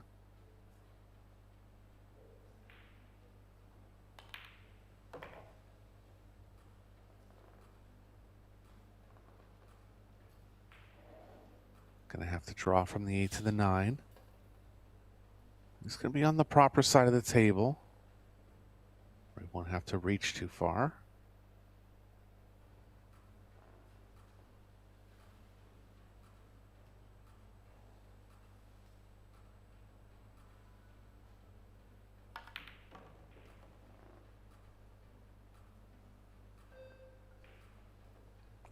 Nine's pretty close to the corner pocket, so doesn't necessarily have to draw all the way down to the short rail. With the cue ball going to the left off the 7, I think he might play the longer distance on the 9.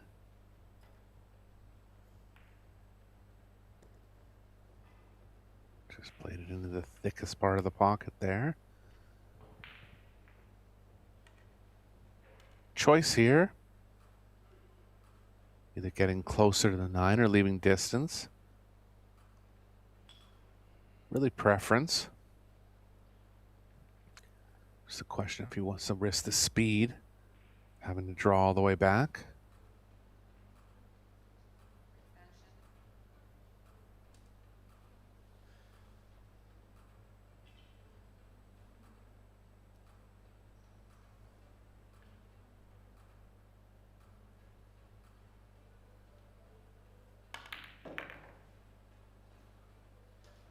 Did come with the more aggressive position. He'll be good on the 9 now. Just has to come up high enough for the 10. Want to play this into the thin part of the pocket. Keep as much energy in the cue ball as you can. Keep the angle straight enough. Nicely done. And a good run of balls here for Dinsmore. Starting to catch gear.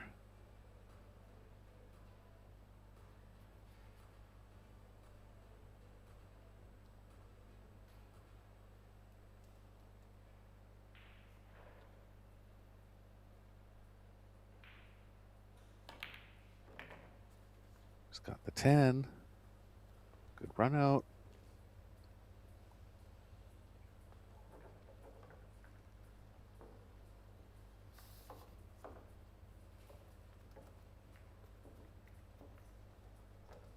Dinsmore over the 600 mark and play overall performance now.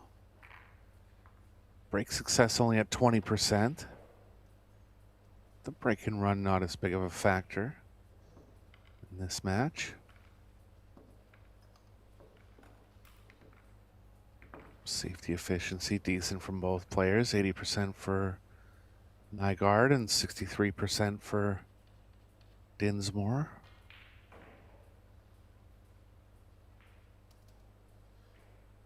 right about even in balls pocketed. 50 for Dinsmore, 48 for Nygaard.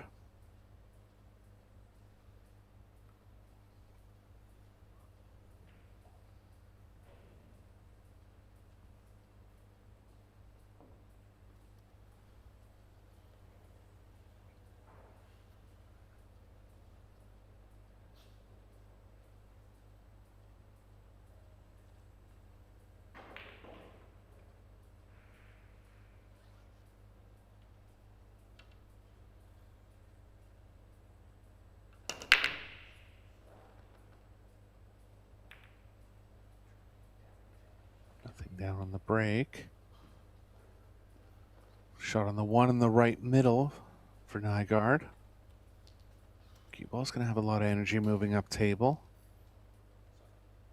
It's going to be running into the two. Likely a lot of balls moving here.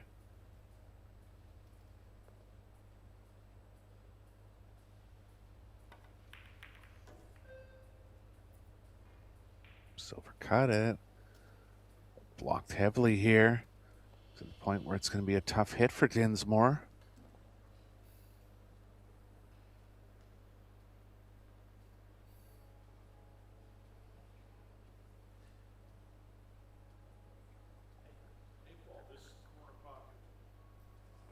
One rail off the short rail. Really got to be careful you don't catch any added spin on kicks like this. This is only real option.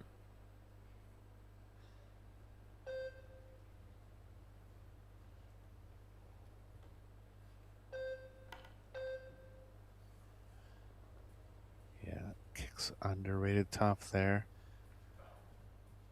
And Nygaard's going to be going for the second foul here. Cue ball behind the 8, just looking to get the 1 in a tough spot to hit.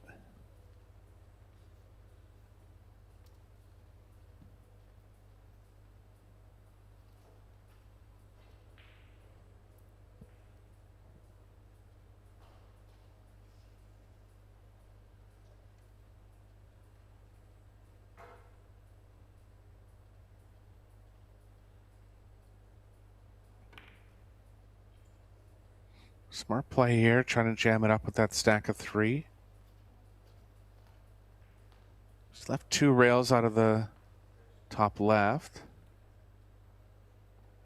Tough to judge this one.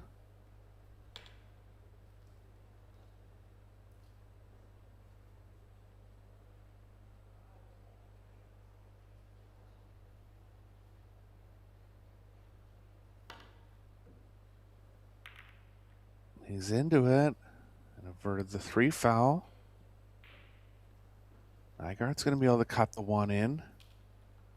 But again, very thin contact. Tough to maintain control of the cue ball here.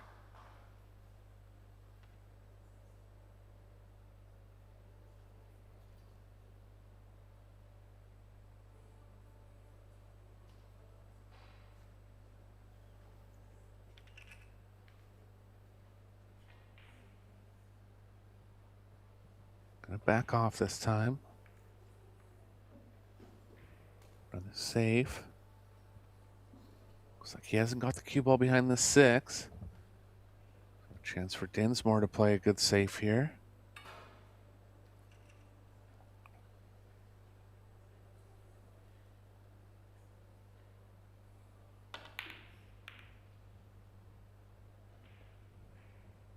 Create a good distance. Doesn't want the 5 to go in necessarily. Nygaard's going to be going here. Tough to slow the cue ball down 1 rail and coming back 2 rails. Cue ball's playing into the 2 a bit. There is room between the 2 and the 10 to come back to the short rail. Back up towards the 2.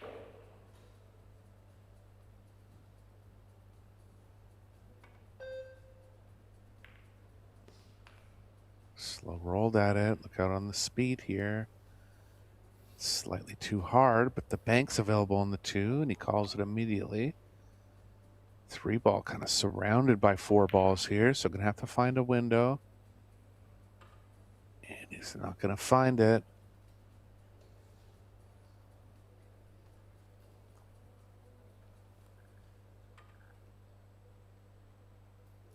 Play the kick off the short rail.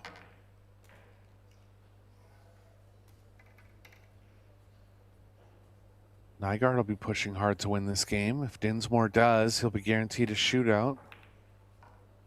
Tough spot to be in, and that's a good kick safe there.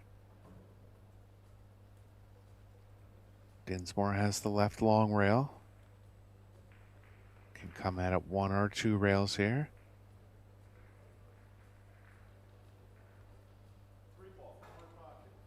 Got to be careful getting underneath this ball.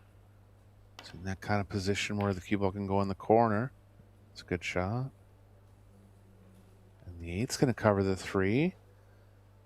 So good kick there from Dinsmore, creating distance and getting rewarded.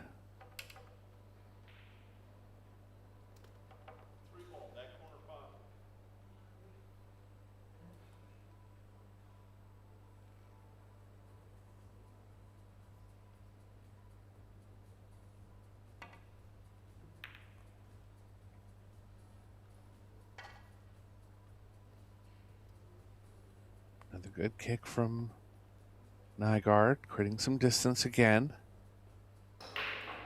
Dinsmore's been pretty strong on these long pocketing shots. He's going to have to come with another one here.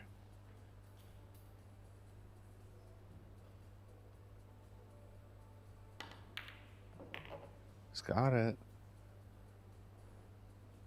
Hits the ball sweet, moves the cue straight, holds up well under distance.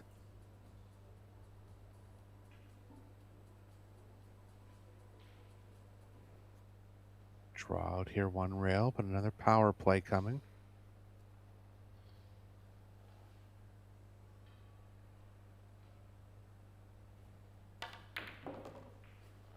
Good shot again. Ball's got to be targeted very well at that speed, and he caught it right in the heart of the pocket. And consider him a favorite now to get through the rack. Didn't want to come this far in the 6.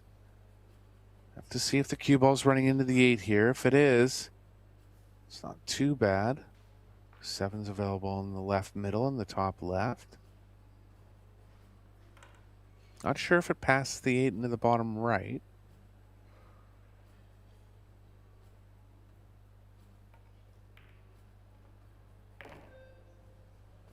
Got around the 8. It's okay for the 7 in the left middle now. Another possible strong run out coming from Fred here. This is the kind of form he was exhibiting in his opening round match.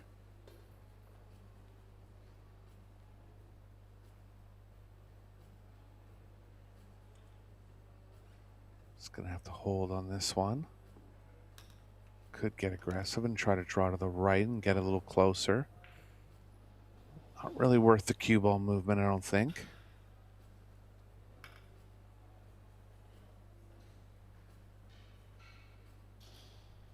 Gonna go forward and try to get closer to it.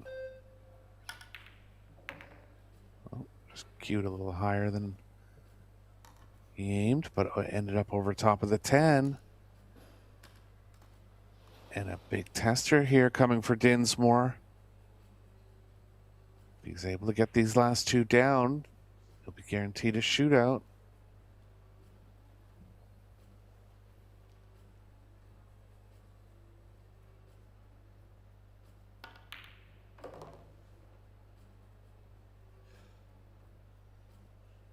Good shot. I'm going to leave a little more distance and a little more angle than he wanted.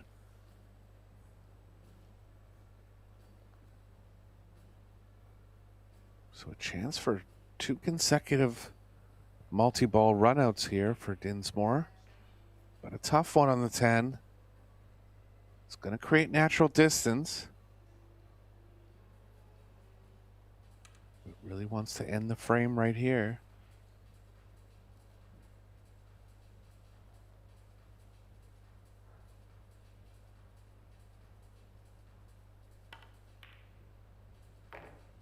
He's got it. Good shot from Dinsmore, and he's come to play here in the 3rd set. He'll be guaranteed a shootout now. And Nygaard's going to have to win the next 2 games to come back and book his spot in the shootout.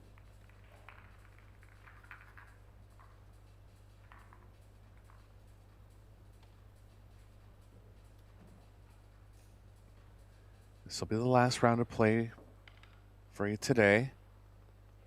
We'll be back at it tomorrow morning at 11 a.m. local time. Italy is 6 hours ahead for those of you viewers in North America. Lots of viewers in Europe on good time zones to watch this Women's World Championships and Wheelchair Open.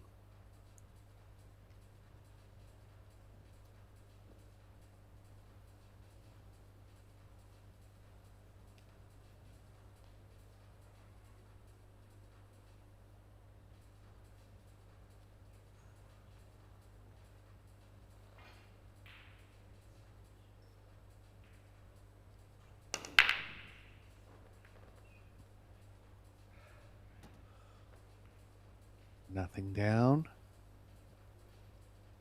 And Nygaard will be trying this one into the top bottom left, pardon me.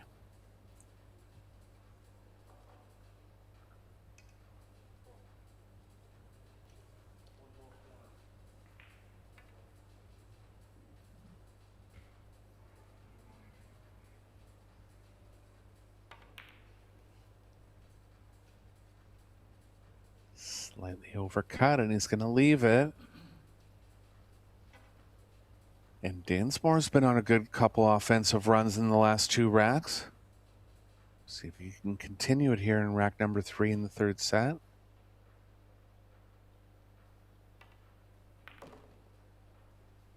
Yeah, it was always going to be a little tough to get the cue ball out of the corner pocket there. But he is on the 2. Thin one, going to be tough to slow the cue ball down back towards the 3. Don't really like coming all the way back to the short rail, though. Just going to have to drop this one in slow.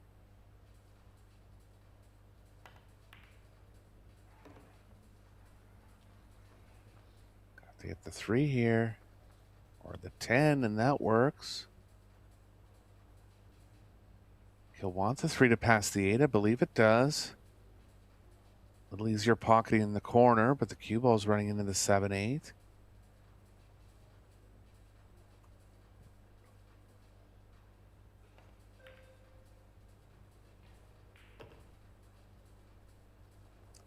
Just slid it into the top part of the pocket. Fred will want the cue ball running squarely into the 10 now.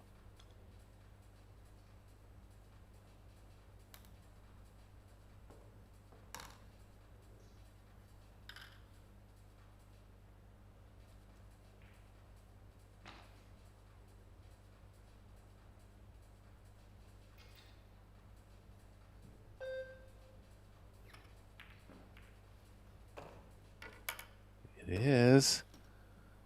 He's got the 4 down. 7 still available into the bottom right. So Dinsmore coming with a good offensive flurry here. He's shot his way into a chance to take down the 3rd set in straight games now.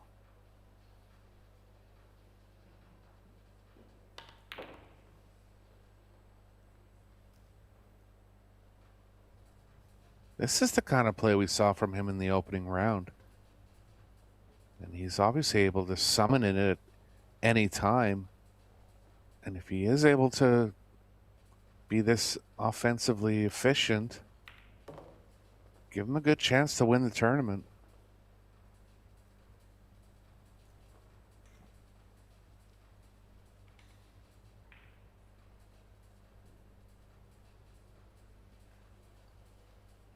A little straight here. Can't drop back for the 8 in the same pocket. 10's blocking it. 9's blocking the top left. So a little awkward here.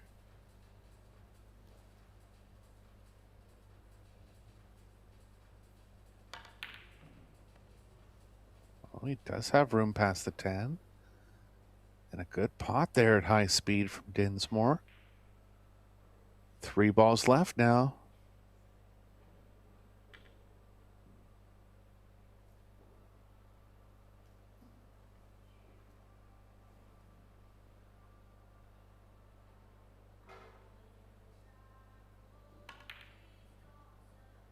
Nice undercut this one though. Must not have had the full pocket there. Had to favor the thick side of the pocket. Just got into the long rail too early. But he's left it safe here. And again, Nygaard, the kind of player that'll just bank at this ball. He's having a look at the cutting angle. I'd be worried about the cue ball playing across into the side on this cut shot. The bank's very difficult. Oh, match on the line here.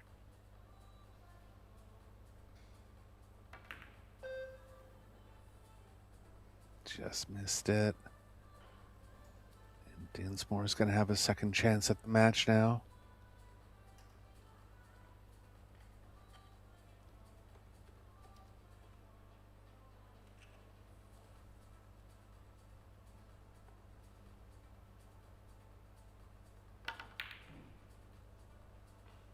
Oh, decided to get a little more aggressive with the position. And the speed got him there. Let's see if Nygaard's able to get into the right long rail and pocket the 8. Can't go short rail for sure. I think there is room to get tight enough to the 8 here. Corner pocket, 8 ball.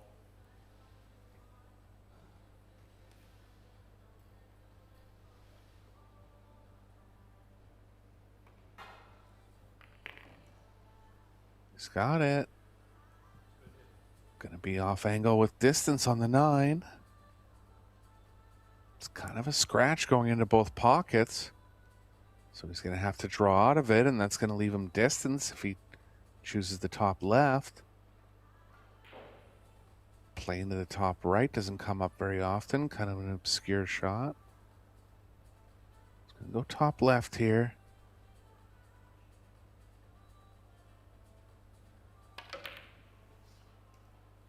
Undercut it. See how it's going to end up. A tough one for Dinsmore. But again, his strength is in the pocketing. Consider him at least 50-50 here, if not better.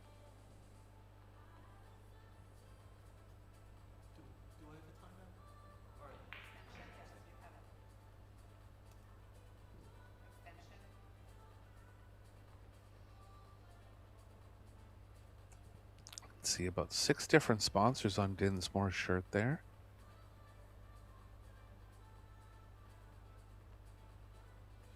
Being a former world champion, well deserving.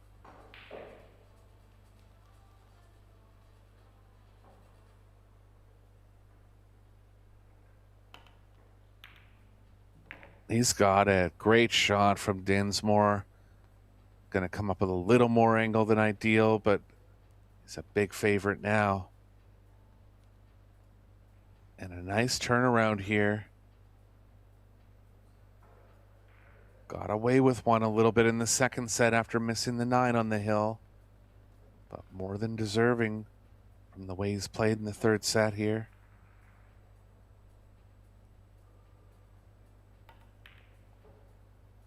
Oh, but he's overcut it. And new life for Nygaard.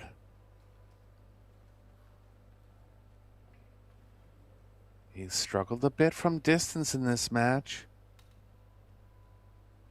Do or die time here.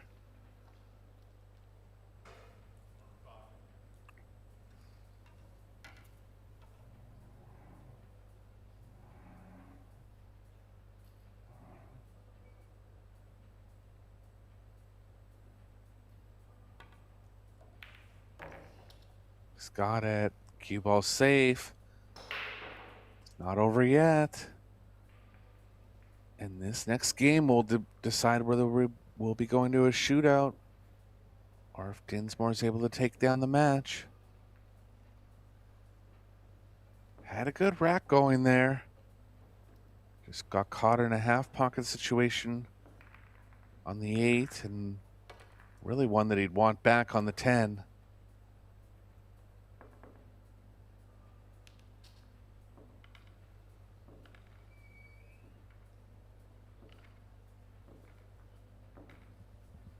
Bring you some updates from the other wheelchair matches.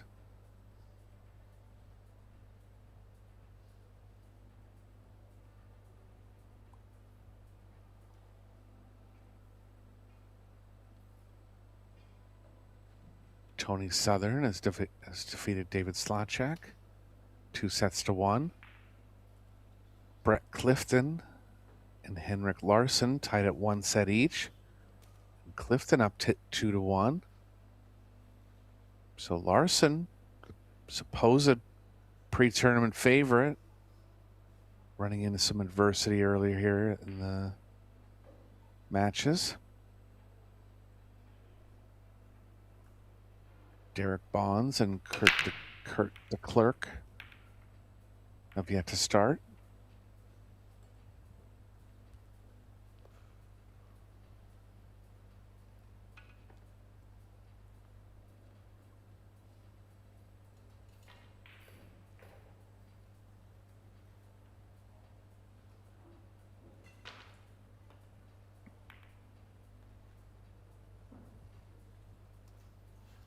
Long match here on about 2.5 hours running time now.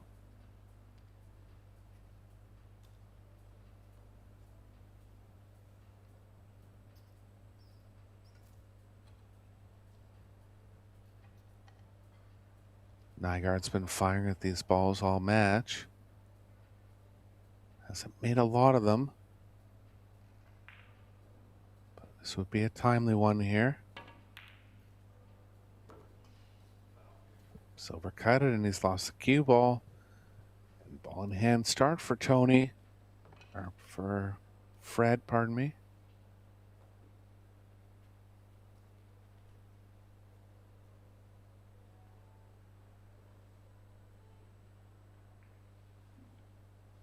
Haven't seen any full table runouts from the 1 ball. But we did see a couple from Dinsmore in his first round match. And the balls are lying good here.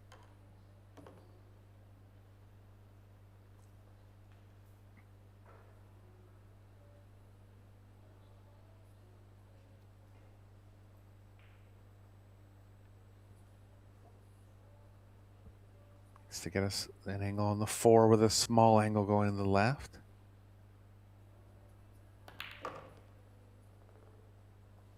He's got too much angle on the 3 now, though. He's going to be forced up table. Let's see how aggressive he wants to get on the position here. He can stun the cue ball to the left of the 9.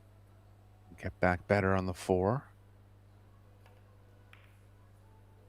Just decides to roll it in. So want to be over top of the 10, and he's gonna be. And the speed that he needs to hit it at to get back for the 5 in the same pocket is going to be very tough considering how he's queuing.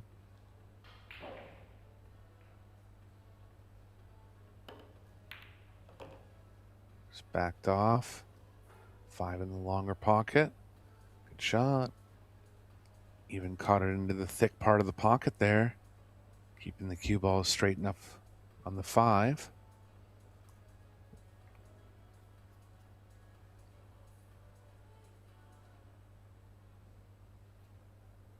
Cue ball will play out naturally to the middle here. Another good pot from Dinsmore. Definitely strong in the pocketing category. I like how he moves the cue ball around, moves it finessefully on a lot of shots. And he's going to be over top again here. Just breaking down at the end of the rack a little bit in these last 2 racks.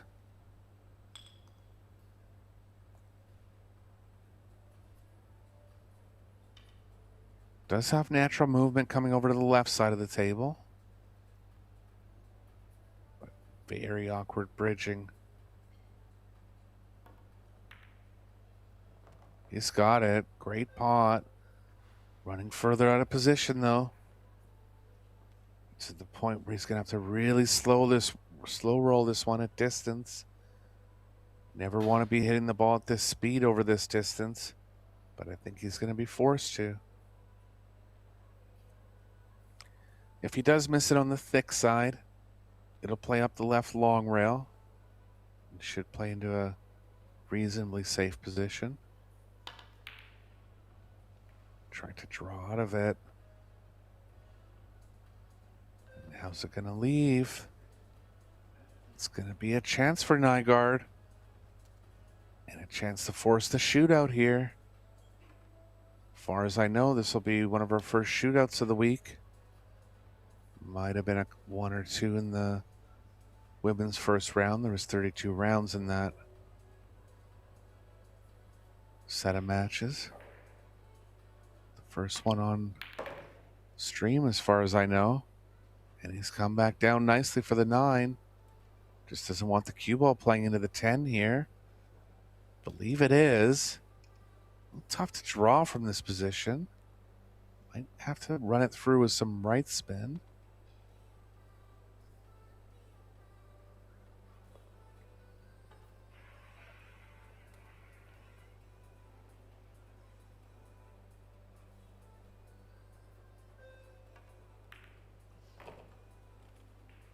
He's got through it.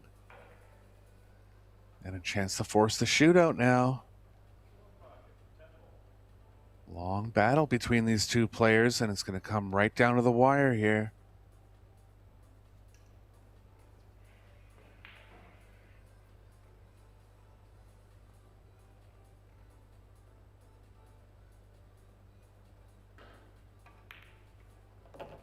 He's got it, and we're going to be going to the shootout here. Chance for Dinsmore to win the match in rack number 4. Rack number 3, pardon me. Wasn't able to take it down, and he's going to have to regroup here. Dinsmore's been the stronger of the two in the pocketing. So I'd make him a small favorite here. It's going to be 4 shots each. If one player has made more at the end of 4 shots, they'll be the winner. If not, they'll be moving the cue ball back to the back rail position, starting at the head string position. This will be a first shootout for both of these players. First wheelchair tournament on the PBS. So both, I'm sure, will have practiced it coming in. But foreign territory here. Dinsmore just getting briefed on where he's able to put the cue ball. And it's anywhere from the head string out 1 diamond from the corner pocket. Seen players on the regular Pro Billiard series shoot this shot in many ways. This is the angle that Fedor Gorst likes to attack it from.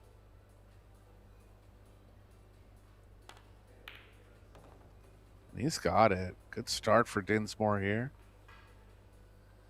Be up to Nygaard to reply now.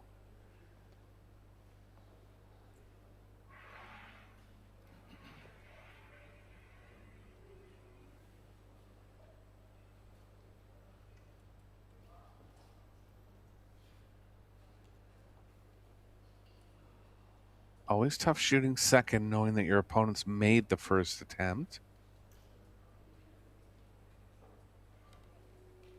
Best case scenario is to stay on level terms here for Nygaard. And he's got it as well. 1 each now.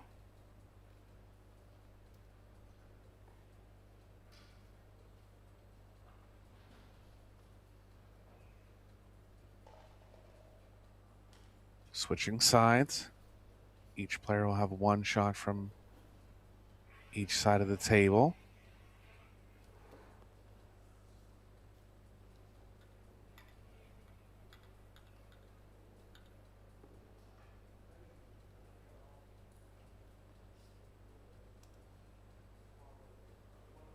Ten balls not spotted directly on the foot spot. Spotted where it would be racked. A little more distance on this shot. And Dinsmore's wide on this one. So advantage Nygaard now.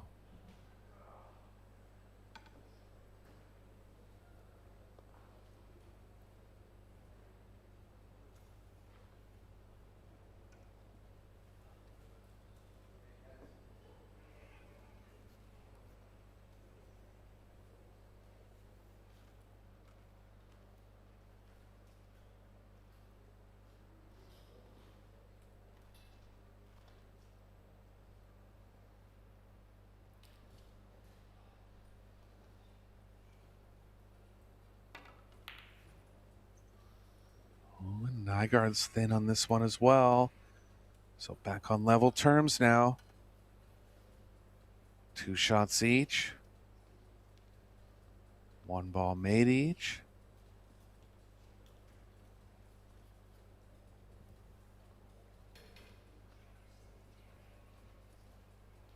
Reminder, there'll be 4 shots from the closer position. Back to the left side of the table now. Interested fan looking on. I'm sure the crowd's going to start pouring in later in the week. World Championships on offer. Best players in the world in the house.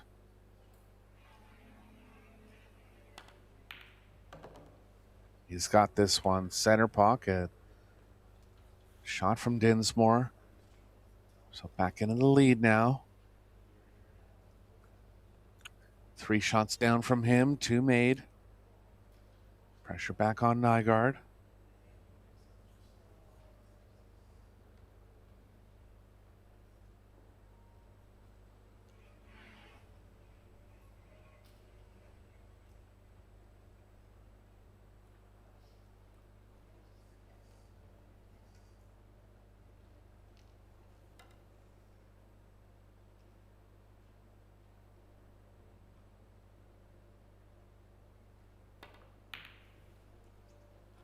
Oh, and he's undercut this one.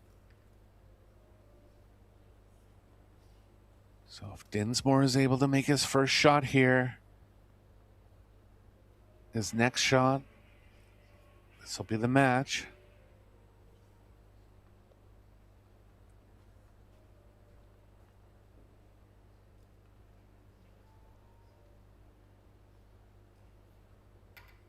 Another competitor, Chang, looking on. Went down in defeat to Dinsmore in the first round. Looked to be a strong player. Expect him to make a good charge on the loser side. Dinsmore for the match here. Oh, and he's just undercut it by the slightest of margins. So now it'll be Nygaard with a chance to even the score. And a must make here for Nygaard. He's 1 for 3 so far.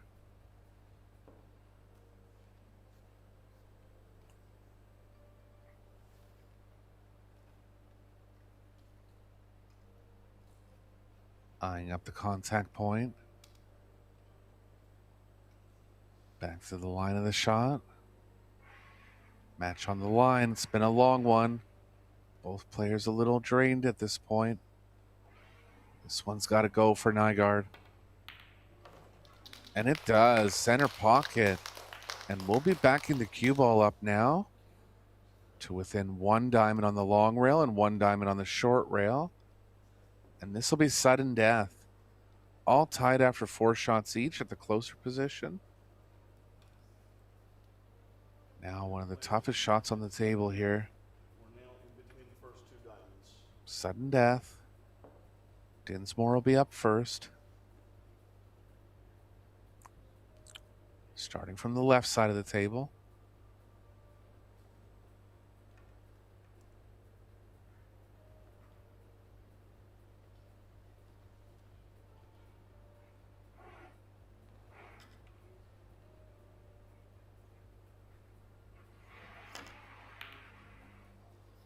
Undercut it.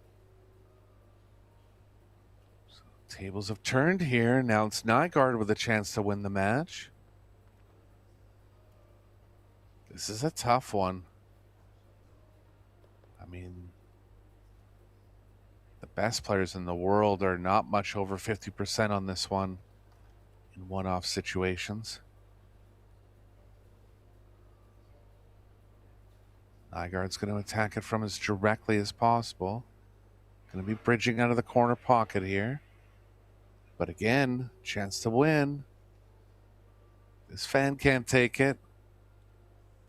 We've seen shootouts in the finals of the World Championships before. We all know what this feels like, this huge pressure. And he's got it. Great fight from Nygaard. Didn't give up all the way to the end. Tough result for Dinsmore, but he's still going to be on the loser's side. Nygaard advances to the quarterfinals. And that'll be it for today. Might be still a match going on in table 2 you can check over into. But we got 6 more days of action coming from Rome, Italy. Women's World Championships on the board. Women's doubles tournament. And I'm looking forward to a great week of pool. Be sure to stay tuned to Pro Billiard TV for all the action. It's been Eric Horlifson. We'll talk to you guys tomorrow.